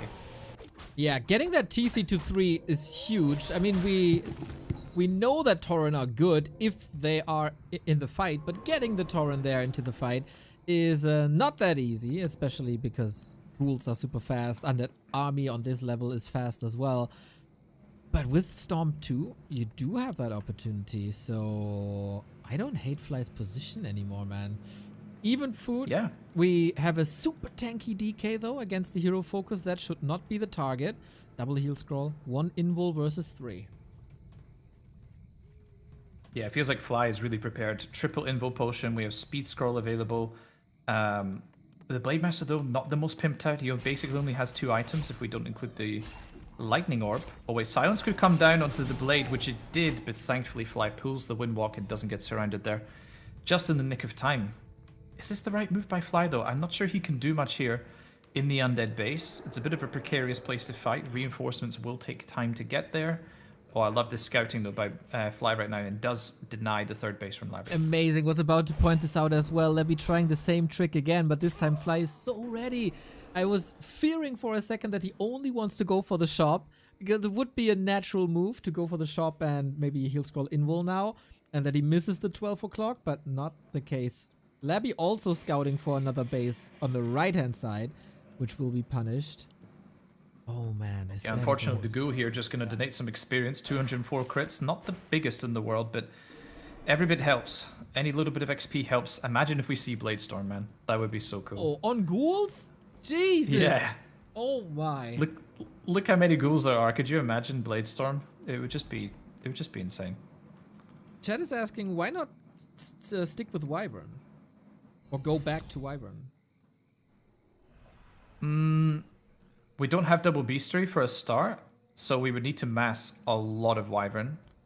And the trouble is, I think you would need so many of them to get rid of all the destroyers quickly before your heroes get overwhelmed by all these ghouls, if you don't have Tauren. We also don't have... Or enough Tauren Berserker. We also don't have the poison upgrade, which is a bit of an issue. Okay. Here we go, Neo. Oh my god. 80 food, heal scrolls, info potions, all everywhere. First Tauren down. They melt against mana destroyers, but that's a finite source. The ghouls are able to reach the backline. Solid engagement, but ghouls are, as you said, falling so quickly. The ghouls are just absolutely evaporating right now. I would love to see some proper focus fire from the Berserkers onto the destroyers instead of just being fully attack move. TC not really landing that many great stomps this fight, but it's not even needed right now. Maybe Lich could die here, honestly. One stomp, Hex focus fire onto a hero can be the end for LabyRinth. Then LabyRinth's supply is plummeting right now. We've got level 6 Blade Master Neo. We don't have any mana for Bladestorm, unfortunately, but I don't think Fly needs it, man. He's doing it. He's actually getting himself on the board. Game number 1 against LabyRinth. 260 crits. DK is not doing too well right now. Getting damaged. Has to choose which hero to save. Wait, he actually coiled. No way! He coiled over the Blade Master and took the Blade Master. Didn't even need to use it defensively to save the Lich. Wow. Oh no, Fly! What a classic Fly this is, man. Hex on the Lich. You need this kill, but there's another coil, of course. There always is. Don't tell me that he had an invul, man. He had an invul potion, man. Don't tell me that this move cost you the game. There is no coil at the moment. TC block. Torrent. TP transfer. Oh my god, no! Not like this, man. Would it be a Fly game if he didn't lose his blade? Probably not. Probably not. You know, usually he loses them in the early and mid game, not in the late game. It's so expensive. Oh no, I'm not sure what a Fly, man. You need to wait a second, like take a breath, get the blade back, get him healed up to full, and then engage. How's the Shadowhunter mana looking? 2 heal waves. We have Invo Potions still available in the Blade, but the trouble is he's so freaking expensive to buy back from the tavern. And now he's just sort of running around not knowing what to do. The Shadow Hunter gets targeted immediately. You cannot afford to lose any heroes right now as Fly. Here we go, massive stomp onto the Undead Army. The Undead Army is just disintegrating right now. Double Mana Potion on LabyRinth's side. What's the target going to be? I'm not so sure, but all of his units are dying right now, Neo. He needs to make a decision quick. Oh, nice block by the Blade, but the heroes are on the map now. There's the coil. Invul can't dodge it, but at least he's alive. Oh, Dark Ranger just did the crits! 276. Oh my god. The crits are here. Oh shit, this is so close. Oh, wait, Fly transferring another Invo Potion, but it's on cooldown. The Blademaster's gonna die again! No way. Blademaster dead again, but look how fast the TC is right now. Oh, there was another coil available, but I think Fly should be able to get a hero kill. He's gonna surround the Lich against the bridge, and the Lich is definitely gonna die. Oh. There's not much left for Labby to do. He's trying to get one more desperate hero focus onto the Shadow is not enough. He did it! Fly takes game number 1. He did it. Map 4 in this entire tournament against Labby, who 3-0'd Lin. What a roller coaster of emotions, man. How does Fly have the willpower to go 0-11 in this league, play a phenomenal game like this, almost throwing it in the most Fly fashion ever, almost throwing it again, and then see the win condition? That was WCG Fly. That was PGL Fly. That's why this man is in this league. God damn it, man. That was sick. What is sick game number 1? I don't even know what to say. What can you say? How many hero kills were in that game? Like 7? Wait, I can look it up. There was a lot. But yeah, this is the problem, man. Like late game, like mass cools just doesn't work. They need to have so many upgrades and heal scrolls just to make them survive against the heroes. Like they all get stomped. They just all die to pulverize. And the crucial thing was Fly's positioning at his expo was amazing. All the berserkers were behind the front line and could just shoot the whole time. It was 9 hero kills. 9. 9. Oh my God. Oh boy, this is the Super League, everybody. Everything is possible in Super League. As we mentioned a couple of times before, we had to pay for the broadcasting rights. If you enjoy the games and want to help us out, cover the bill for that. Back to warcraft.com/support. If you want to see the games without ads here on Twitch, of course. I am subscribing for. Subs are the best. Like Piggy Platypus, thank you for the subs coming in, and all the other ways to support us, of course. Back to warcraft.com/support. Fly vs. Labby, 1-0 for the underdog. Map number 2 is Echo Isles. A chance for a highly pimped Lich and a chance for undead fast expansion. I don't even know how to recover. I need a rogue energy chill drink. Yeah, man. That was almost like an out-of-body experience watching that game. It was, yeah. Exactly. That was just completely wild. Really happy though that Fly actually came through. He pulled through and managed to win game number 1 in an epic fashion. Even though he lost the blade twice, it didn't matter in the end. Labby had nothing left. His army was in tatters. Heroes were dry of mana. And at that point, what else can you do against the mighty Orcish horde? Right on, man. And now we reset. We calm down. Then we focus on game number 2. It's Echo Isles. Speak for yourself. I surely didn't calm down. You know, Fly losing the Blade Master twice is only half his average, so it's all right in the end. I'm really curious what his game plan here is, because everybody knows Labby loves expansions. Undeads love expansions on Echo Isles, and Orcs don't have the greatest tools, really, to break expansions reliably. So more power to you, Fly. Show me the way. Yeah, so Fly right now taking the detour to go to the shop to get the Circlet of Nobility, of course. We want to pimp the blade. Immediately breaking Windwalk, actually, just to try and get some damage onto the ghouls. I'm not 100% sure, because the blade's already taking a lot of damage here, and this is very important right now. We need to try and prevent the undead from getting the expo up for as long as possible. Grunt here is definitely going to be quite useful. Gets surrounded immediately, though. Oh, Can you pop him out? I'm not too sure about this. He can. Gets popped out immediately. Last coil, and then another Windwalk being committed. Our players here just blasting through their resources immediately. DK is basically dry already. And Fly has one more Windwalk at his disposal. Can Labby get a Surround? I don't think so. And the Ogre Magi is just wailing on these ghouls the whole time. When you pimp him up with Bloodlust, he is an absolute force. Now Fly says, oh, sorry, I delayed everything. Let me help you a little bit. He's committed. Man! Classic Fly. Okay, just give up, man. Just back off. Please don't walk back in. Oh, dear. Thank you, Deviants, for the €5. Goes a long way. Thank you. We got Fly, of course, teching fast. 68 seconds off. And that was great delay on the expo. But was it enough delay on the expo? I would say by forcing Labby to bring so many ghouls for the defense, that it was a pretty good delay.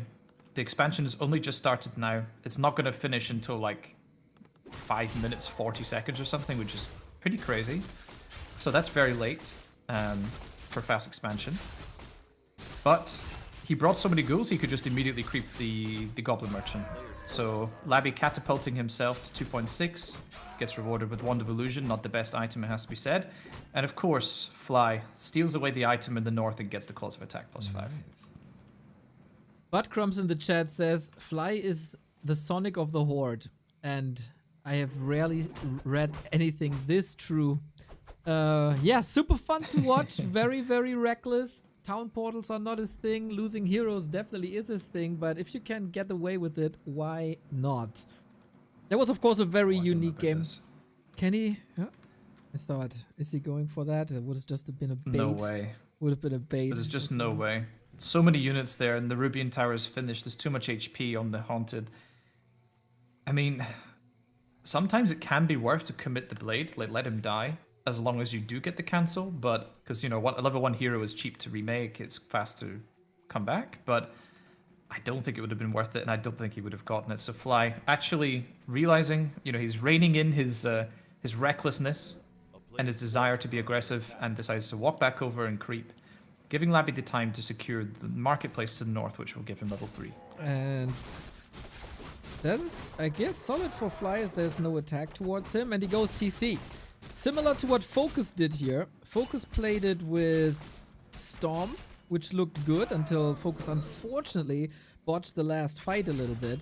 Carson suggested to go for Shockwave and Lame. That, again, doesn't seem to be really Fly's preferred way of playing. So it's Raider Walker Tier 2 Counter Expo. And I gotta say, in the Focus game, the TC Raider Walker looked good. You just have to have very, very clean fights. Yeah, I mean, you're playing without any healing, right? So it is very tricky from the Orc point of view. You need to take your engagements very carefully.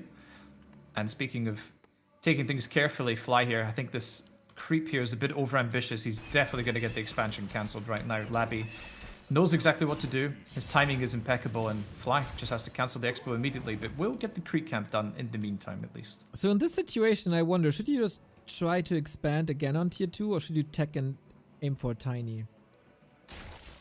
I think we stay Tier 2 because we're going to mass more units. I think if Fly wanted to just stop unit production, he would probably tech to Tier 3, but because we're going to be producing more and more units, I think we're going to just see Fly stay on Tier 2 for a while. Looks like it for now, at least. Blade Master is solid inventory, but not the greatest progression. Big Mana Potion again, needs to be said. Everything in the Undead base is in order. Graveyard in time. Altar in time. So we can explode to Tier 3 with the advantage you got. This is a rough late game for Fly, I gotta say. And Labby has good information with that skeleton here. Yeah, we have a major problem here, which is Fly's army is going to get vastly outscaled. His expansion is incredibly late, and he doesn't quite have the levels or presence to be able to really take a fight towards LabyRinth right now, which isn't great. You kind of need to be able to be aggressive as well at some point. Maybe there is still a window for this, but Tier 2 is finishing right this second for LabyRinth. He's going to be able to get second hero out immediately, and the expansion is so fortified. Look at this. The ziggurat placement here, we've got the altar, we've got the crypt and necropolis, but it does open up the main. to being sniped by raiders, just like how we saw with Lin. Exactly. That didn't lead to a Lin win, but it bought an extraordinary amount of time. If you can prevent the tier 3, that's really nice, even though, as you pointed out in our DMs, what does it really do? You can still go for statues and fiends, and it's still a solid army. At least it prevents the third hero, and the orb, and destroyers, and frenzy. So there's still some merit to that, especially when you have pillage, which Fly has already. Yeah, you already got pillage ahead of time, which is nice. And I think we are going to see a main snipe, to be honest, because that expansion is just insanely fortified. Like, you don't even want to try to go near that, to be honest. So I'd quite like to see Fly make a move right now. This is his time. He has level 3 TC. Really good items. Speed scrolls available. Blade has good items. Expansion is finishing soon. I think Fly is in a decent spot, but he really needs to make something major happen. And he wants to fight with level 2 Storm. The Fiends could be fodder. Grunts, they don't have the brute strength yet. That's a bit unfortunate timing. Oh my god, that stomp. Huge stomp to kick things off with. Oh, miss coil on the Fiend, actually. LabyRinth missing his only available coil. Will have to pop big mana in order to save his next unit. There we go. Spirit Walker getting huge value here, by the way. Like, Spirit Link is just so strong at this stage of the game. Next coil coming out as well to save the Fiend. Feels like Fly's maybe running out of steam here a wee bit. Brute strength is done. That helps a little bit. Lots of retreats. Can't save everything against the coils. But yeah, he doesn't have mana anymore for a Storm. He's tanking some damage on the Blade. Everything is hurt. Courtesy, of course, of Spirit Link. Is greedy for another Fiend kill with a Scout of the Walker in the north, seeing the reinforcements. Sick catch, and now the Blade Master's level 3 as well. We have more Spirit Link available. I mean, this is what you have to do as the Orc. You have to keep pressuring and pressuring and pressuring, because the Undead is going to get tier 3 and a composition that you just cannot beat without tier 3 yourself. Spirit Link so sick, visible on that ghoul here. 50 food, 42 food. Fly's Expo is up though, and he is able to start the tier 3. The great distraction with reapplied Spirit Link. This fighting though means he can't snipe the base. He can snipe the DK maybe. Invo Potion, Kingdom for a Hex. But it's just barely enough time.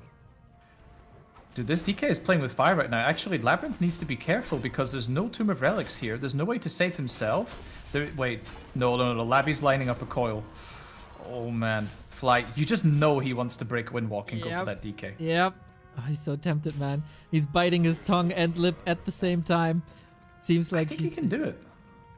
And now with the heal wave. Heal. I'm not sure about Fly retreating here. I think he could have stayed. There's Speed Scroll available. 2 ensnares, TC is healthy, and Blade was healthy enough. I really think the DK could have died here. But once in his life, Fly is retreating, and Quberte calls it out immediately. We need more action in this game. Come on. I mean, I'm not sure Fly did enough overall. It was decent. I think Labby lost maybe like 4 Fiends. Had to burn the big mana as well, which is huge. And Fly, he didn't lose too much, and he's also 50 supply the whole time, which is great. You have to transition into a more usable army though now is the main problem. Raiders and Walkers and a couple of Headhunters is 0 DPS for Orc. Yeah. Unlike Lin in the match versus 1-2-0, Fly only has 3 Raiders. It's still 9 food, but Lin had like 5 or 6. Walkers are still usable. Raiders can have use with like end snare on destroyers or support the hero focus. We are already transitioning into Headhunters, which I like.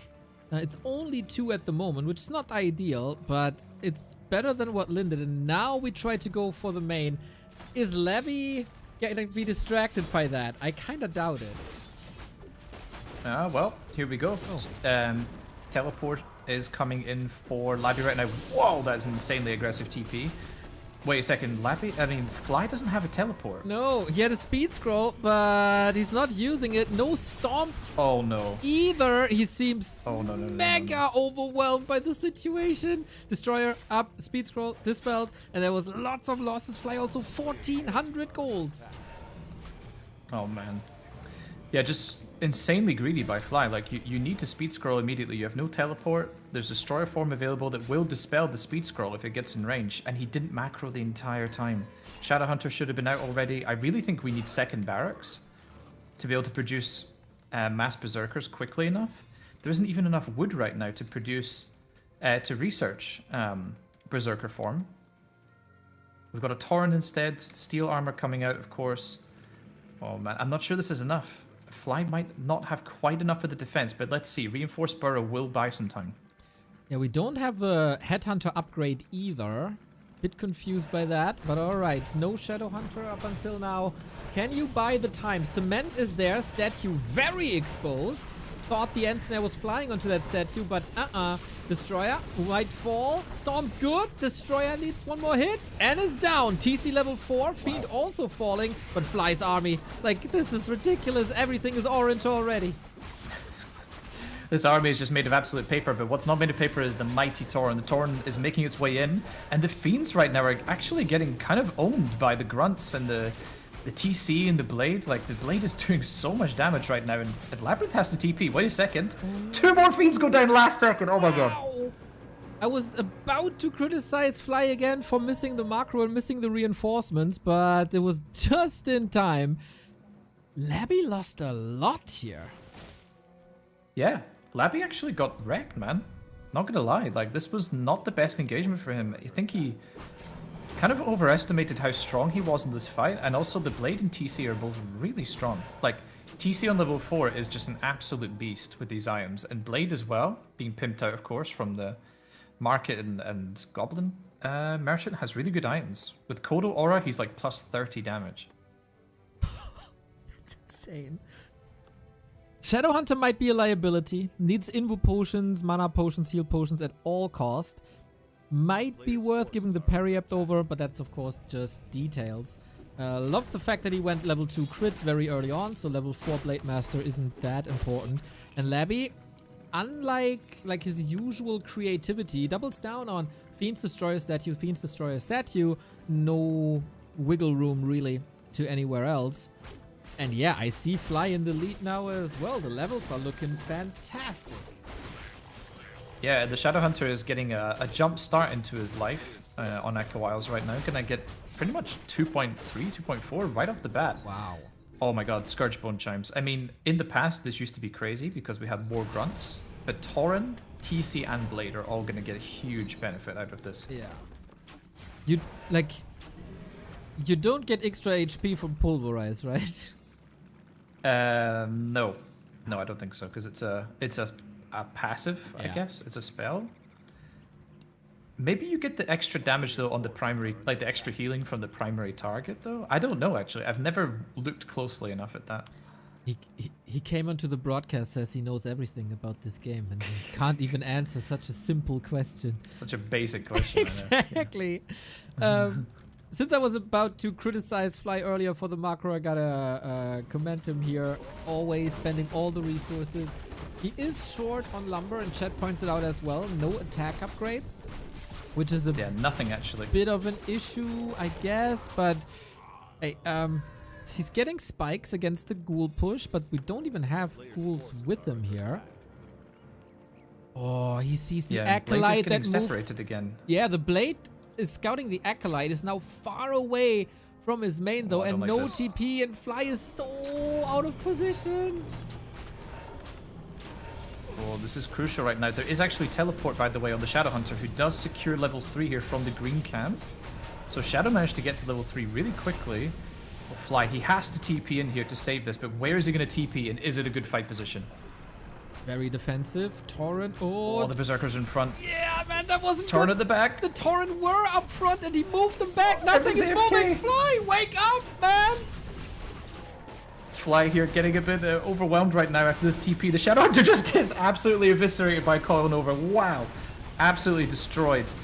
DK is taking some damage in the back. I think Fly's on full attack move right now, but the Tauren are getting really good connections onto the Crypt Fiends. Blade is kind of doing some work at the back here, I guess. Stomp is massive and hits everything. Labby losing some units now, but dude, Shadowhunter dying so quickly in that fight, and the positioning was just horrendous. Fly here, bleeding units right now, left and right. Blade Master got a carry. We need the sharpest knife. Silence on the TC. Would have an invul to break through here. It's another Fiend down. There's another Stomp on 3 Fiends. 1 Coil. That was the last one. No more Mana Potions. Don't TC's tell level me 5. Fly does this after this start. Yeah, I mean, he was basically asleep at the wheel after TPing in. All the units were AFK. The blade is untouched. LabyRinth really not going for hero focus at all, apart from the Shadow Hunter, which was easy to kill. But the blade just is kind of able to do whatever he wants. There is Coil Nova available, by the way. Blade needs to be insanely careful. 40 seconds till Shadow Hunter. TC level 5. The disable is mental if you have the mana, but of course HP is missing. He wants these heal waves, man. Hold on, Fly. It's so tricky right now because you kind of have to go back in, but at the same time, he's just going to lose his hero if he goes back into the fight. So all the Berserkers are AFK, nothing's being added to control groups, which is why they're lagging behind right now. Well, LabyRinth, he's getting so much work done right now. Maybe Fly should play Stormgate. It's a feature that the units get added to your control groups immediately. Oh. Yeah, but I mean, there's other issues. Blade still sharking. Can he get to 5? Level 3 crit with this inventory. Yeah, I mean, this statue actually is going to get him almost the way there, but Coil Nova immediately gets rid of the blade. Come on, man, that was so obvious. You need to pull Invo Potion right there. Oh, Fly, doing classic Fly things, donating the blade, and Labby, I think, is in full control now of this game. We do have a Berserker going to the middle to get the Blade Master back, but the expansion has not been mining this entire time, and Labby is getting the gold mine in the north secured too. It's a classic Fly. The Shadow Hunter is back. But yeah, Rashad basically between the heroes. Blade is back but hurt. No Windwalk, so it won't be a surprise. Labby is grinding his teeth at this expo where Fly is not mining from currently. The supply lead is mental. We need 1,000,000 crits. Oh, TC Stomp though is super strong on level 5, of course.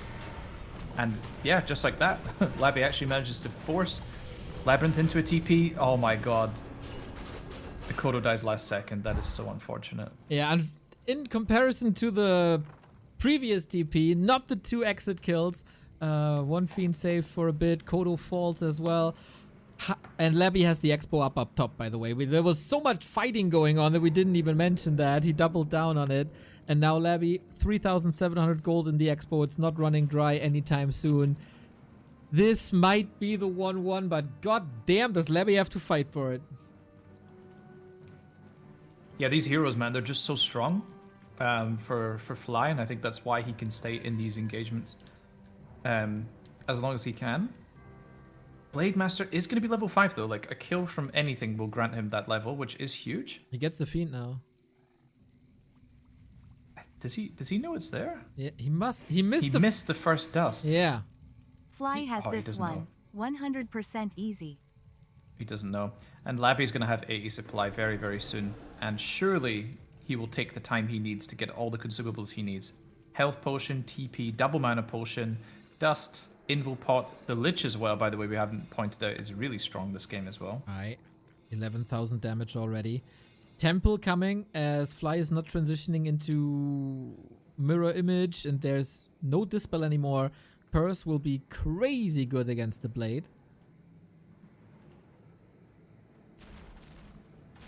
Fly scouting the expansion to the north as well. He surely knows that time is ticking against him, but I guess he can stay on 50 supply.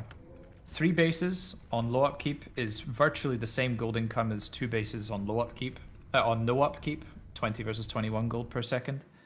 But of course, that means your army is weaker. So Fly is going to have to break very, very soon. I think now it's probably the time. Oh, he's gonna get level 5 though. Is he?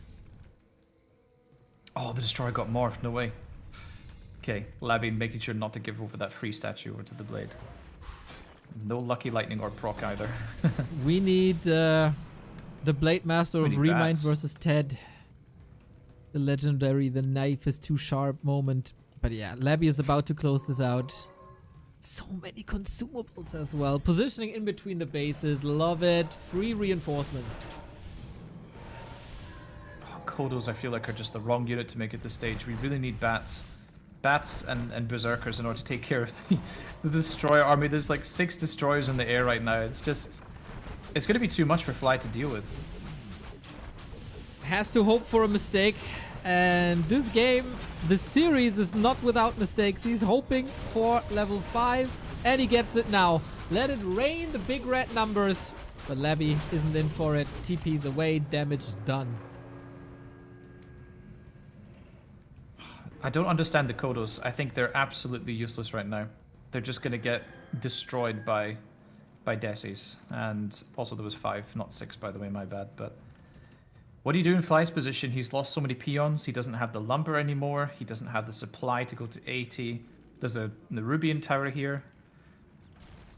This is a difficult task ahead for Fly, but maybe he can do it with these insane hero levels. It has to be the crits, man. There's nothing other. We do have a lot of items on both sides. Fly missed. Shadowhunter, watch this. I knew Shadowhunter is going to get immediately target fired. Silence goes out. 268 crit to kick things off with. Dude, level 3 stomp is absolutely ridiculous. But is it enough? I'm not sure. The Berserker backline isn't really engaged in the fight. Oh, Fly losing a Torrent as well. He just can't engage into this position. It's rough. Labby has established this expansion in the north. Yeah, Headhunters were moving away, kind of like TC and Blade Master alone against the Scourge. Now he's trying to backstab a little bit. That won't help either. It looks like checkmate, especially as Fly is harassing with skeletons at the bottom, denying mining even further. Yeah, the skeletons at the bottom, they're doing some work. Didn't get any... Oh, they did get 1 peon kill, actually.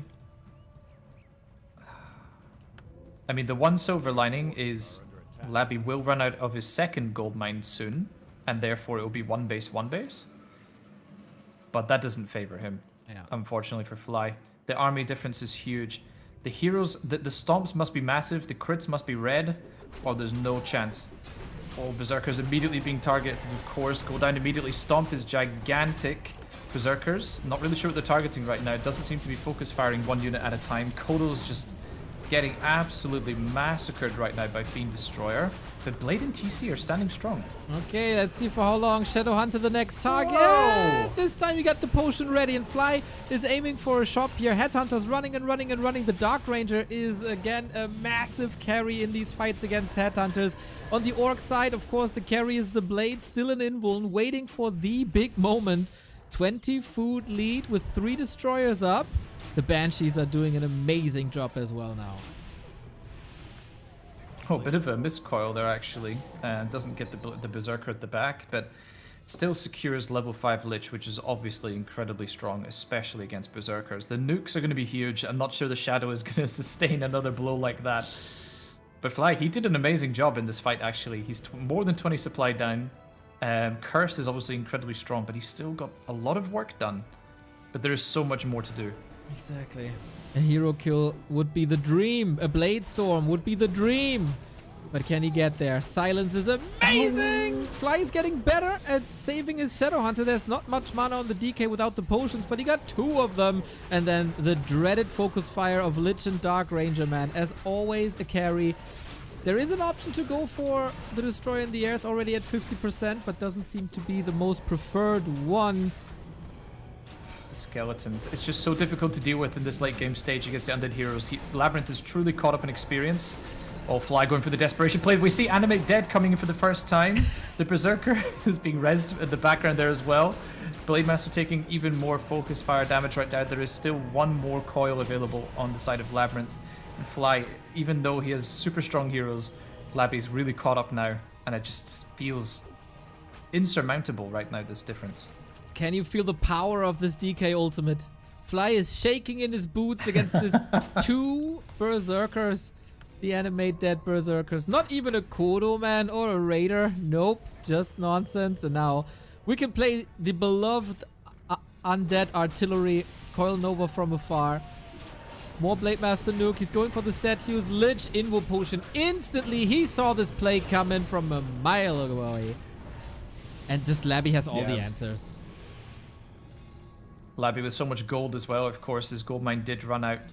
Fly has about the same amount of gold as LabyRinth will for the rest of the game, but 1,000 in the bank, nearly 80 supply versus 300 in the bank and 40 supply. This looks so tough for Fly right now. It really must be a hero kill. I think he needs to kill like 2 heroes right away at the start of the fight, or it's unwinnable.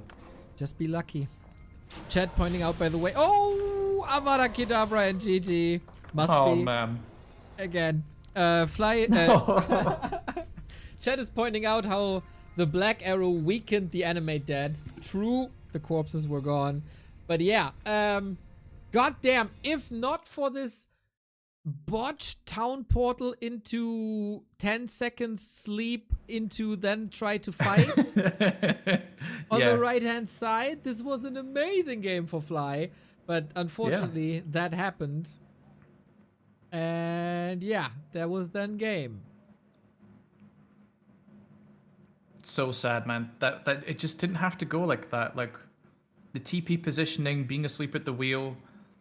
You can't really explain these moves, to be honest. And yeah, I don't know. Loss of concentration, not so sure. But apart from that, I think Fly did really well that game. Yeah, and that was the loser's choice, as I have explained a million times, but you have to explain things 2 million times. In this league, unlike any other, you veto once and then you pick. That makes your picks stronger compared to other leagues where you veto, and then pick for the first time. That's why we see a lot of wins on losers maps. And if that was Labby's strongest, you gotta fear a little bit for map 3, 4, 5. Yeah. Oh, man. I mean, is Fly still powering up or is he powering down right now, Neo? It's hard to say. We will see in game number 3 what sort of level Fly can bring. Will he be performing as well as he has so far? Or is he in the decline after an exhausting game? It remains to be seen. It's gonna be the question. It's I was about to say, like, he can't really be sure to get these amazing items, of course. So you gotta rely a little bit on that. But the next map, Twisted Meadows.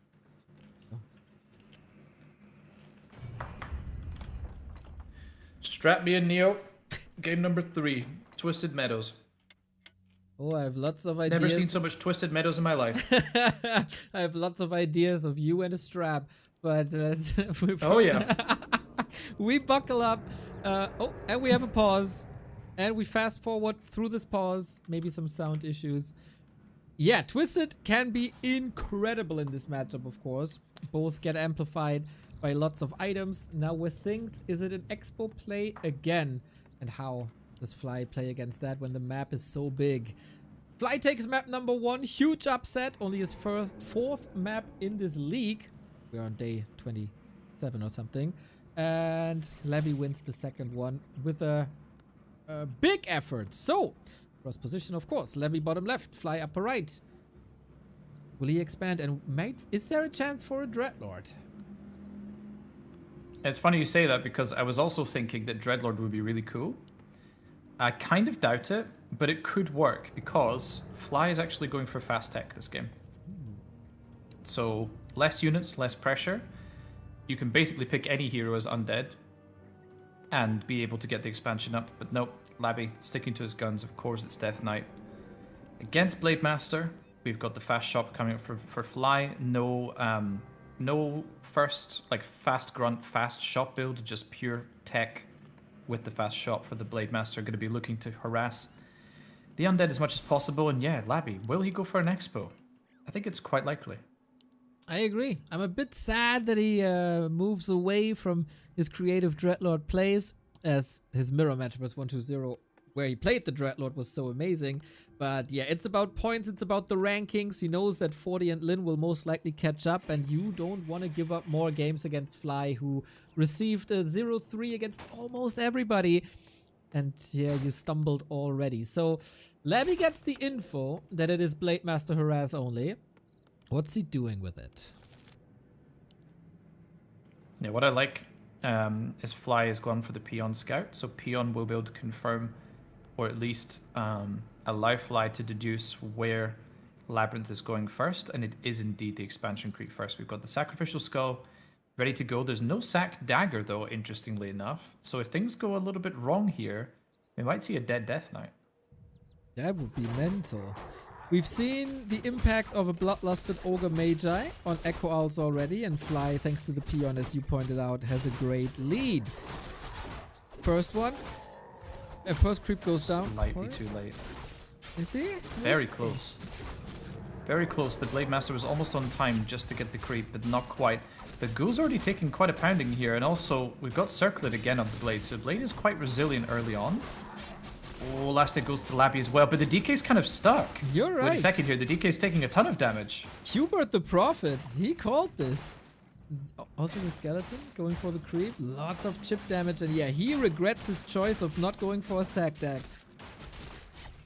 As I was saying before as well, like the ogres are just going nuts right now. They're taking out all the skeletons systematically. Like each one is just going down and down and down. Oh, Fly also not in range for this last hit, man. I feel like he could have gotten at least one. He's like, Now what do you do? he has one Do you more go for the chance. DK?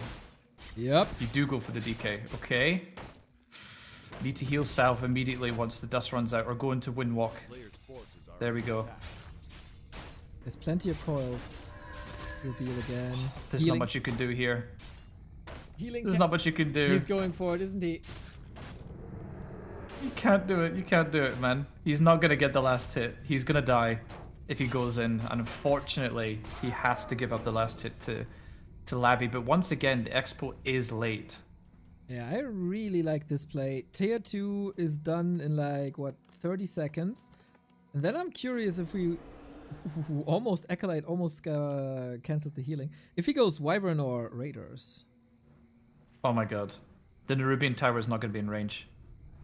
I think if Fly positions himself at like the very bottom left, I don't think the Nerub is in range. Oh, that's sick. Look, actually. that's exactly where I said he would go. Oh, it is in range. Oh my god, that has to be close. Oh, man. That has got to be like the max range of this freaking Nerubian Tower right now. But if there's Wind Riders, they're not going to be in range.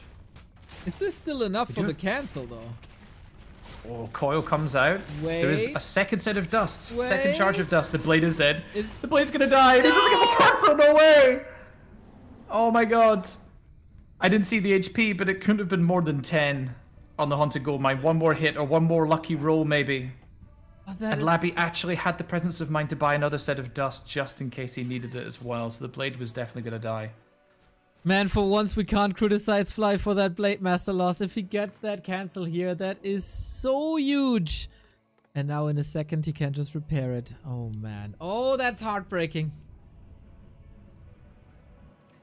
Dude, how was that? How is that 600 range? That Nerubian is 700 range for Nerubian. Sorry, but even still. Oh man. Yeah. What can we say? What can you man? say? What can you say? He did. Fly did the best he could, man. That was a good try. That's all I can say. Double Wind Rider coming out right now. Shadowhunter is also on the field, but there's no fast tech to tier 3. Okay, maybe he can do what you called and get behind the Haunted Goldmine and snipe Acolytes there and do some damage. Of course, there should be more fortification. Yep, we see another Ziggurat, Town Portal, Necropolis as well. And Labby is doing moves as well. Moves across the map. Fly bugging out the Troll Warlord, of course. We're so used to seeing it these days from Orc. Just using Hex to bug creeps out in order to secure a big item. Oh, Hex actually has to be committed because the DK is just around the corner. Close moves. But Robe of the Magi, pretty sweet, honestly, for the Shadowhunter. Definitely one of the best items possible. One ghoul kill going the way towards Fly, sorry. And Labby just sort of, you know, wanted to see if he could prevent the Troll Warlord being bugged out potentially, maybe stealing the creep. Loses only a single ghoul. I think he could be happy with this early game. Agree. So Labby's tech is actually really fast. Despite this delay, he had the Acolytes ready quickly. Going for Altar, going for double crypt. It's the same fortification that we've seen before on the Expo. And yeah, I think the only chance Fly got is counter expand and harass as much as he can. Yeah, this is definitely going to be tier 2 counter expansion. We obviously saw Fly not going for the tech, so there we go. I think this is a decent counter, but it does feel like as soon as you have 4 Wind Riders, they need to do something. They need to accomplish something, whether that's getting a huge amount of creeps, creepjacking your opponent, or at least taking their camps away. But there will be webs soon as well, so yeah. The window to make use of these units is definitely closing. Can't go Gargs, but he is going Fiends. Fly is supply blocked, unfortunately, so no additional wyvern at the moment, despite having the resources. At least item was good, and mirror image. Yeah. I have seen Windwalk Mirror Image a few times. I think Lynn played it quite a bit as well. It's interesting. It does help with this portion of the game where, you know, having that 15.32% chance for crit is maybe not super helpful, whereas at least using the mirror image to tank creep cams and to scout is more useful than crit, you could argue. Well, he gets good rewards from the creeps, that's for sure. Claws +8, trifecta with gloves and circlet. Lots of healing from the Shadow Hunter, or Hex, of course, with the damage output that Wyvern provide. Late is here, but Labby not getting baited. This expo is finished in a minute, and I wonder if Labby has the time to march across. I don't think so. Labby feels like he's gearing up right now to execute a big push against Fly. He hasn't lost much this game at all. He's good progress on the DK. Sitting comfortably at 50 supply. Everything is running. Tech is running down to tier 3. It feels like he will be able to just walk over and smash this expansion very soon. And this is when, as the Orc, you have to draw the Undead back to his side of the map. And Fly's got a TP, so that very much suggests that he does indeed intend on forcing the Undead to retreat. Oh man, he got a Staff of Silence. Usually I'm quite critical about it, as it is worth so much gold. But here, it's amazing to snipe the Shadow Hunter. We get another Sapper that helped before on a Hammerfall. Maybe a good luck charm. But that thing needs to connect with the Wyvern and the heroes onto the economy. Good luck, Fly. Cross your Oh, and heart. this base build is actually sick, by the way. The Sapper has to run down past the shop, down this way to the south. Oh my god, it's going to get a perfect connection. Still gets a perfect connection. Labby not quite able... Oh, wait a second. There's web already researched. Fly TPing out immediately. Loses one Wind Rider, but that's all. It's not terrible. And of course, losing 2 Ziggurats, especially while being in low upkeep, is pretty painful for the Undead. Right on. Can't even go to 60. Fly can produce now. Fly is mining on 2 bases. That's 300 gold with the third Ziggurat, 450. Acolyte, annoying that he can't bring it back. Could... A player's forces are under attack. Oh no, I can't build it somewhere else. And Fly can continue to mine and can unfold the tier 3 with a little bit of static defense. That was a phenomenal play, but was it enough? Where is LabyRinth going? Okay, I don't know why he decided to look to the south for a second and then walk right, but look at this. No TP on the Undead side. Fly, he rebought the TP. I think LabyRinth is going to get massacred here. Even if Labby loses the expansion, which is not going to go down quickly against these fiends. Oh man, I think Fly has made a really, really good move here. Just re-attacking, like going in for the engagement again, attacking. Labby, why did he not rebuy TP? He was a bit greedy. I mean, he had nothing else where he could spend it on, but all the Acolytes are dead. Fly with the Wyvern looking phenomenal. But is it a trade 1-for-1? Tower buying lots of time, same for the Acolyte, and Fly, of course, has a TP. Wait, I'm so confused right now. I don't think this is good for Labby. Like, what can he do right now? He's going to clear out the expansion, yes? He has no TP. Is he just going to go to the main base afterwards and fight? I guess Maybe so. Fly can just go base race. Well, he's building raiders. He got pillage. He's transitioning. Oh, another Wind Rider dead to the towers though. He is freeing up supply for raiders. Okay. He's getting... Well, it seems like both players are going to go for a base race though. So yeah.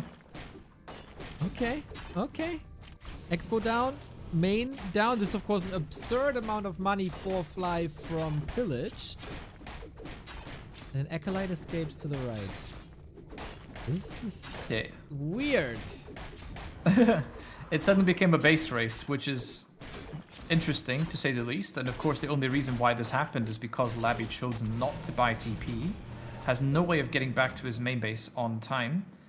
And let's see who this favors, because I really don't know, to be honest. Labby is making another expansion, by the way, at the red spot. That's true. Unlike Lin against 1-0, Fly kills the Slaughterhouse. That Slaughterhouse had the Destroyer upgrade in. And there's no second Destroyer. slaughterhouse, so we don't have destroyers. We don't have frenzy. We have nothing. Yeah, this is just Fiend, Statue, and Tri-Hero, but the Tri-Hero is looking strong for Labby. Really good items. DK's got Mana Potion. Does have TP, and now he's going to TP to save his expansion right now. Blade has to pull the Windwalk. There's reveal. Raider getting a lot of value right now, by the way. Just Oh. pillaging the Haunted Oh, the they're whole still time, in. which is really nice. I was about to say they're still in the main, not yet controlling the undead quite nicely.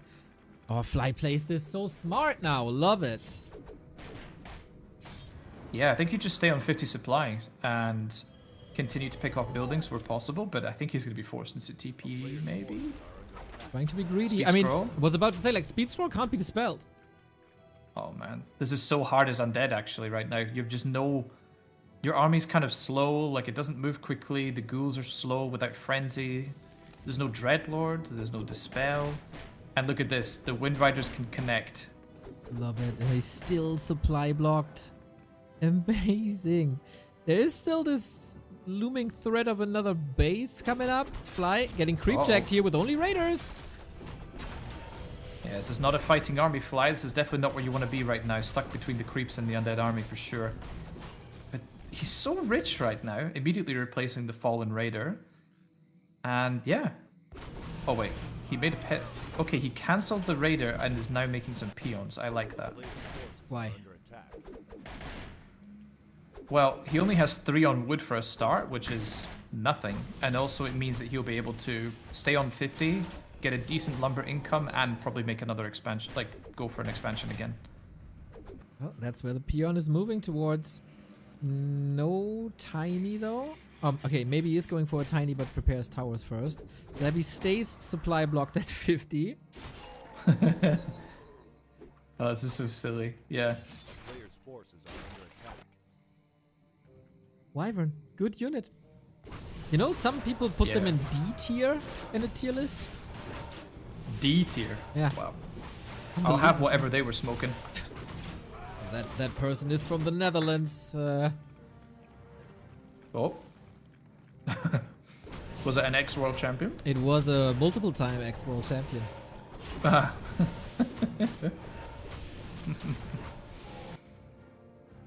Well, to be fair, Player's forces are under I feel like Wind Riders have not been really used so extensively for a long time.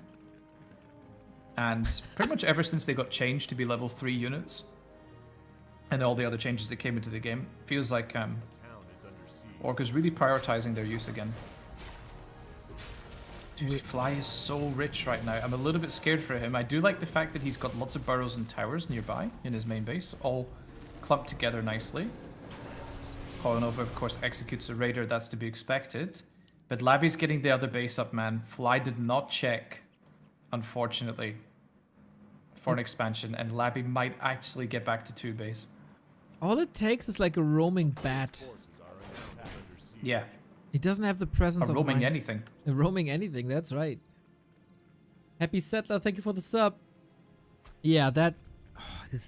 it's so similar to Hammerfall. We had the Sapper, Yeah. like on Hammerfall. We have this lead, like on Hammerfall. We have this expansion game now, like on Hammerfall.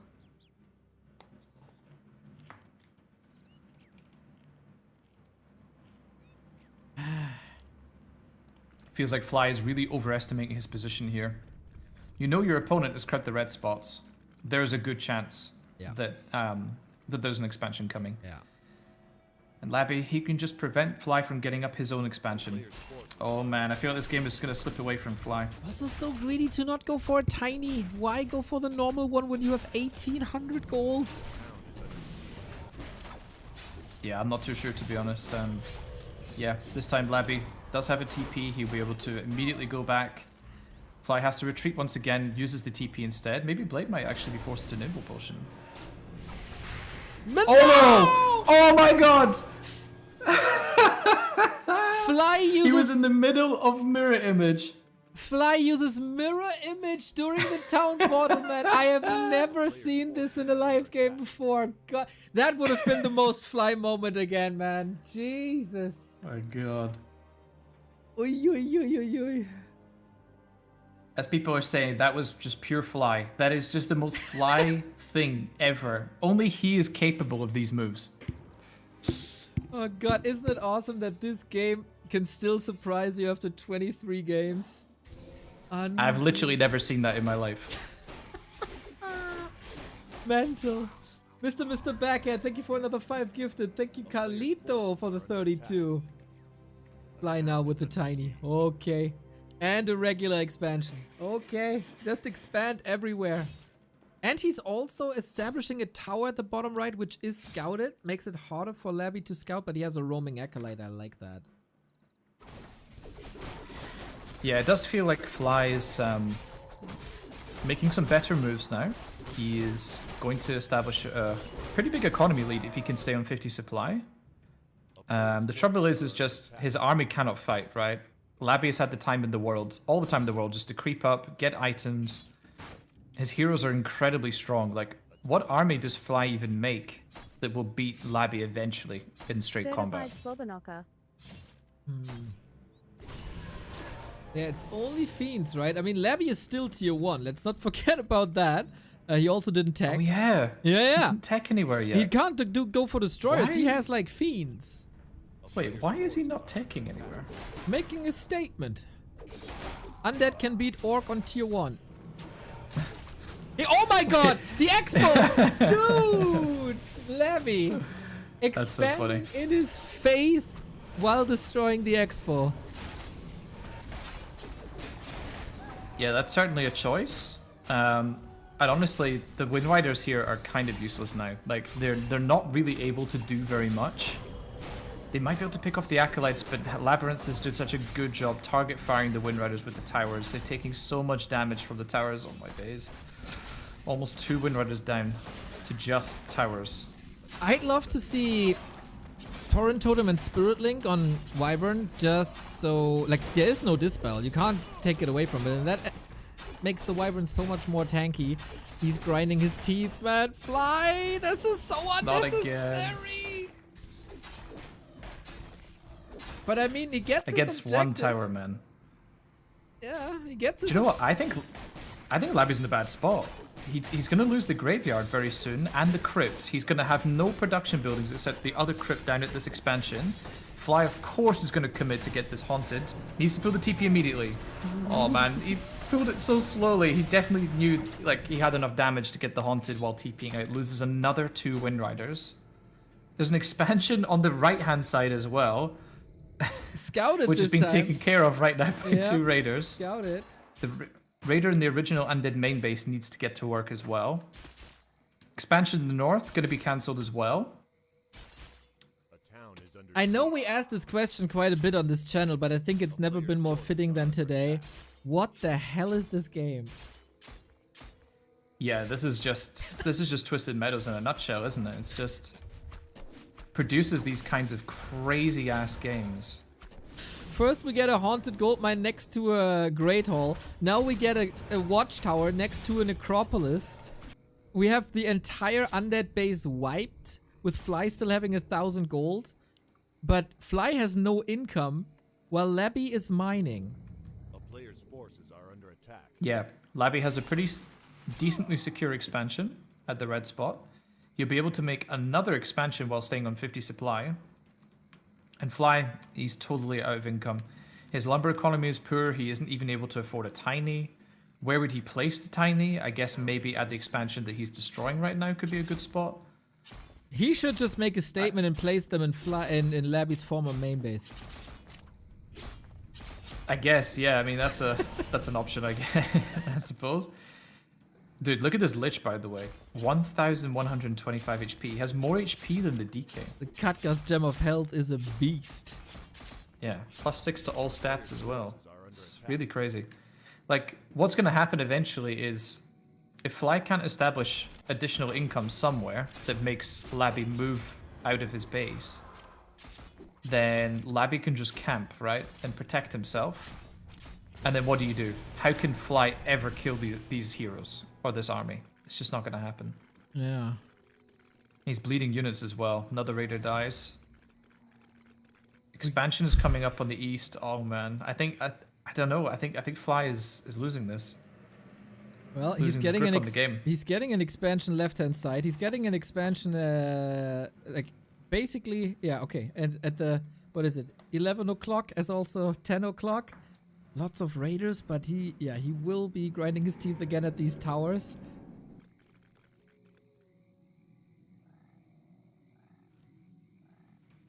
Credit to Fly though, man. We didn't expect him to put out such a good performance today against Labby. It's But not every over. game has been great. Yeah, absolutely. And this game is far from done. Is it sapper time? He can afford one sapper. Yep. Blow it up, baby. Blow it up. Will Labby no TP again? Is he looking? Is he targeting? He's not looking. Okay, now he's coming back. Dude, this main's gonna get sniped so Ah, fast. the sapper's blocked! Dude, where's the sapper going? Oh my god. Oh, Fly! Dude! Dude, what the hell? Where is it going? Not onto the necropolis, which doesn't really even make sense to snipe it. He got one. Oh my god, what a disaster. He gets it now and saves the raider. Lucky, lucky, lucky, lucky, lucky. Oh, Labby decided to break upkeep, by the way. Interesting. So now he's stuck on. He should cancel that acolyte, honestly, because now he's stuck on 51 supply while mining Yes. from. He's got 7 acolytes, so he's like 1.4 bases right now against 0. So that's interesting. The Fiend, by the way, at the red spot top left is taking care of the Great Hall, kind of. Oh yeah, that's another moment. Blade that I Master's haven't running seen. over there. Dude, I can just cut this game into like 90-second pieces and the upload them in its entirety to the YouTube short section. This is one highlight yeah. after the next. Another raider going down, potentially. Coil should be coming out. Yep, there we go. One more kill for LabyRinth. And he just lost the Fiend, so now he's back to no upkeep. Fly unknowingly doing him a bit of a favor there, getting him back to, True. dodging taxes once again. Fly got this expo up, left hand side. But it's still 2 base, 1 base. It's also still tier 3, tier 1. It all doesn't make That's sense. so crazy. It all doesn't make sense. Labby's been tier 1 for like, what? Like 12, 13 minutes now or Yep, something? yeah. Maybe more than that? 15 Yeah. minutes he's been tier Yeah. 1? I don't know. And we're jumping onto this base again, I guess. With more acolytes going down. Labby saw this movement somewhere. We got a raider right hand side, but also a tower. Oh, that Raider's gonna die to the right and not get any value. Blade, though, does snipe the Acolytes, which is nice, but Raiders, again, they just disappear against Coil Nova. Like, the other heroes are so strong. They can just take out everything.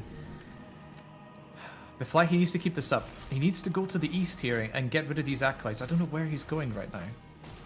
Oh, Shadow is in some danger, by the way. There's no TP on him. Silenced. Oh no, not like this, Fly. I think he might lose the Shadow Hunter. Ooh, manages to get out of range. Jeez. A player's forces are under attack. We got a And fiend. Blade does go to the east. There we go. Okay, okay. We got a fiend again, following the footsteps of the former fiend, killing the peons here. And Fly with the raiders one more time. It is, of course, additional income whenever he attacks buildings. But yeah, Okay, what does Labby decide to do? He needs to TP, right? He needs to save one of his bases. Does he stop the Blade from killing all the Acolytes? Or does he stop the Raiders and the Shadow taking out this Necropolis? Because if this Necropolis dies, this whole base gets wiped out, and obviously all the economy in the east has already been taken out as well. Oh, he does TP. Okay, smart move. Definitely need to TP here. But there's no speed scroll on Fly's side. Oh man, this is like 2 Raiders lost maybe? Oh, the Nova lands in the middle of all of them. And what's going on here? Skeletons still attacking on the top left. All the peons are dead. And also LabyRinth scouted the other expansion from Fly. This game is so close. Both players are playing incredibly well. Skeleton. Oh, the peon needs to repair up left, but the skeletons take care of that, while the raiders take care of the right-hand side. But again, the Blade Master also has no speed scroll. Raider trying to disengage, and they might be able to because there is no Nova. Shadowhunter ready in the left-hand side where the DK is waiting for him. And somehow he actually holds the left-hand side because the skeletons are about to expire. The skeletons last such a long time though. I think actually it might die. The Great Hall. Oh, Burrow is here. Nice. Reveal though. Oh, Fly, I'm not sure about this, my friend. You don't have any speed scroll or TP. Whoa, that's so risky. No. Silence again. He needs the seal wave. He needs the seal wave. The faint shot's connecting. Not enough. Run, run, run, run, run, run, run. Heal. No. Dude, this game is so close. Just one bad move can lose you the game at this point. The expo stays up left. Skeletons. And that forces Labby to move out again. Like, he doesn't have an army that can hit and run like Fly. He has to move out with his entire army, pretty much. And the right-hand side has no tower anymore because the Blade Master took care of that, and so we can farm the Necropolis once again with the 2 Raiders, where Labby has to answer as well, while Fly gets an expo up at the 1 o'clock. Are we casting StarCraft or Warcraft here? I'm not sure anymore, Neo. I'm confused at what I'm seeing, but I'm loving every minute of it for sure. Can we Wait, laugh? Labby rebought 2 TPs. That's crazy. Can we laugh at these fools who thought that Fly has no chance and didn't tune in today? Idiots. Well, I mean, does that not include us in this equation? We are tuned in. We did tune in. Oh. Not scared. Oh my god, there's one more coil. There's a coil available. Oh, the nighttime. If that was daytime, that was a dead blade. 100%. Literally saved by the night.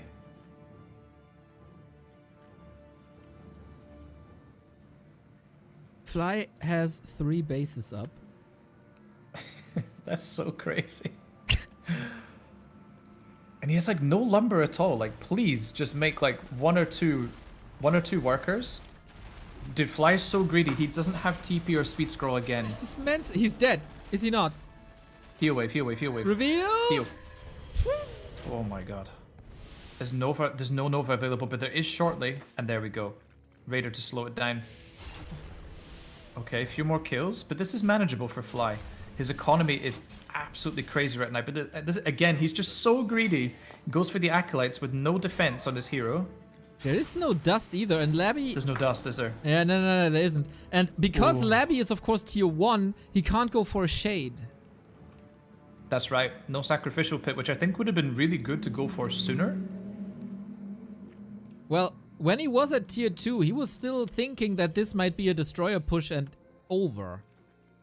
You know, like 20 minutes ago. Yeah.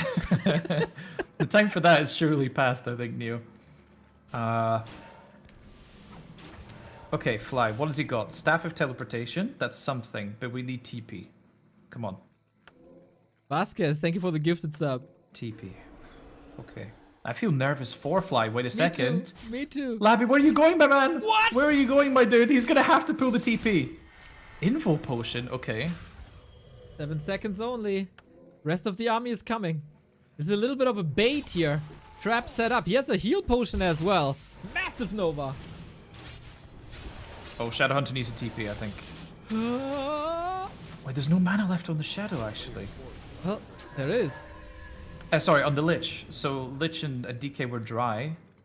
And Labby has so many resources, but he can't do anything with it. He still doesn't have a Graveyard, Neo. And as you pointed out before, Graveyard literally blocks the entire undead tech tree. Oh, he's teching now at He hasn't remade it. True. He's teching to tier 2 at 31 minutes. I just want to... He's making ghouls.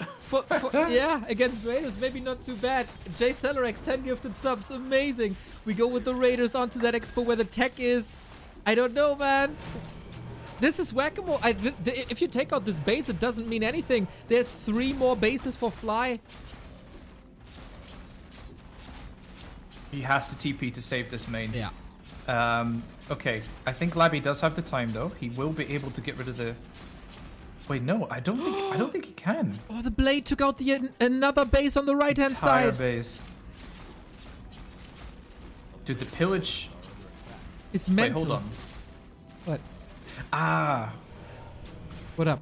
No, I'm being stupid right now. Okay. Because the Necropolis was upgrading to Halls of the Dead, it wasn't giving lumber because it wasn't tier 2 already. I see. It only cost gold, of course. I was like, why is he not getting lumber? Okay, Fly, what are you doing here? It's time to leave. It's time to abort mission. We have another expansion coming up at Labby's former expansion spot, which has been scouted by the Acolyte. He's completely lumber starved, and he still hasn't remembered to make a graveyard. That is insane. You can't play Undead without a graveyard. That's right. That's right. I mean, eventually it would just be more fun for the Raiders as Fly is coming back in with the Town Portal and an Invuln and Snare on the Acolytes. Chop, chop, chop. And do you know what happens to this base if this Blade Master farms a little bit more? This is all fodder for Bladestorm. Dude, Bladestorm would just clear out all of these towers and help Fly secure the victory here. Level 5 Shadowhunter as well, nothing to sneeze at for sure. And look at the resources. Fly is once again rich. He's been behind in economy so much this game and has now clawed his way back into a winning position. And honestly, his Raider play this game has been absolutely exceptional. In the last 2.5 minutes, 3 expansions went down. The right-hand side taken out by Fly, the bottom left-hand side taken out by Dark Ranger and Fiends, and of course the upper left killed by Labby. But Fly is still on 2 bases. Dude, can this guy just buy a Shredder, maybe? Yeah, I feel like we're missing a Shredder so badly. Yeah, Chad is already asking if that was removed from the map, but no.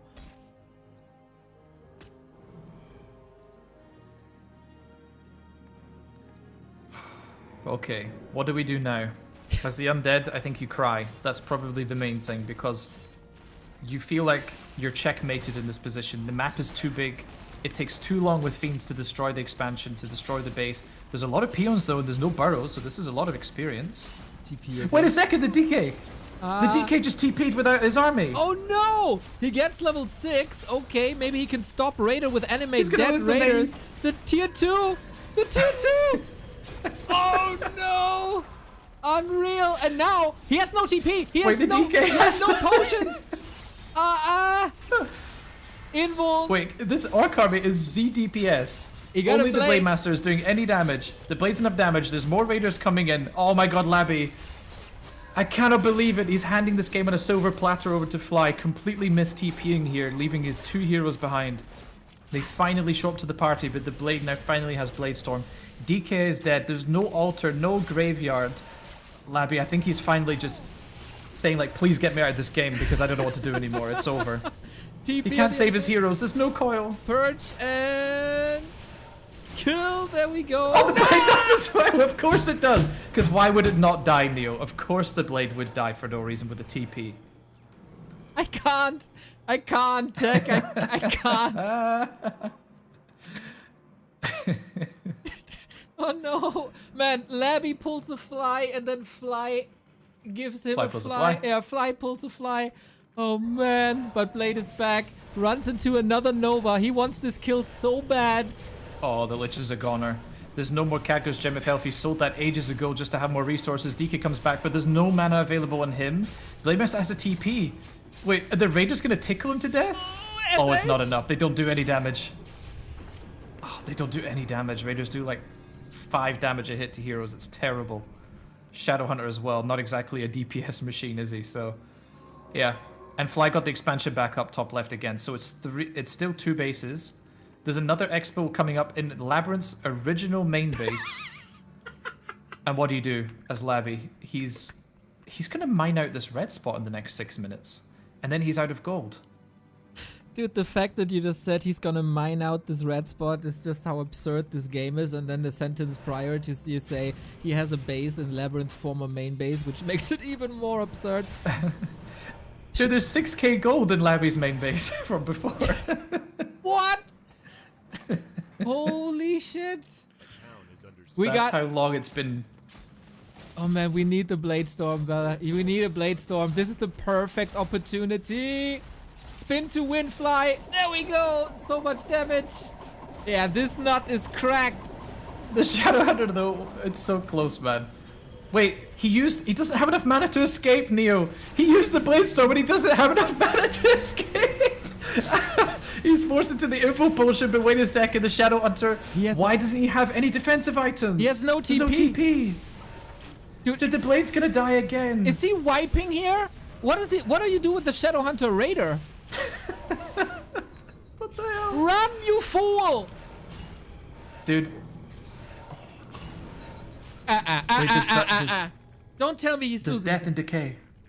Death and Decay. Surely he picks Death and Decay, right? You can tell me from your overlay. He did not. I mean, it What can did he be pick? intercepted with Raiders, so... Oh, he picked Dark Ritual level 2. Yeah. Okay. Dude, you've got three mining bases. Why do you not have a teleport? Just have a TP to get out the situation. And then the miscalculation of using Bladestorm with not enough mana to get out of being surrounded is hilarious. Dude, I have tears running down my face because I'm that excited. Wow. Warcraft's an emotional experience. It is near and dear to my heart. What a roller coaster. 38 minutes. The fact that Fly This is on, getting absurd. Yeah. Fly is on 3 bases. He has Bladestorm as an ultimate. He can't close this out. Forces are under attack. The Raiders going back in again at LabyRinth's remaining base. His one final base. Raiders trying to get some value. Of course, pillage. I wish we could see how much he's pillaged over the course of this game. It must be hundreds of golden wood at this point. What's the situation for Fly? Would love to know how many Raiders died this game as well. Oh, like 30 or something probably. I don't think that's an What do we got? exaggeration. 8k gold, 9.5k gold, 5.5k gold. All of Fly's gold mines have tons of gold. There's enough gold to go to like an hour and a half if we get that far. But and Labby, how much has he got? 3.5 minutes of mining and then he's out. There's still no graveyard. Labby's forgotten how to play undead. It's been 40 minutes. I mean, there's still an option to go to the islands. We can make this even crazier. I love, by the way... Someone pointed out in the chat, by the way, Dark Ranger is almost level 6. If LabyRinth gets a raider, if Labby has a raider, he can catch the heroes more easily. Please get a shredder for the love of God. I love, by the way, that Fly built a second Warmel on the left-hand side expansion, so he has double lumber income. Oh, that is a nice move. But what would have been even better is maybe buying a shredder like half an hour ago. He got or one. something. He got one. There we go. The classic, Finally, he can maybe make an army comp that works, or mass bats. The classic 40-minute shredder timing. Yeah. He can't spend his resources. Like, he has so much. And if I click on the shadow, there's no TP. Okay. There is. There's a TP. Is Bladestorm off cooldown? It must be. Yes. Oh, man. Labby is starting an attack towards the upper left. He is expanding in the bottom left. This Bladestorm's going to be massive. If there was some way for him to get into the back here, it would be huge. But he could, yeah, probably not a good idea if you Fly. Just use the Bladestorm He now. could mirror image in. Oh, that's possible to do, actually. Yeah, you're right. Oh, it wasn't enough. So close! But instant TP. All right, that was nice. It was a good idea, though, by Fly. He thought, okay, I can snipe the Necropolis, and then Labby can't TP, and it's probably game over. Yeah. But guess what? Fly has 3k gold, and he's finally got more than like a few hundred lumber for the first time this whole match. He can make anything he wants. Unreal. We can go 100 supply. Maybe you don't go 100 supply. Oh, it's going to be Spirit Lodges. Yeah, maybe Witch Doctors. We get the map pack rolling. Oh, yeah. And free, more or less free. Oh, the Lich is getting caught. What? Wait, where's the DK? Okay, right there. The right Lich there, is right so tanky. Man, you gotta... Like, now that you mentioned, of course, you gotta be careful to not feed this Dark Ranger up. Oh, now you're dodging a point-blank coil with an potion. Yeah, first time we really see a proper dodge like that where he doesn't take the damage from the coil, but better late than never, I suppose. So what does Fly do? He's getting the first armor upgrade at 41 minutes. So I want to point out 2 things. A, I'm so glad you're with me here. A solo cast of this game would have been like the most challenging thing. And we're 41 minutes in and Labby is tier 1. It's just, what can I say? Unbelievable scenes that we've got right now. Oh, the blade. Maybe he can mirror image bug himself into the back. Good. And then just TP with the shadow when needed. Okay, level 3 heal wave though. Comes a little bit too late, but who cares? I think Fly can afford to throw away. The blade? Oh, wait a second. He needs to pull the info again. Okay. I mean, he can afford... Dude, wait. Where are you going? Fly. You're revealed. My man, you're revealed. What are you doing? That is mental. That is crazy. That is so crazy. The way that he always... Oh my god! Dude, I'm getting heart attacks here. Bro, Fly is pulling his best Night Elf off race here. This is insane that he always finds new ways to throw the game away. This is like, you can never be sure. Labby can be down to like 1.5 heroes and it's still not sure that he wins the game. I can't. I'm getting like dizzy right now. Maybe a bit delirious. A bit dehydrated. Yes. Well, you know, Like, there's a I don't hydration know what's formula going on. with Rogue Energy. You get 20% Oh off my god, the promo segment. with the coupon code B2W.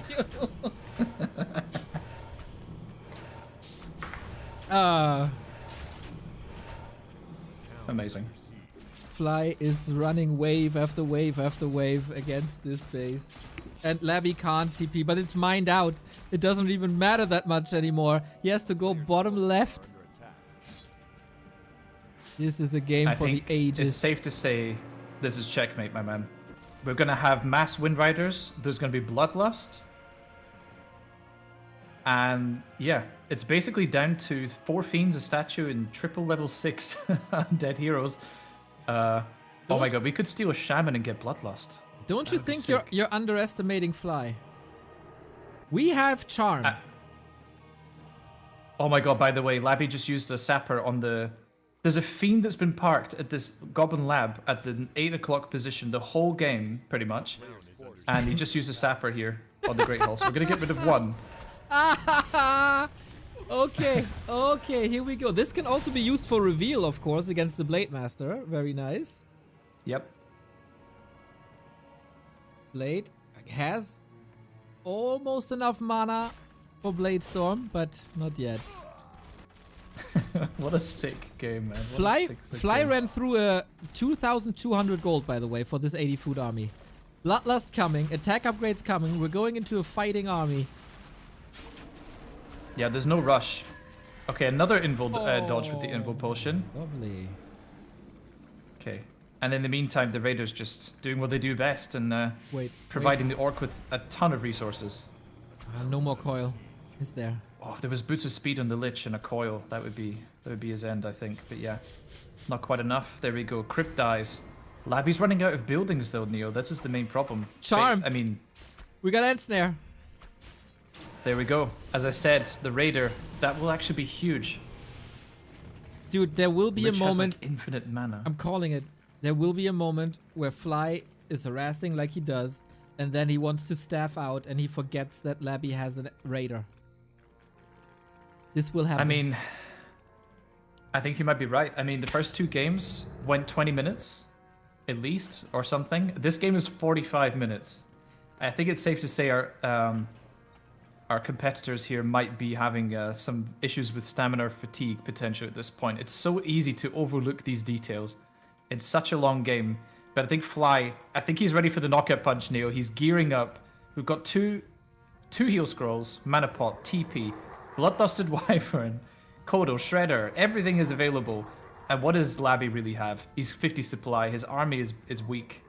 He's re-establishing other bases, but he can't fight the Orc army anymore. For the first time, the Orc will be able to fight the Undead army straight on, head on. with And yeah. 92 food, Fly is about to end this in style with Bloodlust at level 6.5.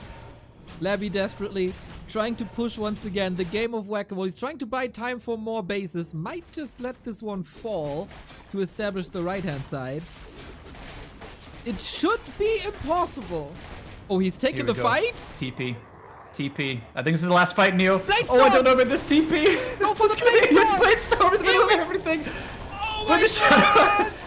This is thousands of damage! He almost lost the S-Stage, but he killed so much. The DK is shit. gone. Everything in shambles.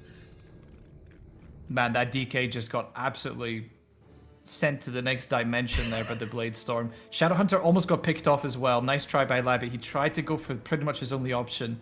If the Shadow dies, I don't know, maybe there's a way. Oh, what do you do? There's so much cash now for Orc. Stealing a Wind Rider? I don't know about that, but Well, rip. anything's better than nothing, I suppose. Oh, it's gone already. Oh, Oh my god, the Nova's huge. The Blade Master damage is mental. This is Big Bang Voodoo! Oh, the BBB. Oh my god. GG.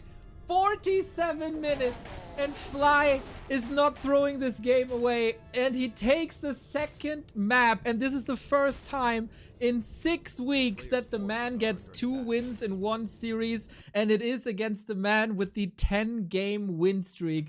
Finishes it with multiple Blade Storms, Bloodlust, and Big Bad Voodoo with a 35,000 damage Blade Master. And God knows how much gold from Pillage. Game of the year. 100%. Dude, the Lich did almost as much damage as the Blade. That's crazy. Oh, that is crazy. Without crit, without Blade Storm. Yeah, just right clicks and Nova. Jesus. I think that Nova at the end was like 5k damage.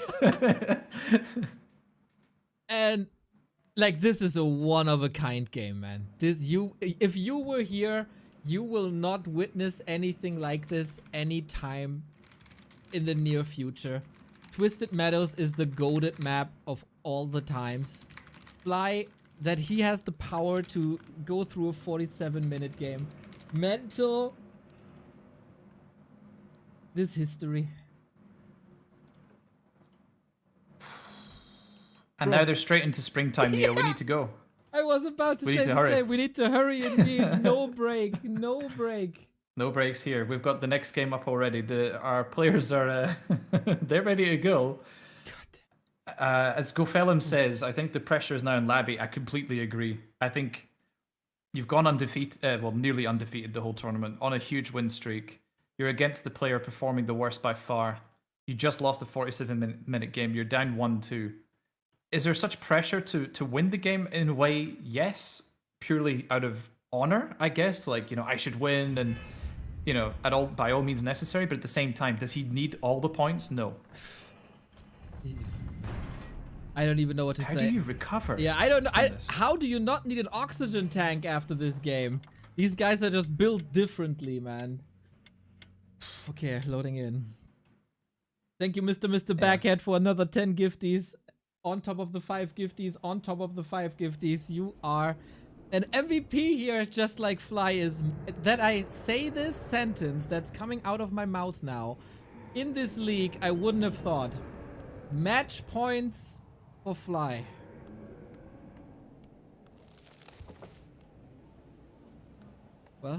Well, welcome everybody to map number 4 of Fly versus LabyRinth. We're on springtime right now. I think our brains might be a little bit fried. Totally. Me and Neo. Absolutely. The players, they're okay though. What a They just game. played a Amazing 47-minute casters. And what a banger. set of players. And they just immediately went for the next map. Mental. It is mental. Thank you, Great Dwarf. What a game, amazing casters, and what a set of players. Absolutely. Again, so much praise for the willpower of Fly. It would have been so easy for him to go for another 0-3 in like 20 minutes, be done with it, go back to wife and kids.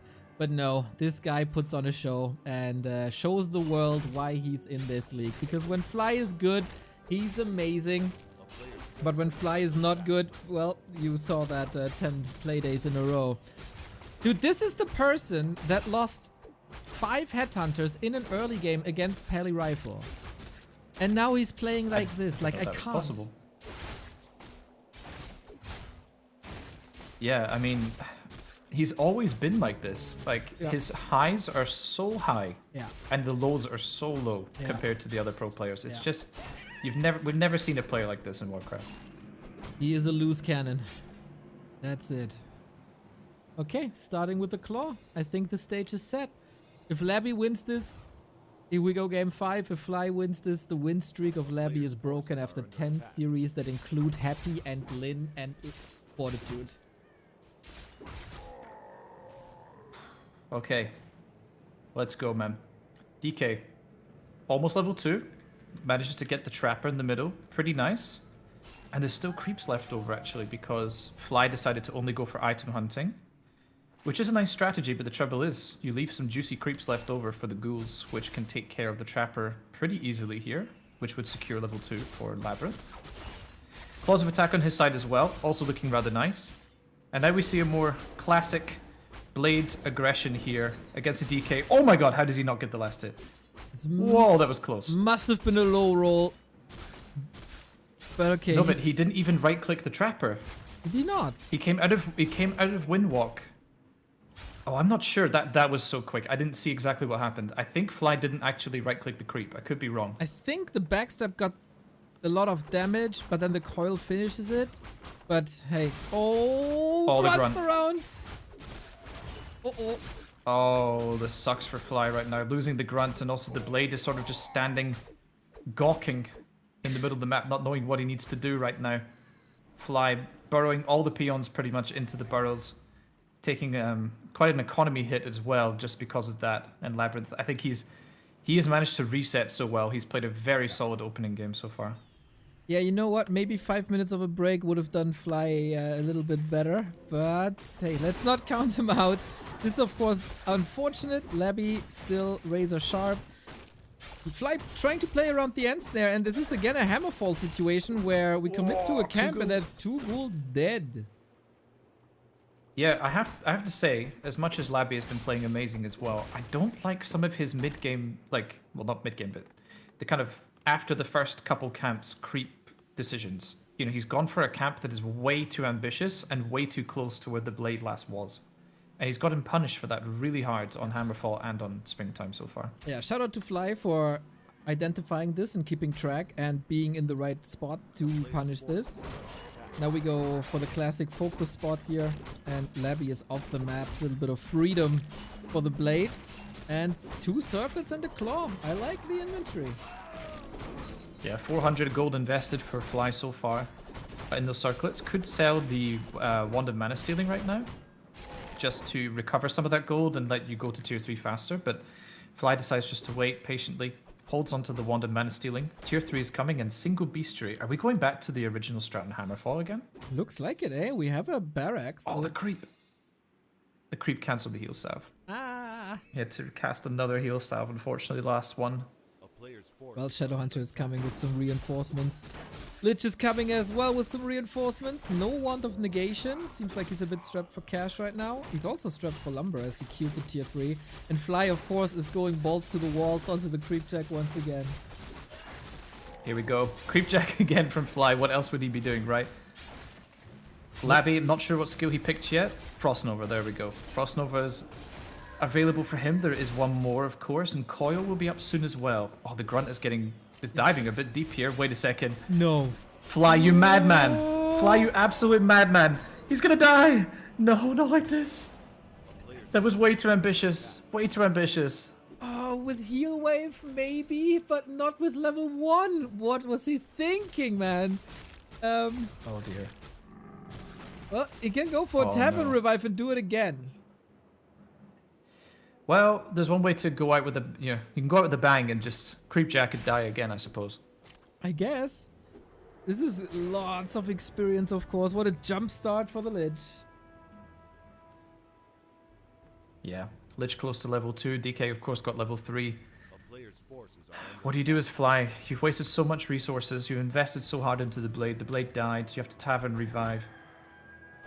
You go for the creeps, I guess. Bugging out the Furbog tracker here, but Fly... Oh, Labby does not actually come towards Fly's position. Goes for a very safe camp, actually. Okay. Yeah, Skeleton scouted this, so he knows he has all the time in the world. This will take forever to clean this. Wyvern coming in to accelerate this a little bit. But yeah, we need like Boots of Kel'Thuzad, Sobi Mask level items here.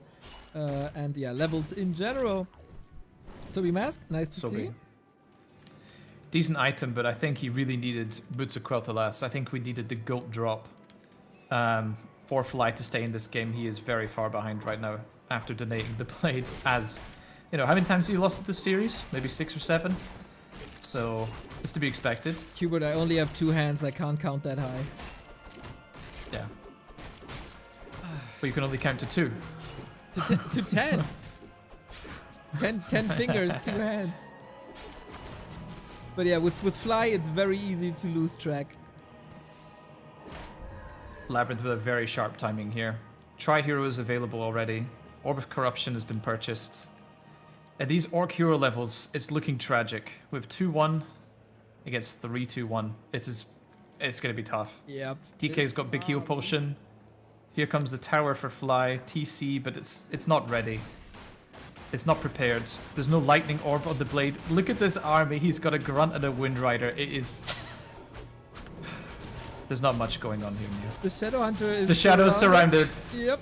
And dead. Potion on the blade, little unfortunate. So yeah. I guess we go game 5, which is very fitting. Oh, this is just... Blade, of course. Pulls the Windwalk very late. Gets picked off. There's a heal potion to save the DK. Of course, we knew that. I'm not even surprised that both those heroes died. I can't even be like, whoa! No, no. This was just... Yeah. Oh, Stomp hits a single ghoul. And he leaves the game. Wow. You could pretty much... Yeah, the whole vibe of that game was just like, go next. Labby just unloaded all his wrath and anger of 45 minutes of raider attacks onto these 9 minutes on springtime. That was it. Yeah. There we go.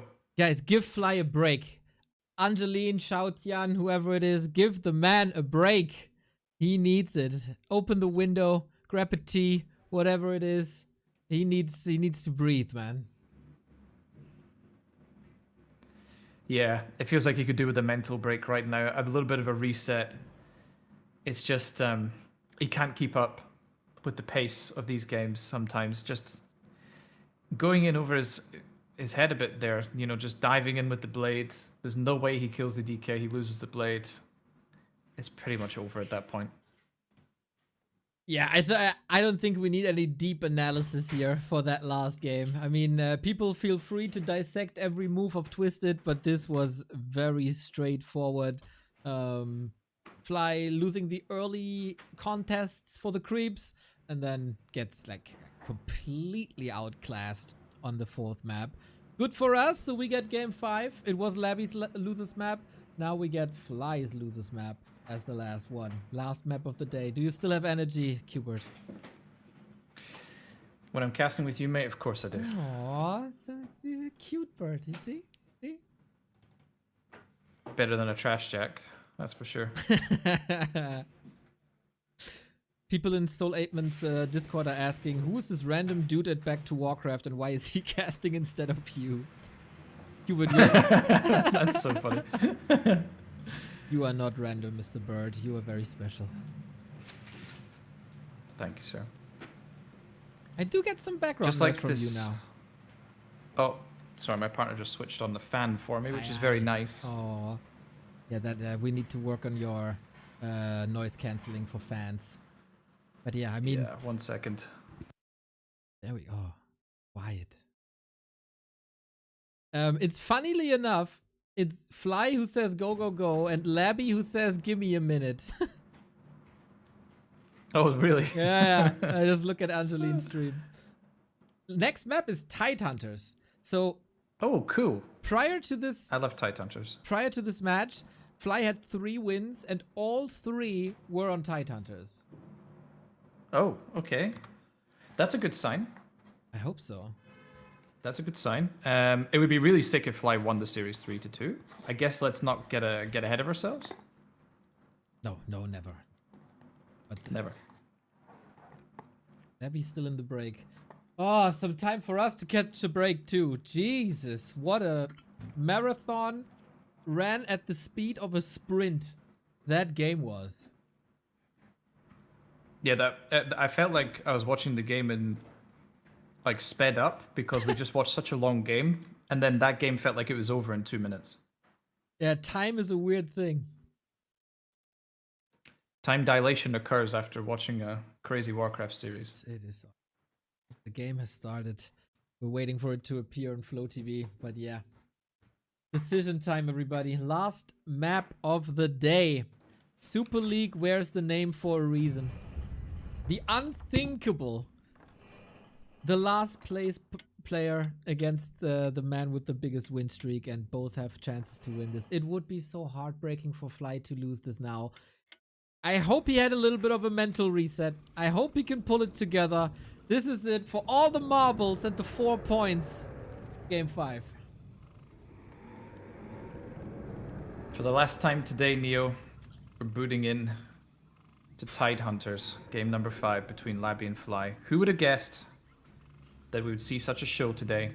I certainly didn't, but I'm so happy I was here for the ride. I expected fireworks for 1-0 versus Kaho, but that was kind of a dud.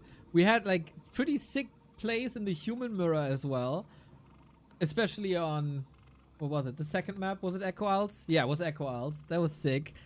And then I thought, okay, this is gonna be like 30 minutes and over. Labby is gonna destroy him, but Fly shows the world, man. He still believes. And Blade Master Barracks, a little bit more stability early on and not an ultra fast tech.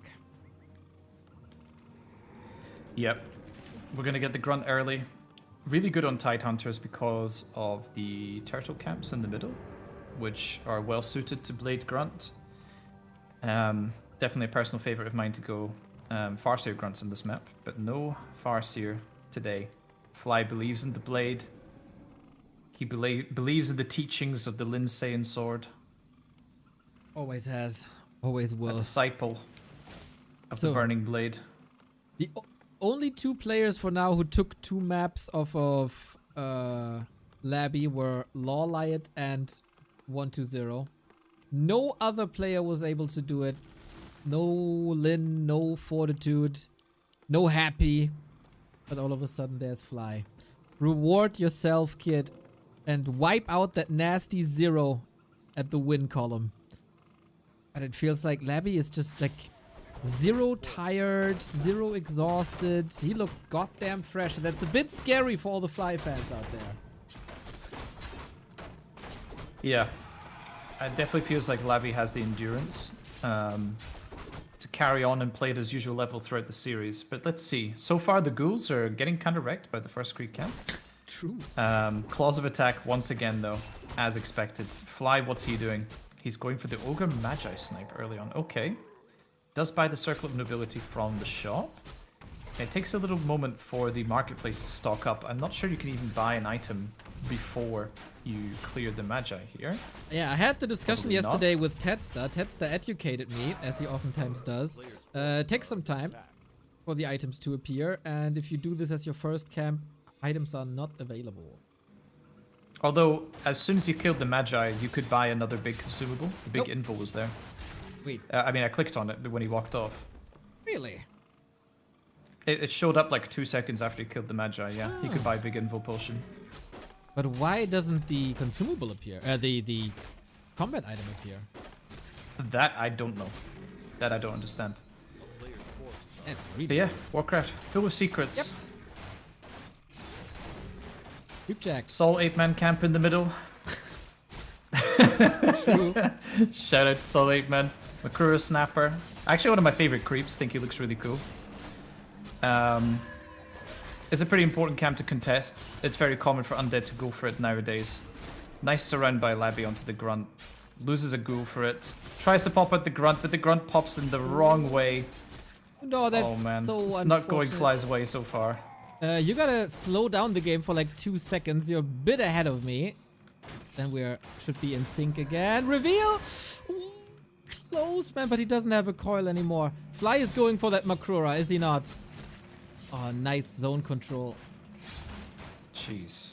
by Labby, and that's level 3. So just for a quick sync, I'm at 4, 26, 27, 28, 29, 30, 31, 32, 33, 34, 35.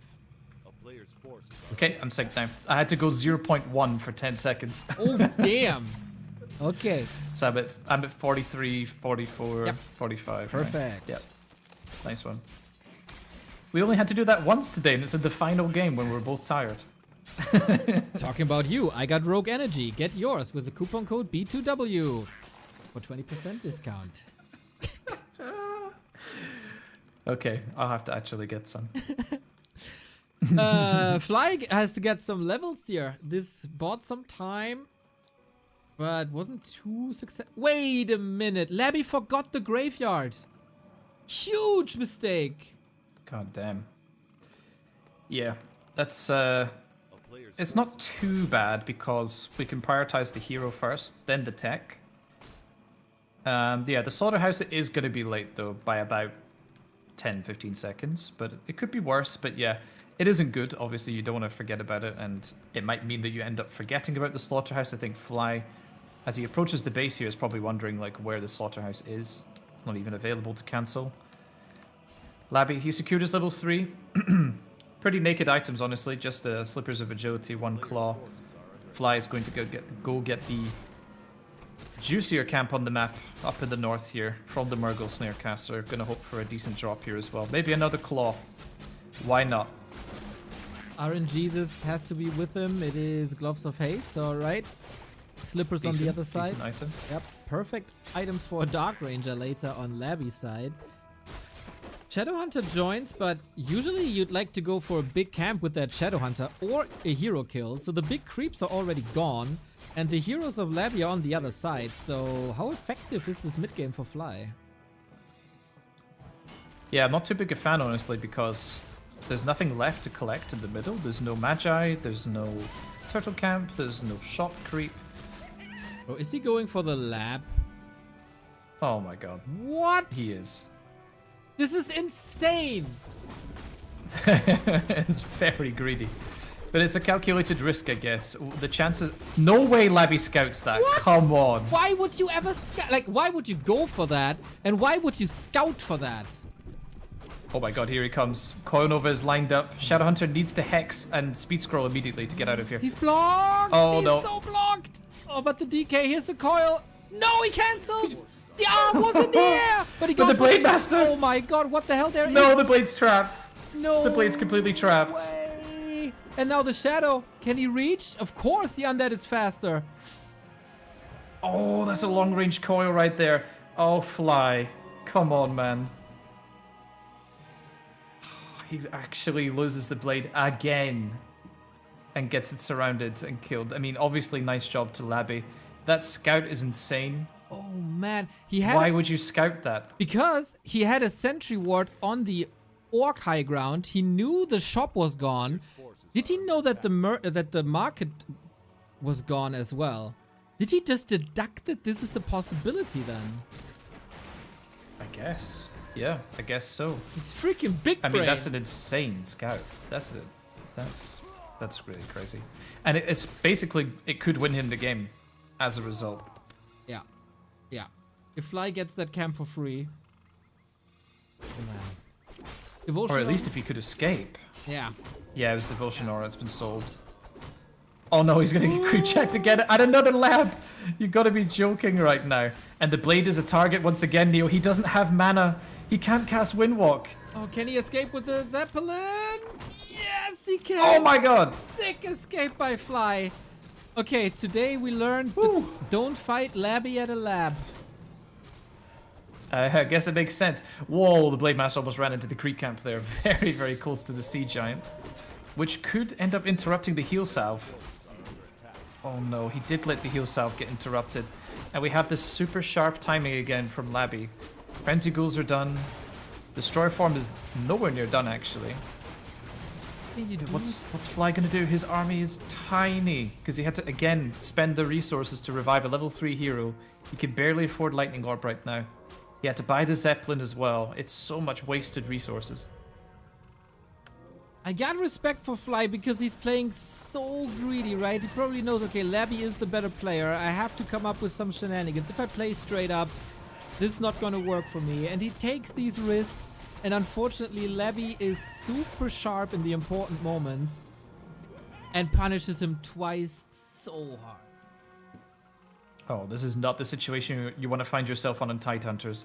If your opponent gets the whole bottom of the Manta Ray, it's just... it can spell doom for you. It's so much experience, so many good consumables, so many chances to get big invuls, manas, heals, etc. Oh my god, it is. Fly a has to Manta settle Ray. for the red camp. It's a Manta Ray, yeah. I never knew. Yeah, it's very cute. Here we go. Fly. See, I learned something every day with you. Fly with the red spot, of course, that's what you're going for, but Labby gets one as well for the consumable.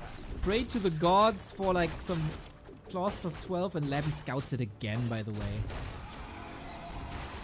This has to be claws plus 12. There's nothing else that would be that will keep Fly in this game. Labby, he's getting so much XP right now. He's 50 supply, banking a nice amount of gold. He'll be able to get a huge army or an expansion, whatever he chooses to do.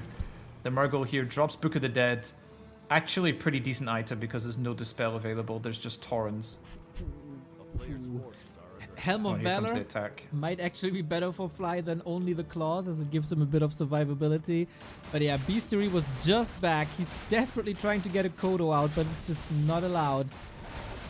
Fly grasping at straws here for XP. Mass Repair, Nova, Right Click, Dark Ranger, Skeletons, and level 4. Labby is expanding at the natural of Fly as well.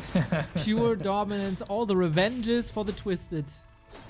Expos. And Labby is so prepared right now. He has all the consumables he needs. Big heal, heal scroll, Invo Potion, Dust, Book of the Dead. Lich is good items. Dark Ranger is good items. But the ghouls are getting damaged quite a bit, and for the first time as well. +1 attack on the ghouls. I think that's been missing throughout the series, but in any case, here we go. Massive fight is surely about to take place here. TC has really good items, but he's only level 2. Here comes Book of the Dead. All the Berserkers getting immediately target-fired. Of course, the Shadow Hunter immediately coil Nova'd. Wow, gets saved by the Zeppelin though. Nice moves by Fly, who does pick off the statue immediately. Wait a second. Oh my god, the coil was in the air again. Shadow Hunter needs to heal himself and get back inside the Zeppelin. Heal potion is needed. Heal potion is needed. Oh man, this is actually so close. The Dark Ranger in some danger as well. TC can stomp, Blade Master can do some damage. The Zeppelin is a huge adjustment. Can he get that Dark Ranger somehow? There is no coil. He gets the Dark Ranger. Fly, you madman. You can't, dude, don't tell me you're winning this. He's forcing the town portal. More ghoul kills. And all of a sudden we got a game. What the hell, man? Labby's even supply with Fly now, pretty much. I mean, Fly did take some damage. He lost the Beastery again. He doesn't have a burrow to get back to 50 supply. And now Fly, of course, on his minimap, it would show that these creep camps are available. So, of course, you would go over to check. And he does check. Finds the expansion. Labby cancels it immediately. Recoups most of the resources. And yeah, he could reset for the next fight. But wow, he committed so much. Big heal, heal scroll, and Book of the Dead all gone. And Fly tinies. Dude, not only does he tinied in Labby's face when the Acolyte was still alive. So Labby knows. Oh my god. Oh, I'm not sure about that. Don't. Dude, he's so greedy. Just stop. Dude, stop for a second. The value swing after this fight was insane. And Fly is believing, dude. Fly is believing. Fly is not backing down right now. There's no silence. Huge stomp. No TP. But wait a second. The mana on the destroyers is huge right now. There's so much damage available. The Kodo is being target fired. I don't think Labby even needs his Dark Ranger right now, but the Dark Ranger comes back. Did have the big healing potion, didn't use it in the last fight. Sick, yeah, must have been passed right before she died. Ooh, Fly is so greedy, man. He's slowing down the Destros. That helps. Oh my god, look at the attack speed. It's like chum, chum. It's mental. It's insane. Got a coil. Okay. Mana Potion is used. Labby's gonna take some time here, pick up the last consumable on the map. If this is big mana, that would be crazy. Scroll the beast. Scroll the beast. I think that's pretty good, honestly. Yeah. Fly is low on lumber again, man.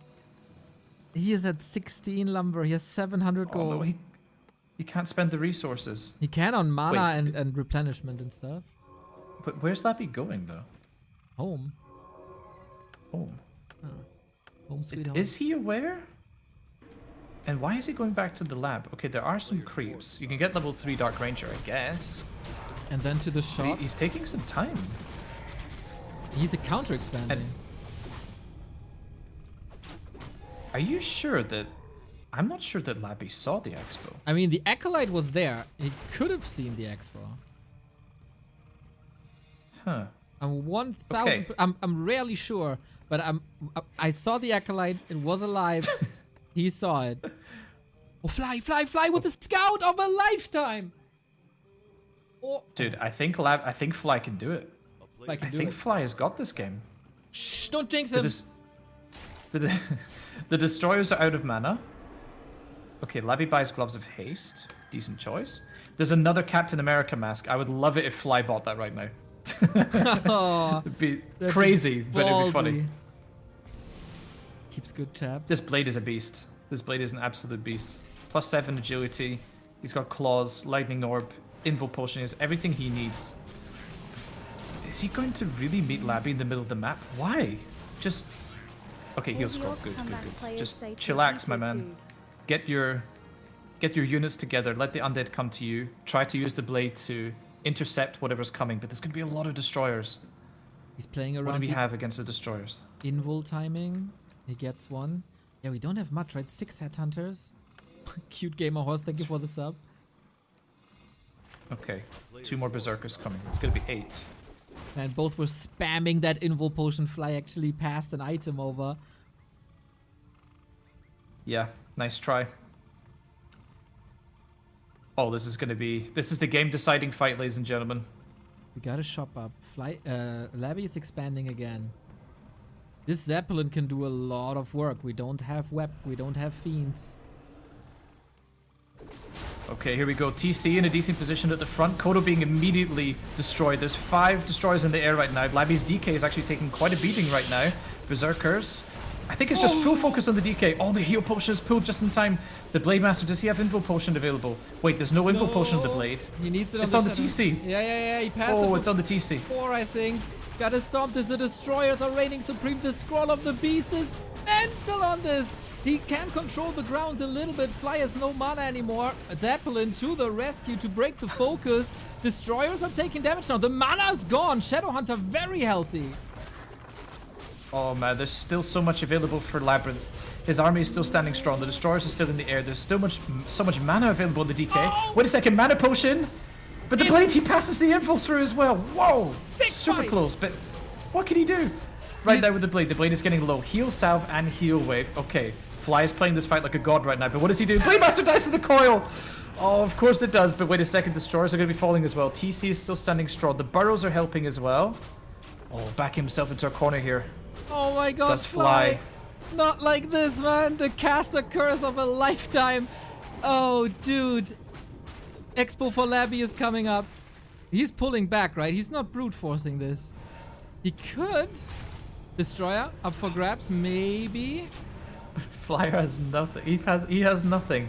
He has nothing. He has 2 heroes and a berserker. We have some reinforcements being produced at the base. Tauren, more headhunters / berserkers. Sorry. Invuln is up. He can go to the middle, get the blade and the Invuln, and try. The destroyers are useless yeah, now. Exactly. All about the heroes. But Labby keeps pumping more statues. This is going to be statue number 7 coming out from this slaughterhouse momentarily. Blade is rebought at the tavern. TC has a stomp available. Shadow has some items. Invul is available. Destroyer dies to burrows. Oops. Interesting. There's 2 Invul potions on the undead side. Level 4 Dark Ranger right now is crazy. No more shop access. Is this the last moment of the game? Labby didn't break the expo yet. Fly not supply blocked. 200 gold. Bats would be amazing but can't afford it. Sniping for reinforcements. Huge. To take this out, there's a lot of regen gone. Level up for the Shadowhunter as well. Not that meaningful on level 4, but for the stats, it's nice to have, of course. Baiting more Coil Nova. Depleting undead mana. There's so much mana though available, Neo. This level 4 Lich, he's a beast. Level 5 DK has so much coil to work with. I think Fly is not going to be able to chew through this undead army. Here comes the nuke onto the TC. Heroes are low. Shadowhunter is completely out of mana. And Labby has the expansion saturated in the north as well. Potion saves Coil him. Nova coming out to the TC. Potion saves him Jesus, maybe close. one last time. Double income is gone. You need to heal this TC. You need the perfect engagement. Chat, send your energy to Fly. He needs it. He's soon down a base. He's down in levels. He needs RNGesus. There's so many skeletons now. The expansion is, of course, going to go down. TC is still damaged. Crucially, the Invo Potion is still available on the side of Fly. Labby, what's he got? No TP, so if it goes completely wrong for him, there is no escape. But I think Labby, he is favored in this next upcoming engagement. There'll be Coil Nova going onto a hero any moment now. TC looks like a prime target. DK as well. Invo Potion here. Focus! Blade out of the fight pretty much immediately. Headhunters might be able to clean up the air a little bit. First one down, heal wave at the ready. DK super healthy. Stomp hits a lot, but mostly skeletons. Oh, Shadowhunter on a silver platter, but he switches target. Blade dies for the 700th time this series. And with that, the damage has been wiped. 34 food fly. You got so close, and yet you're so far. Labby, again, the clutch moments, man. The win streak is alive. Back-to-back wins. Heartbreaking for Fly, but 11 wins in a row, Labby. What a series.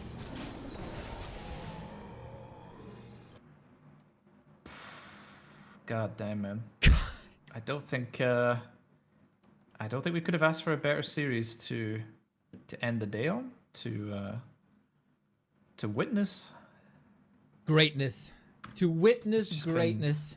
That's what we did here today on Thursday.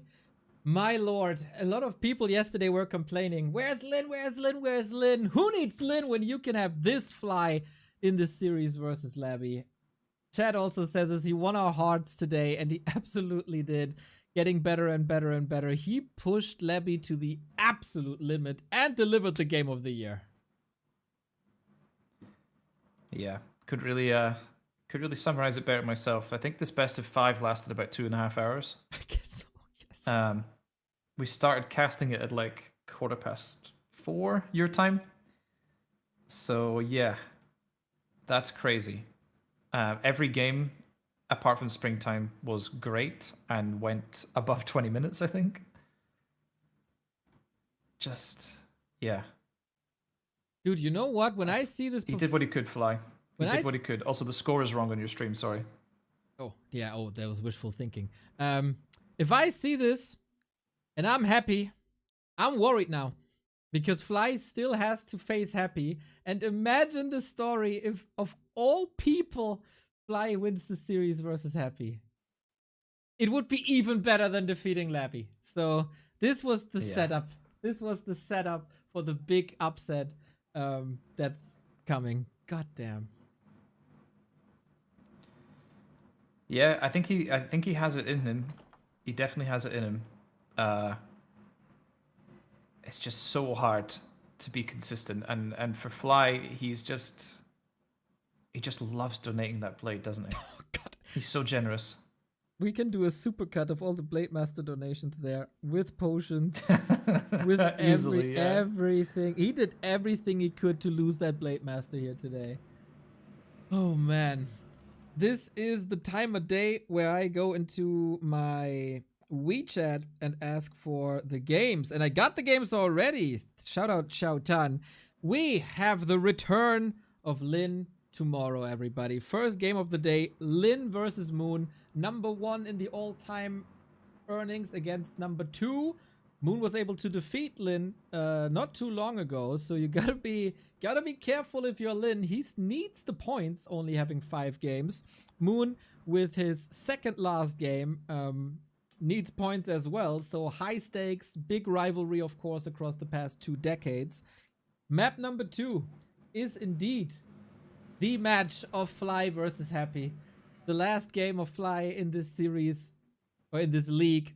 Can he close it out against Happy is the question. And then Fortitude versus Starbuck to end the day on Friday.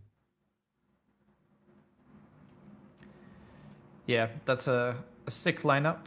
I imagine Starbuck will play Orc as well in that matchup. So, yep, no mirrors. That's going to be good as well for the viewers. And yeah, promises to be a highly entertaining set of games tomorrow.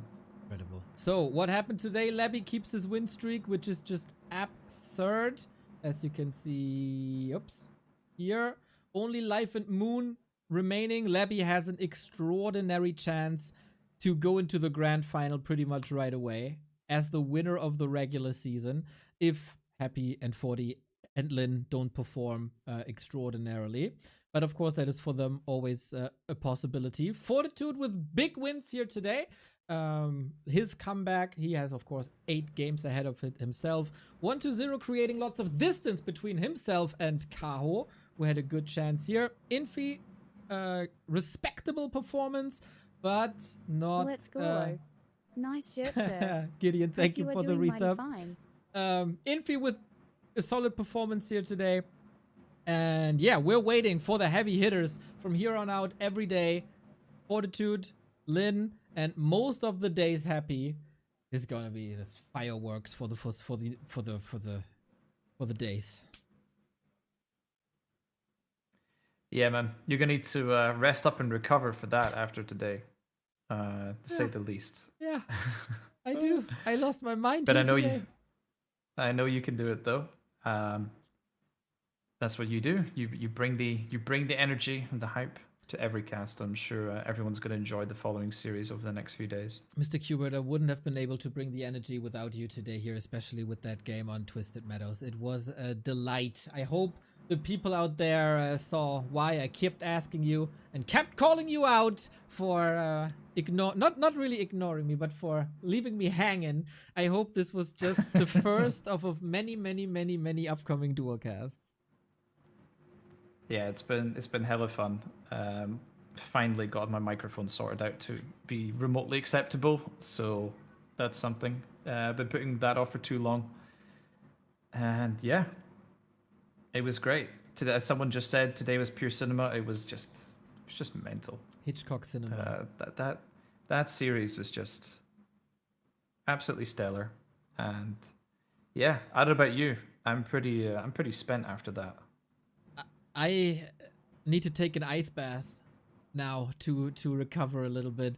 It's been an absolute pleasure. If people want to keep in touch with you, do you have any space where you are available, where people can reach you? If for some reason you want to talk to me, then you can go into Discord and speak to me there. I do also hang out in some streams sometimes, but not too often. I am probably most often in Back to Warcraft chat out of every person I watch. But yeah, I don't have socials or anything like that. So, but I'm in a lot of different Discords, so you can just look up my name and send me a direct message if you have anything you need. Quberte has the friends and family tag in our Discord, so you'll find him there. And everything else will keep sorted. And of course, shout out to the Undead Discord, which is the best place to be. Everybody knows. Quberte, thank you for your time, man. I know busy times, lots of work, but I appreciate that a ton. It's all good, man. It's been my pleasure. Tomorrow we're back, 1 p.m. If you want to support us for the coverage we bring, back to warcraft.com/support. You can also order Rogue Energy or Hydration or Chill with our coupon code B2W. Click the link because we need clicks to show Rogue that people are coming from us to them. Also, shout out to Umi sponsoring the War3 Champions Finals. Check out Umi with !Umi and spend your Prime wherever you can. Ideally on Warcraft streams, ideally here. I rate you over to whoever I find. To Sparta. Yeah, Sparta deserves the raid always. And now Neo and Quberte out. See you tomorrow. Been a blast. Thank you, Quickbad.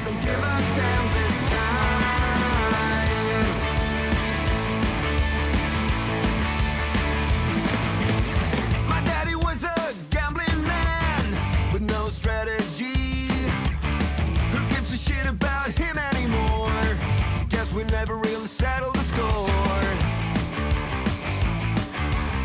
Half the town screaming not in vain, the other half is fake, but everybody's singing along. It's okay, we'll all soon be gone.